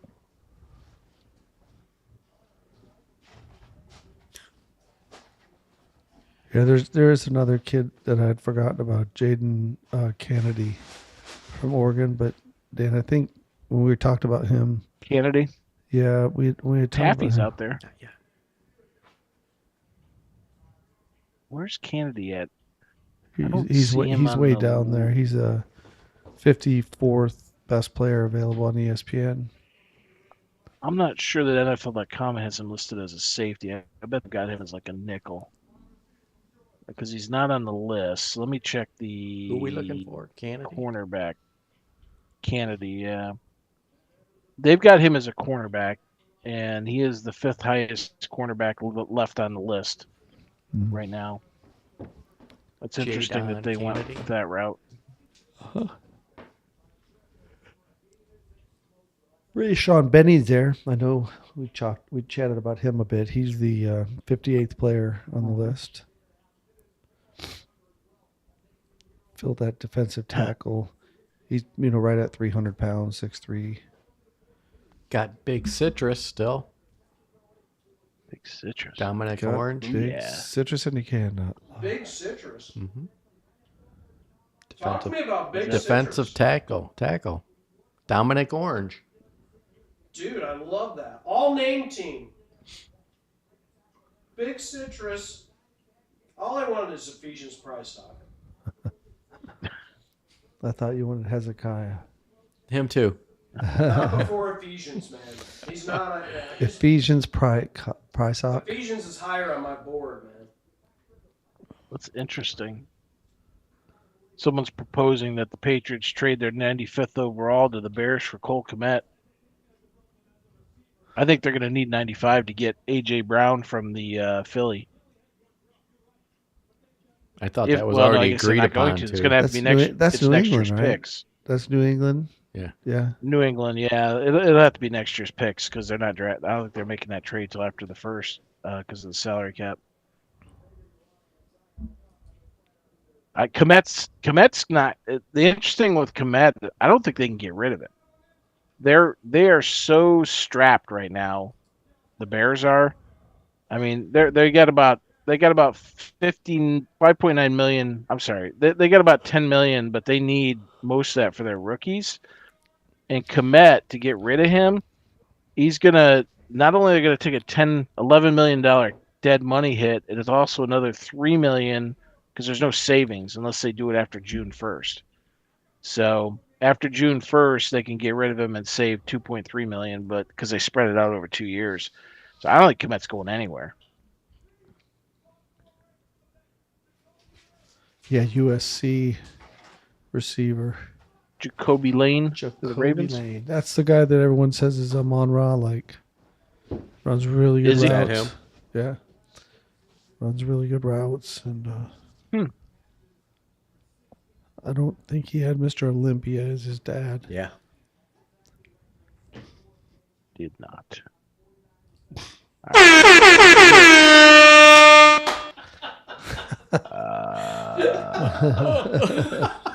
That was like, oh God.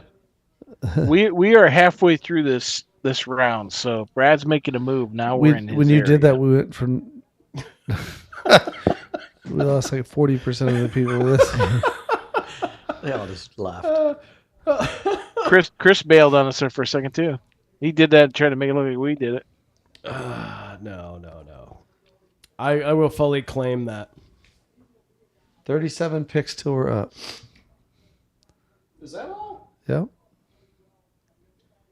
How long? Texans 37? make an 37. A+ pick with the We're at follow-up. 118, and they're coming up on 82 here. So we moved up 32 to get Tesla last year and had to give up 2 future thirds, right? And that was 32 picks coming from, I guess, the 4th round last year. But I don't know how far up we moved, where we grabbed him at. Hey, the Ravens got Ione, Young, and Jacoby Lane. That's a good haul already. Mm-hmm. Decent haul. Moore is nothing if not a culture fit for the Lions. The man treats every rep like he's upset at the offensive lineman in front of him. Good. While he's a middling Yes. athlete, he maximizes his traits through sheer force and effort. A-. This is Yahoo writer Mike Renner to give credit. Mike Renner.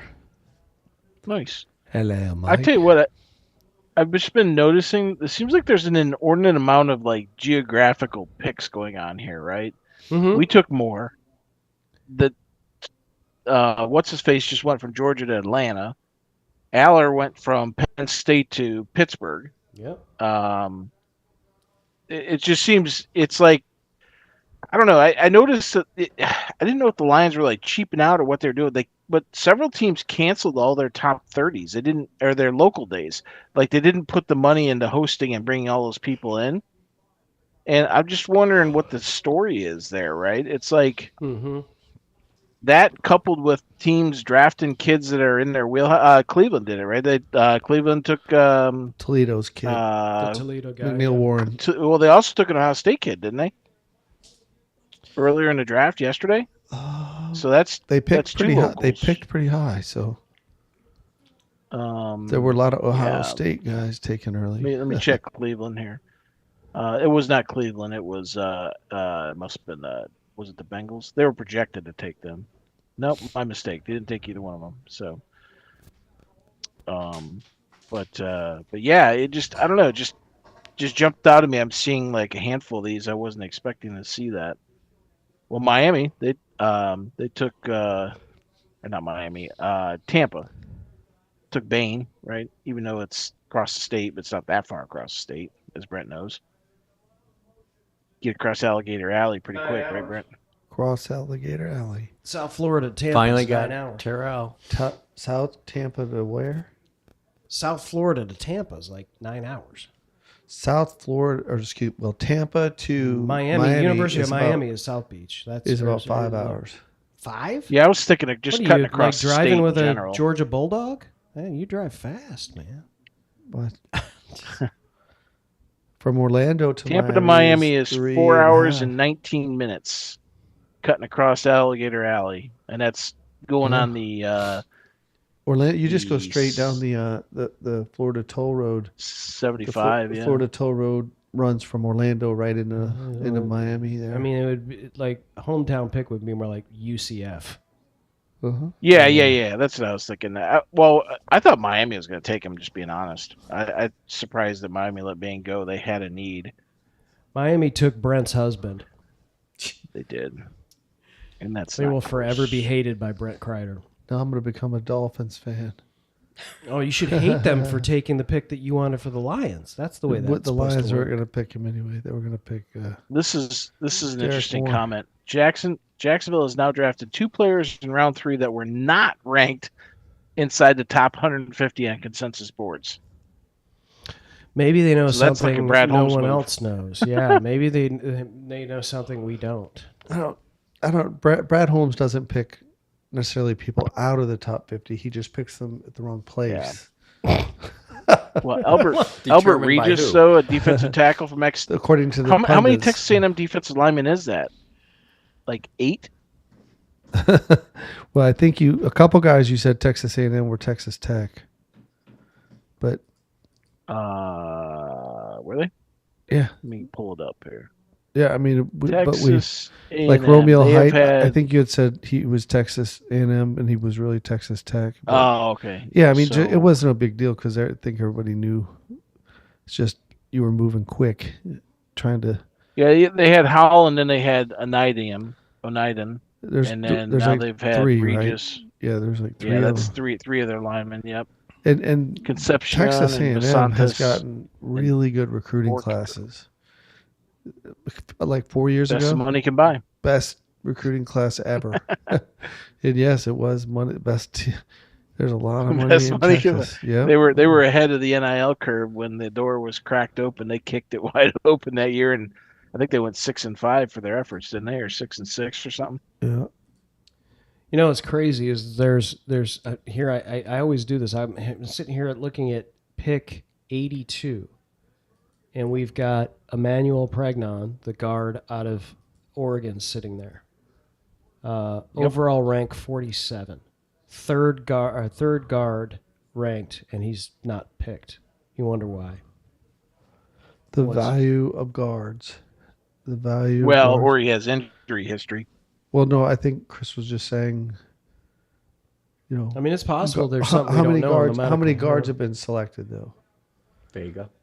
All right, well, I can tell you that. I think yes, I can. Yeah, I can do that too. I got it right here in front of me here. OG baby. Guards 3.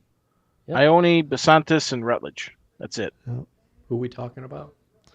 He was just saying. Pregnon from Pregnon. Oregon. Yeah, he was just saying he was a highly rated guard, and I was thinking Oh, Big Orange just went to the Vikings. Dominique Orange. Big Citrus. Big Citrus, Big Orange. I call him Big Orange. His name is Orange. That's what they call volunteers, right? Or Yeah. the Tennessee Volunteers are Big Oh. Orange. He Man, just in that's the Big right Orange, place at man. the right time there. We're gonna sing Rocky Top and draft Dominique Big Citrus. Now he's gonna say Skull because he's a Yeah. Viking. So the Vikings is and the Packers both took big D tackles. Wonder why. They've got 2 defensive tackles they selected: Caleb Banks and Big Citrus to the Vikings. Vikings did. Yeah. And we don't have any Yeah, they're- defensive tackles. Can we borrow one? Well, it could end You up just in slap pe- like a red people getting jersey on him cut. and have him play both ways. Is there a list of free agent defensive tackles? Probably. Somewhere. It starts and ends with DJ Reader. Hang on a second. I got it up here on OTC. Free agency tracker. D tackle. Interior D lineman. Not very many left. Number 1 on the list, DJ Reader. Justin Jones, Daquan Jones, who's 35. Bill Nichols, 30. Larry Agjambi from the Bills, 32. Calais Campbell at 40. Holy smokes, Calais. What are you still Calais. playing, bro? Calais. Mario Edwards Jr., 32. Greg Gaines, 30. Shelby Harris, 31. It's easier to go see who's under 30.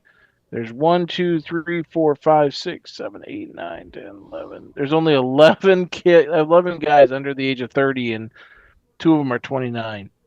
And if I go look at the snap count, that's what I usually look at in the free agent. Reader at 52% is number 1. Shelby Harris from the Browns was 48. Calais Campbell was 45. And those guys are 30, 32, 35, and 40. Daquan Jones was 4th at 35 with 43%. I mean, I thought Calais Campbell defensive was tackle's 52. a shit show. Isn't he 52 years old right now? Calais Campbell. Yet he still has 40. 40. Yeah, he's 40. And he's 40 still, years. I mean, I the know. guy, when you see him, he is a I know he's a stud. beast. He still has like the longest arms of any human alive. He's a big man. He would be fun to have on the team, but it's like I don't know. It's the guy you're tossing out. This guy's got to be on the name list, right? Chris Brazel. Brazel. I mean, you gotta love it. Brazel is second. Brazel. Wazzle The Brazel. second. Yes. So are you Brazel or are you Brazel? I think I think we'll put him on the maybe honorable mention for the all name list. Brazel. Panthers. You still don't have a quarterback. Got half a quarterback. Lions should I have think drafted he Monroe improved. Freeling. Oh, is that it? Yeah. Are you trying to start shit? Yeah. Mike. Mike. Mike's over there. Did he grab a mop handle out of the thing and he's poking the bear? Yeah, how come they didn't trade up to get Ruben Bay? I know, man. I mean, come on. I want to know why they didn't get both of them. Yeah, exactly. La Chameleon. Huh? La Chameleon. He didn't try hard enough. He changes his colors just to fit into an environment. La Chameleon. Simon. Woo, Simon. Highest drafted edge rushers by the Lions over the last 20 years. Aiden Hutchinson, 2 overall, 2022. Ezekiel Ansah. Ooh, Simon, was he on your bingo card tonight, boys? Ezekiel Ansah.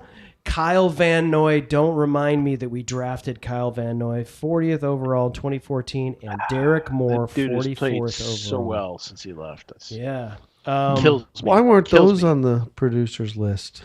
Peter Schrager confirms with a retweet that the Lions attempted to trade up to take Caden Proctor last night over Blake Miller. Glad we didn't do that, if true. Who died and made who said Peter that Schrager? name's full of shit? Who died and made Peter Schrager? Schrager's one that Schrager's was a Lions pimping the hater. whole story about that bullshit. Of course he's going to say that. He hates us. He's the reason why we didn't make the playoffs. There's no way that's he said accurate. we wouldn't make the playoffs, and that's why. No. He liked Montgomery in his Angry Runs segment. Or that wasn't No, him. that's not- that's not him. Kyle Brandt. Yeah. Kyle Brandt, yeah. Sorry, got him confused. They don't. So I want to know is how did they don't Montgomery take the money and run when he got that big old back tat, to match the one that Jamar Gibbs has? Hey, It doesn't work down in Houston. they can still be friends. They can be friends. Say can't be friends. Oh, baby. When Brent gets tired, he sings. Got what I need. He's got his own little private karaoke session going on over here. I don't even know what song he's singing, but I don't want to know. It doesn't mean sing louder, Brett. That means I don't want to hear it. It's your fault, Chris. You put headphones on him, put him in front of a mic, and just kind of have him sit there and gets close right his up You got eye. to do this, though, Brent. Pretend he's You got to Stevie hold Wonder him or up something, here.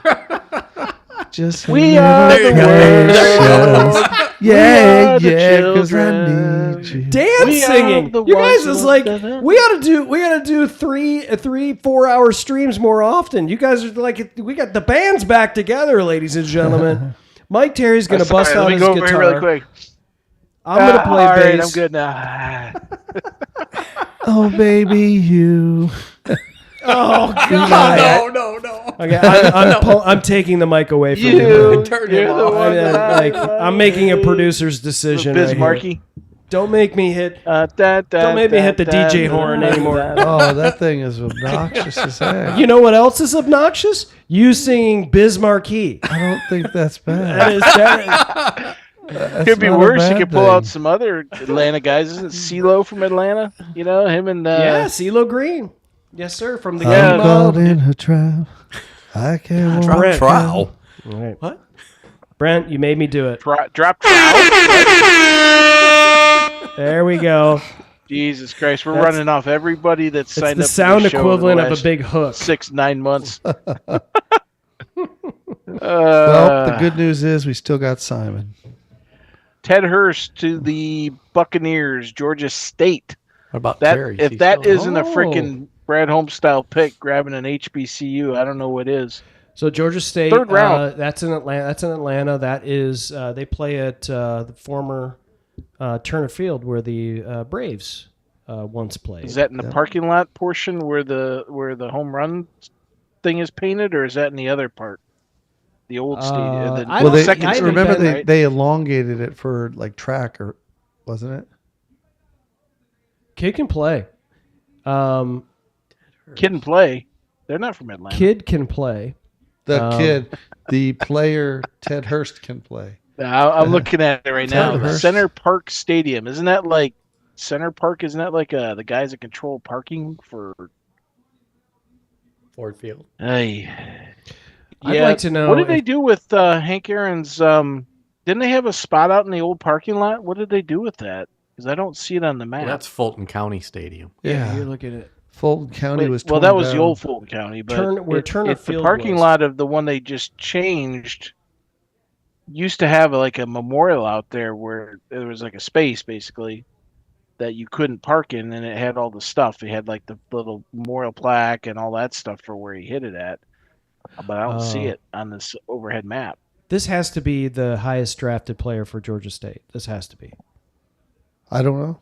We have to look that up. That's going to be like top news story in Atlanta about this. Everybody's going to be freaking out because I believe he's the highest. I remember player. a couple Georgia State players getting drafted. You do? Yes. Will Lutz Player. was the prior one by the Saints. Will Lutz? Yep. Was he from was Georgia drafted State? in the 6th round.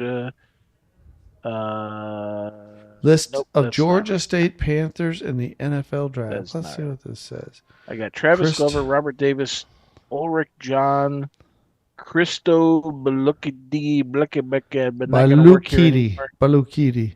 John yeah, Ulrich. all from like the teams. Davis. Glover was 2 years ago, right? Davis, Brent, is that what you're Travis seeing? Glover. Offensive lineman for the Packers. Yeah, but these were all sixth. round? Chris was saying. Yeah, or he's wait, the highest third- drafted yeah. Georgia State player. Right? Notable, undrafted. Yeah, he is. Yeah, 84th Will overall. Lutz. Yeah. What was Will Lutz? Where was he picked? I'm looking. He's a kicker, so he might not have been drafted. He might have been a UDFA. It doesn't. He was at UDFA. Simon says your singing is sending him to sleep. It's 3:30 a.m. It's time to go. Night, Simon. We appreciate you, brother. Thank you for Good night, brother. thanks for Night, hanging Si. with us. Is Simon? Oh, Brent's taking dude. requests, Simon. Brent's taking requests. So if you want him to sing you to 3 sleep, coins in a fountain. so you want him to sing you to sleep, he's taking requests. And I'm going to hey, be have Brent. my finger on the DJ air horns sign. Yeah. Yes, sir. Dan. Brent, the guy that the sleeper offensive tackle that we were looking at that we liked just went to the Browns, and that Austin Barber guy from Florida. Yeah. So your little buddy there's going to be happy. He's got a Cleveland Brown now. Yeah. Remember we were looking him up when we were looking at Yeah. tackles, and he was like we're just like looking at his sneaky good numbers for PFF across the board. He was very balanced, unlike some of these other guys that like were like stupendous at pass blocking but just trash at run blocking. Flow rider. I don't. DB Dalen Everett went 85th to the Steelers, which is on the screen right now. So you guys are watching it as I'm watching. You don't? You do like it? No. Oh, you don't? No, I don't love their draft Okay. at all. Who's I that? don't either. The Steelers. They took a Hennecore, which at that point they were like we had to take a tackle because the good ones are gone. Austin Barber. And so that's kind of a reach for a Hennecore. I Well, don't love well, it, Drew Aller, at all, generally. Especially with Howard already in the camp for being a development guy. We move fast. If you don't slow down, life's gonna pass you Someone by. just posted that. So So- Will Howard so, was real taken quick, at 185. Can we have one discussion, guys? Dan, go. Will Howard. We were talking about Aller, weren't we, in the Steelers? Yeah. I just posted in there that Aller was just taken at 76. Howard was taken last year at 185, and I don't think Aller is much of a different player than Howard. Just Howard's got more hardware. So Mike McCarthy interesting pick. thinks he's better. Who does? Mike McCarthy. He's the coach of the Steelers. Mike McCarthy has also coached Aaron Rodgers for many years, and he does not seem to have an interest in having him on his team. So, Okay. Of course, he's washed, but Maybe they don't love Will Howard.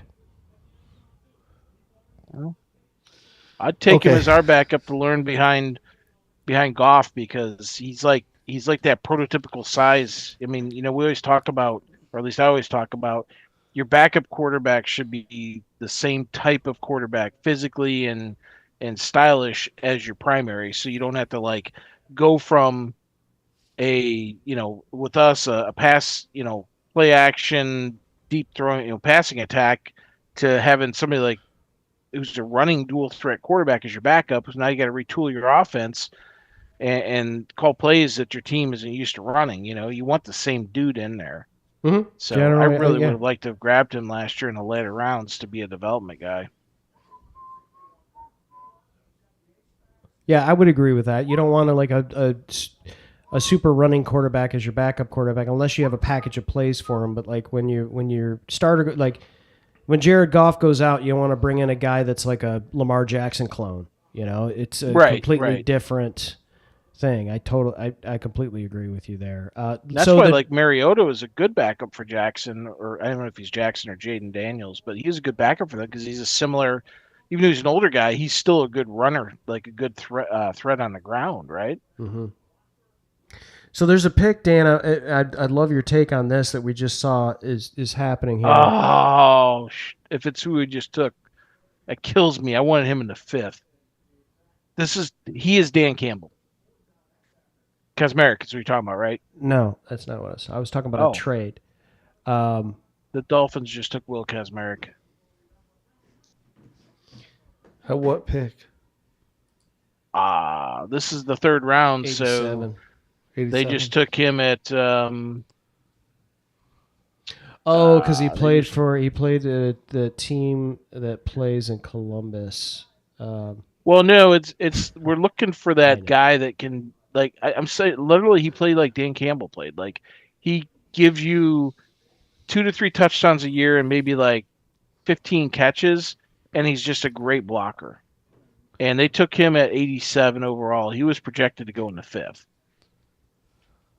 So he must have really improved his draft stock, because he would have been a guy that I would love to see to replace Brock Wright to give us a better, since we signed the other kid, he would have been a good one to bring in to be that long-term development guy.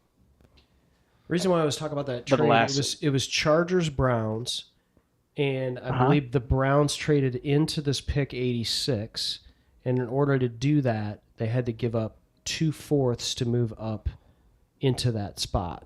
And so I'm just thinking, like, if we had that other 4th, could we have done that? Where'd they come from, though? They had a 6th round pick too, didn't they? They added a 6th, yeah. Where did they come from in the round? I don't know. That's why I was saying let's look at. Yeah, it's popped up on the screen. That's why I jumped in, and then you started talking about the Dan Campbell. Okay, let me see if I can find it on here. I didn't. Nobody posted it. It was the Chargers and there it the is. Browns. I got it. 105, 145, and 206 for 86. So they moved up from 105 to 86.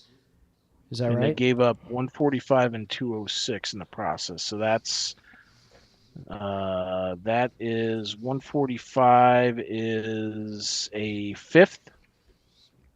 Okay. And 206 is a 206 is a very late 6th. In fact, it's right after our pick in the 6th. So we gave up. So we could give up 205. We could give up 181. Let me see here. I'm just trying to do this math. We could do 157, 205, and 118. That would not be enough unless we're getting into the very back of the draft. Very back of the draft. I forgot that. What's that? Who are you going to take with that pick? I don't know. I'm thinking conceivably, like. Okay. Like we just saw somebody that moved up. What does that take, tonight to do that? But they're moving up from 105 to that, and we don't have anything in that range to be able. That was part of the. I'm just thinking out loud. I'm not like, oh God, we got it. Like, how would we go get Emmanuel Pregnon right now? I'm not thinking that. I'm just thinking Jermon McCoy. Yeah. Kyle Lewis is the best linebacker sitting out there. He is the 5th overall best player on the board right now. Mm-hmm. After McCoy, Pregnon, Jalen Kilgore, the safety from South Carolina, and Skylar Bell, the wide receiver from Connecticut. And then immediately after Kyle Lewis is Jayshon Barnum, and then Connor Liu. So some names out there. Jennings Dunker's in the top 20 available guys right now. Mike Washington Jr. Pregnon is a Jaguar. Yeah, I already mentioned him. John Cannaday, Rolder, your boy Trost. They're all in the top 25 available guys right now. So Pregnon's no longer available. Yeah, keep up. he's Dan no already longer said available. that. Come on. Hey, guys, Pregnon's not available. He just got picked by the Jaguars. Did you guys hear that? Yeah. Okay, thank you. I did not hear that. Somebody was Keontae Scott? I heard his name, and that's all I heard. Keontae Scott's available. Yeah. Are you sure? Let's- Oh, yep, there he is. uh, Yeah, he's one, 2, 3, 4, 5. Guys, this 6, just so in he the just Lions moved up have to traded seventh for best. Jacob Rodriguez. I would like them to trade up for Keontae Scott. There's at no that rule hairdo, against man. trading for a drafted pick, is there? Nice. That is Once nice. it's drafted, they've done that, right? That's why it's got a The little- Yeah, they've NBA done does it. that all the time. It's got a little pom-pom. Yeah. But NFL it doesn't.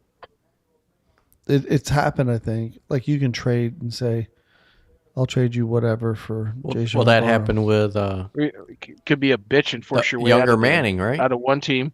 Yeah, that's what I mean. From Eli. San Diego over Eli. to the Happened Giants. with John Elway. Yeah.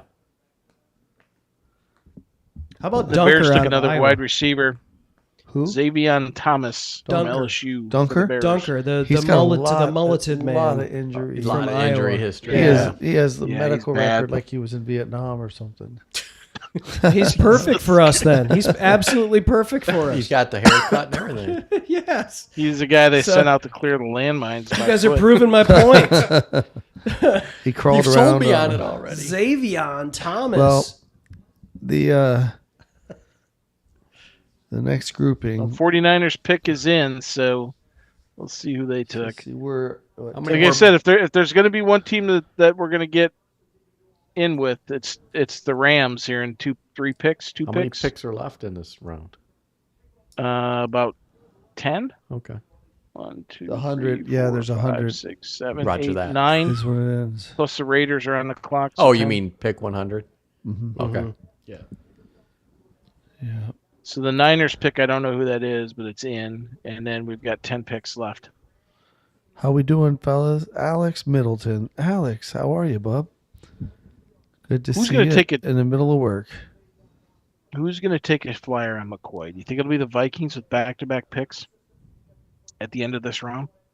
What was the question, Dan? Who's going to take a flyer on McCoy? I don't think the Rams will because they took a flyer on their first-round pick. So But they can. I mean, they can afford to. they could, right? But he's not going to help them win anything this year.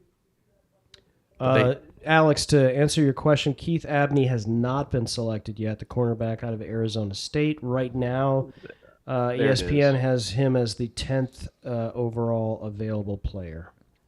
That's an interesting pick. The 49ers took a running back, but not who you would think. They took Emmett. Kalon Black from Oh. Indiana Yeah. instead of He, either running Penn back. State he's a guy tough or dude. Washington. I watched him. He is. He's a great watched, runner. Yeah, I watched him a few times this year in Indiana. He physical. I like the player. Yeah, he's a little bowling ball. Doesn't play special teams, I think, was one of the, like, He will in the NFL. we'll have to, right? Yeah, Yeah. like the player for sure. Well, he doesn't have to because he could just walk away. Well, if any team's going to pick McCoy, the Raiders and the Cowboys There's are the been next two guys- picks up, and they're too stupid. They would do something like that. Yeah, I think it's too high to pick him. Not in the third round. The 16th overall pick Black, with you a mean? busted up knee. No. McCoy, I'm sorry. McCoy. Yeah. I mean, he's It's damaged definitely- goods, right? No, you I know, like you know what Kalon you're Black. not getting with him this year. So Definitely the story. there's any- One of the stories that are that's happening here, and will be tomorrow as well if he doesn't get picked here in the next. yeah. Well, didn't somebody else like about 10 years ago? Wasn't there somebody that had just really nasty report from the combine medicals that they had like that degenerative condition or something like that, and they fell all the way to like the 5th round or something? I don't remember who it was, but I swear we had somebody like that. That was a high-profile first-round pick that ended up going all the way to the 5th before they got picked up. Juan Roque. I don't know. Wow, there's Second no round. one there. Yeah. Wow. Yeah, you're right. That was 10:30 at look, night. Yeah. the Yinzers cleared out. They're like, we got Drew Aller. We're out. They're happy. They went to the bars. You gotta go drink Rolling Rock, right? Exactly. They're gonna go. I see, baby. They're gonna go spin their stupid yellow towels. Alex, welcome in. We appreciate you joining. You missed that Brent. This is what happens when you're streaming for over 4 hours during a draft. Brent's taking requests. He's been singing a number of songs tonight. In a trap. Brent After Dark. Brent, you're gonna have to wait. You're gonna have to wait. Elvis, you have to wait for Alex to give you a request. You know Alex. Alex is a part of your fan club, so he's well aware of your repertoire. I don't know Alex. No. No, never met Alex. Okay. Well, Alex, Look forward to welcome in. So to you're meeting welcome him. to request a song, or my favorite thing to do is to request that he doesn't sing at all. And so that's what we're having is a little sing along. Alex, what are your thoughts on the Lions' first and second round draft picks? Obviously, Blake Miller last night, starting right tackle, we believe, for the Lions. And then tonight, Derek Moore, the edge rusher from the University of Michigan. Some of the stuff that we covered tonight, Holmes got on stage, and one of the first things he talked about was how Moore is actually going to be coming in and spelling Aiden Hutchinson at times. So our assumption is that Moore was going to, be that edge that was going to be opposite of Aiden, which still could happen, but he's also talking about spelling Aiden, which we thought was interesting. But love to know your thoughts. If you're happy, give us a scale of 1 to 10. If you don't want to talk and you just want to request songs from Brent Kreider, he's taking requests. But I have my finger on the trigger of the DJ air horn. So Lions today. if he doesn't sing on key, I'm not giving him auto-tune. I'm not giving him a chance. I'm just kicking him out with the air horn. So the Raiders picking? I see no requests. They're working on it. Who was talking about the fastest guys in the draft? Because the Bears just took the third fastest overall in history in Xavier Thomas at a 4.28. So didn't they lose their All-Pro kick returner? The Bears? I don't know. I thought they signed somebody to replace him, but. Yeah, that's going to be – we're going to have to cover this guy somehow. Alex said that he's falling worse than Will Johnson did. Lions today, appreciate you joining. Go Lions. Let us know, Lions today, what you think about the draft so far. We're feeling pretty good. Feeling definitely better than last night, but I felt good. Do feel great about the Blake Miller pick in the first round. Why am I seeing Matt Millen on the TV so much tonight? Wait, I'm sorry. Matt Millen's on my screen. He's a Pennsylvania. Boo! Thief of joy! He's a Pennsylvania guy. He's the Raiders. Penn State. I don't care. Calvin Johnson guy for tonight. You're just gonna run and jump. Matt wanted to Matt watch Millen that. is on my screen, and I just have to yell at him. I'm sorry. I don't let him take my Felt piece. great. Felt great. Go ahead, guys. What's the Go ahead, Slack take a pod shot. give us when we type in Millen into Slack? Usually it gives us an auto response, doesn't it? Something about drafting wide receivers. Probably. Oh, they drafted. They got a guard. Trey Zune the third of Texas. Texas A&M's got a lot of guys getting picked. Texas Tech and A&M. They did? You actually beat me to that one, Chris. I don't see that. Has not come across yet. Trey Zune the third, Texas A&M center. That the screen said guard. This says center. Maybe he plays both at the same time. I don't know. He's so great he can play guard and center at the same time. Oh, at the Crazy same Trey time? At the same time. Oh, And he's like Is two that his gamer name? draft picks in one. And he's the third, so is there two clones of him that play other positions on the line? That would be awesome. Hey, how's our timer doing? Are we gonna all of a sudden just blip off, or at Hey, the we're 4 hour past the mark, 4 or are hour we still mark, so good? we're good. Lions today says love the Awesome. draft, build the trenches, loving that. Alex says I've got to run off soon, which is why there'll be no requests coming. Oh. Alex, thank you. Come on, Alex. Leave us a request. Rappers come off my Delight, break. I got Sugar Hill this privilege Gang, later. We'll whatever do. you need. Alex, thanks for joining, man. That's awesome. Cowboys are on. The Cowboys pick is in. They were up like a second, and they turned that pick in. They might pick Jay McCoy. Sean Barnum. They took another edge. I think that'll Did be they take an fine edge for in them. round one? No, they took two your maybe? boy's safety. They took Caleb Downs. No, I thought they had another pick.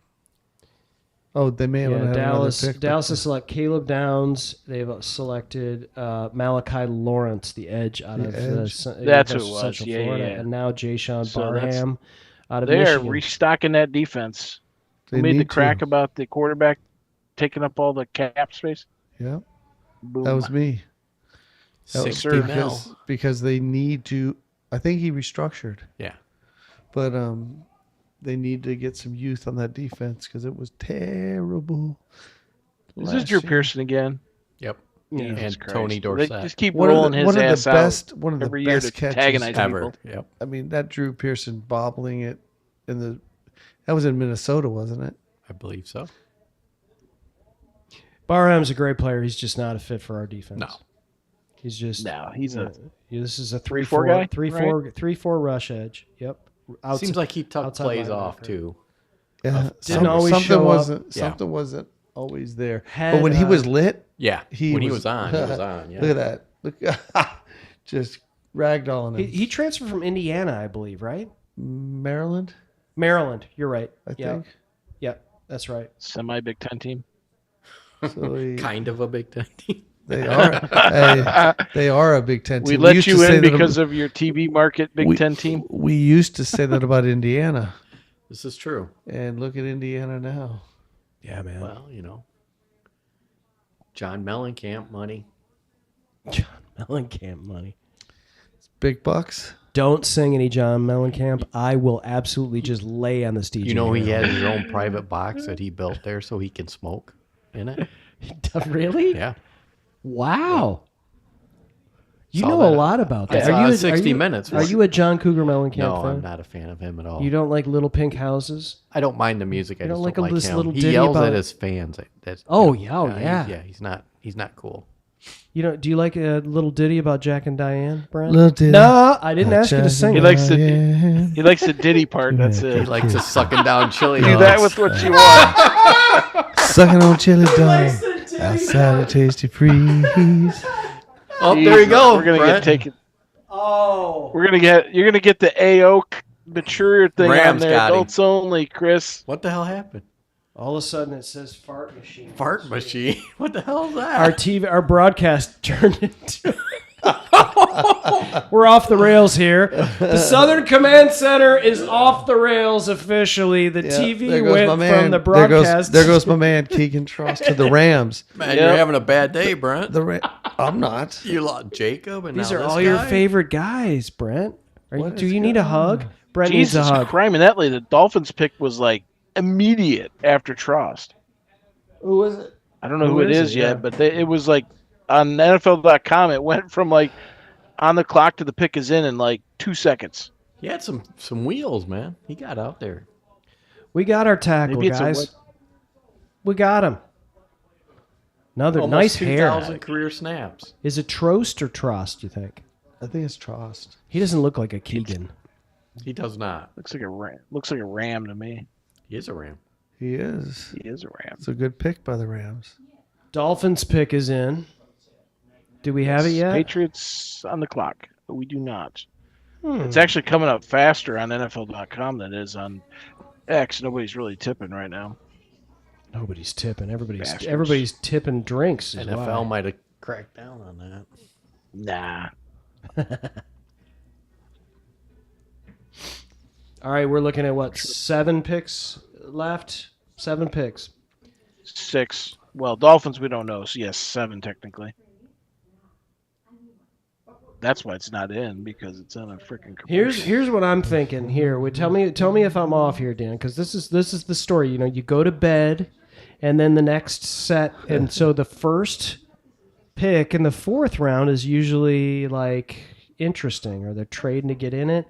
You got the Buffalo Bills sitting atop the first pick in the 4th round. After what happens here in the final 6, 7 picks.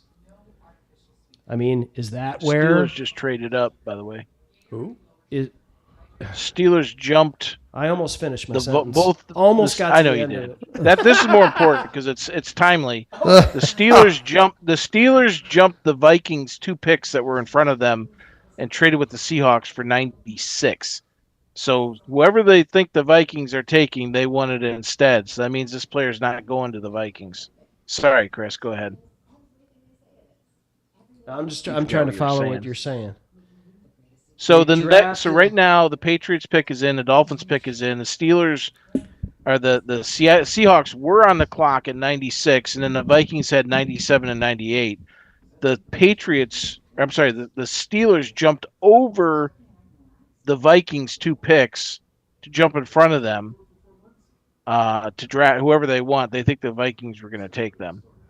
The Yinzers went home. We got the drone shot, and everybody left. And the Steelers have 2 picks. Chris Bell, wide receiver, went to the Dolphins. And the Patriots pick says they're on the clock. Let me see. What did they give up? Steelers went up 3 slots and gave up 99th and 216 to move up 3 slots. This is bargain bin time here for Brad. He's going to move up 18 slots, Won't take that much.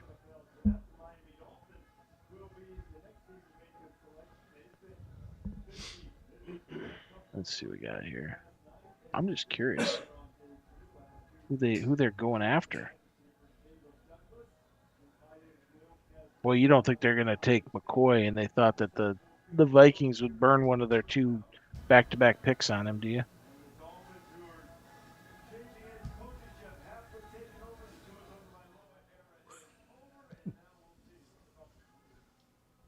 Is everybody on mute? Crazy because it knocks Brent's out asleep. It knocks out the TV noise completely. Yeah. When I take it off, you can hear the TVs. When I turn it on, Patriots it squashes it. Patriots took Notre Dame tight end Eli Raritan. Every time. I still don't know who the Steelers traded up for.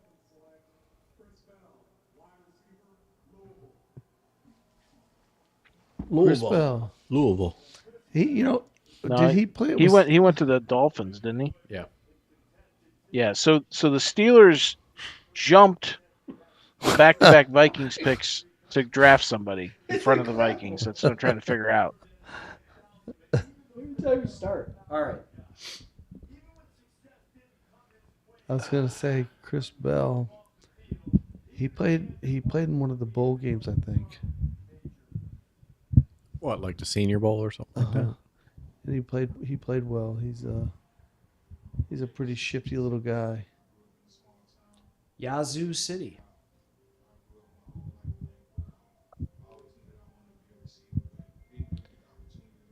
Oh, they're playing Their draft's piano. Not too bad.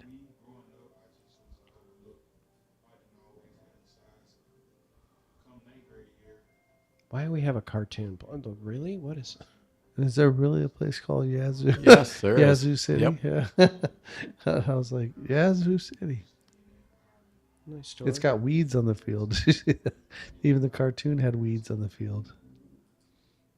I mean, there's a place called Zilwaukee In Michigan. in Michigan, so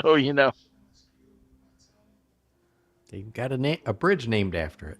Man, It if I had does. a It's a nickel big for every bridge. time I drove over that bridge, man. That's not even a top 2 bridge in size, is it? Between the one not over big. the Straits and the one going to Canada, and that'll be number 4 now after the second one going to Canada. Although it might be wider. No, it's not. That's not can wider move. there, is it? That's Saginaw River, right? It's going over. Yeah. Saginaw. Yep. Okay. I still don't know who the hell the Steelers drafted up. They're probably waiting because it's their home crowd. Eli Raritan, Notre Dame tight end, went to the Patriots. Oh no. That Chris Bell pick. Dr. Jimmy said he's got an ACL torn from 2025. He was a 6 out of 10 on the concern level. But that's for Miami, so. All right, Steelers pick is in.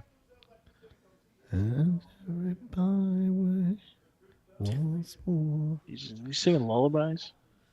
Sinatra. Fall asleep. Singing My Way?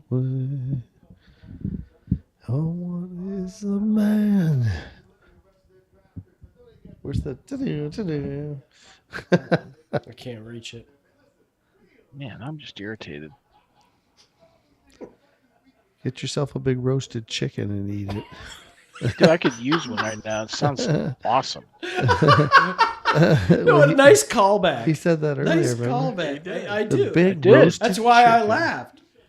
I'm still thinking of Kenny. Kenny? Kenny? I don't know what you're When- thinking about. When the light went off, the Kitty's chicken light, and Kramer's like, Kenny?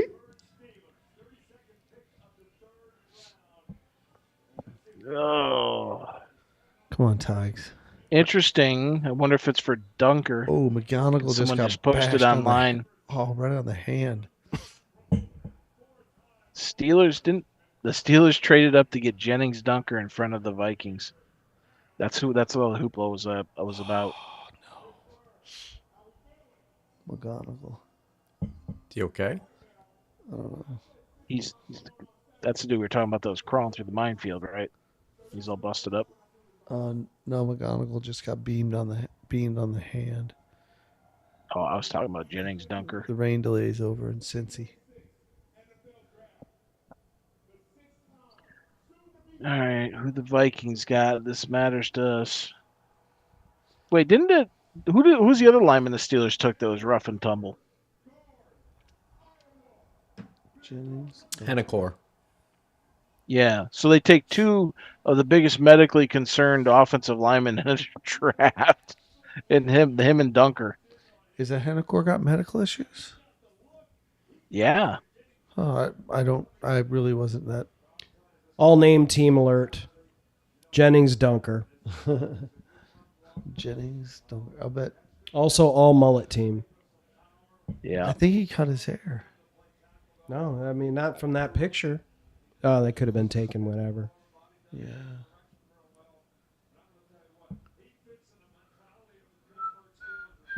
All right, what you got here? Vikings back to back. These idiots will probably take all 10 minutes for both picks before they turn them in. Look at that luscious mullet. There is so much party in the back on that one. And the color. There's a lot of party That back red, The that coloring rich is red color. Red flowing there. mane. Glorious. Is that one where the sheets match the drapes, or Yeah. Now we're talking. Somebody else has now got we're a getting it. boyfriend It's now. after- You boys can wait, check we- that out. I'll be. my bad. It's There it still is. 2 more There it minutes is. till 11. Look at him doing the 40. It's all mullet. That's it. Flow. That's flow, And, sir. and then not mullet. he cut his own hair in the front. You can see. Oh, he's You throwing think he's hay got a bales. flow bee? Yeah. Remember the flow bee? Yeah. Oh yeah. Yes, sir. It's all about the stash. Did you notice that stash didn't move? I mean, it is fixed. And they're spending some time on this one talking about the mullet. Is he going to do cable tossing next? I mean, he's throwing hay bales. He looks like he could throw a kilt on that dude, and he'd be right at home. Yes. I love coffee. Drink 5 cups because his heart's Yeah. going to explode. I bet you Dan Campbell's like, come on, man. I wanted this guy, man. All right, we Man, got, he drinks all we this got coffee. 3 more shots to jump in. He 3 loves more the shots ball. to jump back I do a in. triple shot. That's your MO, man. You're going to come in and compete. That's your How MO, he described man. it, Mike. You remember? Yeah. Yep.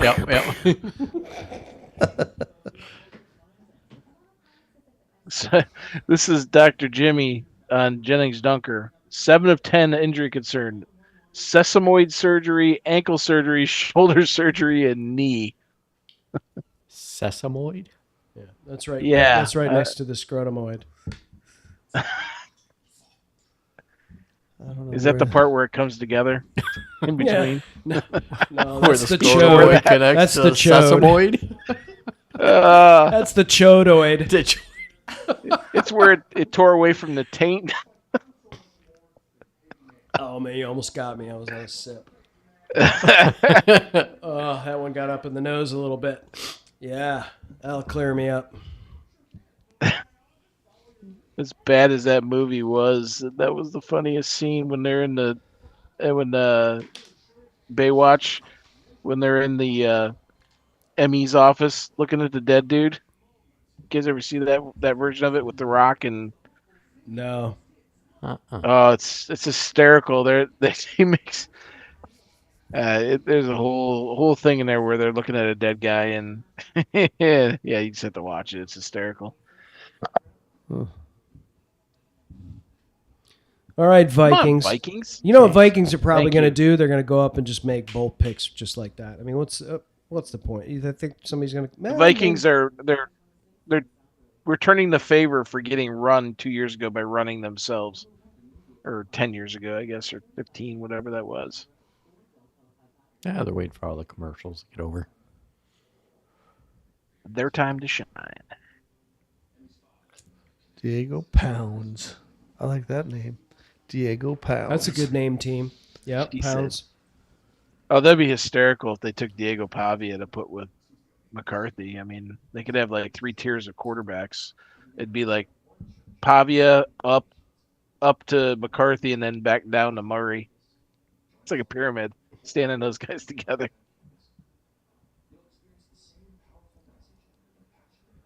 I mean, Pavia's not even going to get drafted, right? I mean, we don't think he's getting drafted, do we?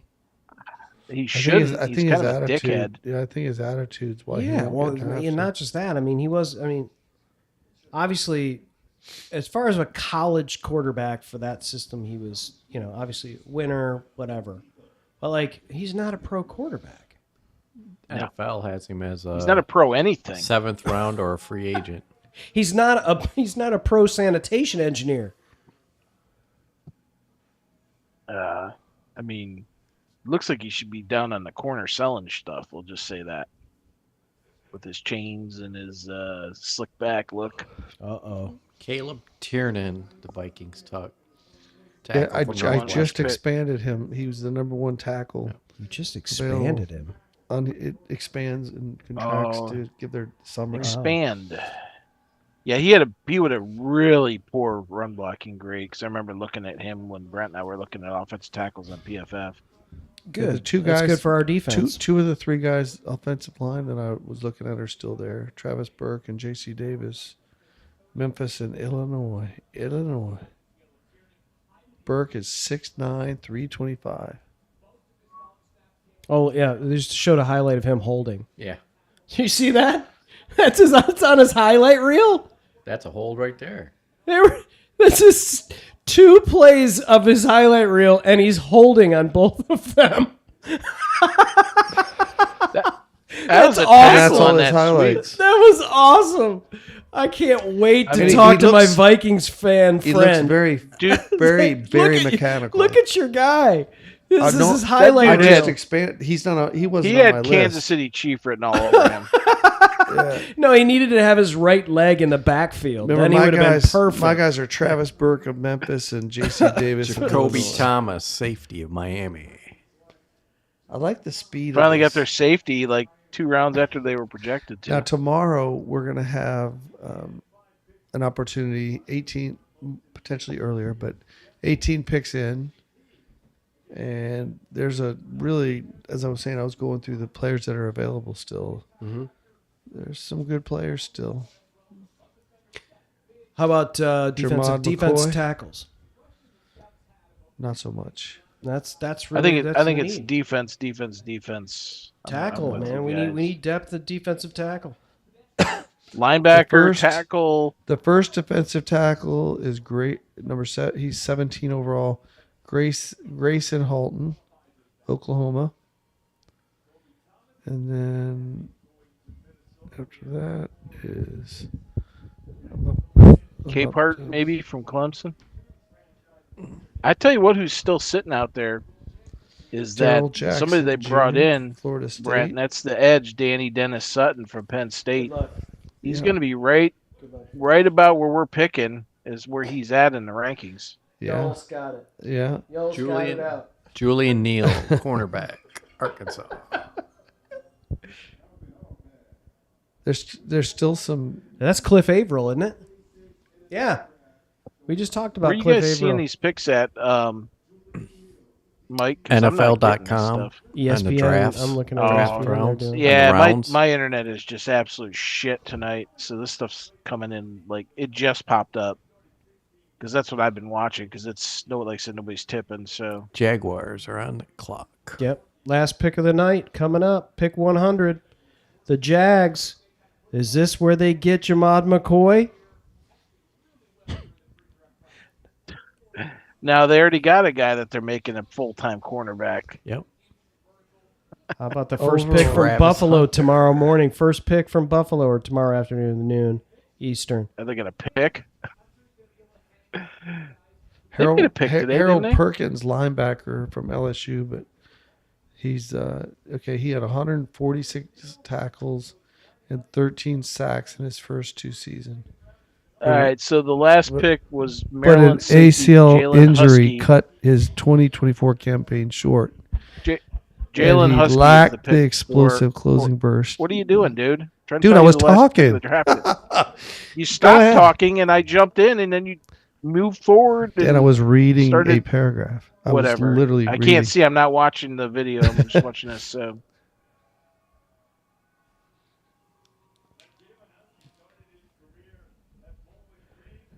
All right, folks. That is the last pick of the night for rounds 2 and 3.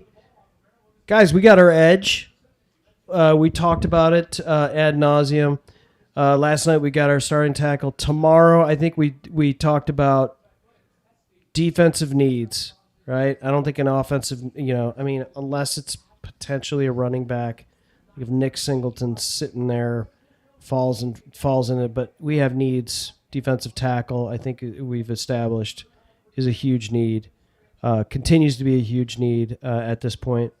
I know the talent isn't what you think it is at this point, but let's not forget some great players have been found historically in the 5th round, in the 6th round, and in the 7th round. Let's just go ahead and shut it down tonight. I think 4 hours and 35 seconds is 4 hours and 35 minutes is plenty. We got plenty of stuff to talk about tomorrow. So we're going to sign off here from the Southern Command Center in Phenix City, Alabama, where the skies are still dripping with blue Kool-Aid and cornbread. Everybody have a great night. Thank you for joining us in the chat. Join us tomorrow at 12 p.m. Eastern. We'll be right back here for the 3rd day of the draft. Be well, get some rest, and come with some questions and come with some needs for the Lions to discuss. Everybody have a great night. Thank you. good night.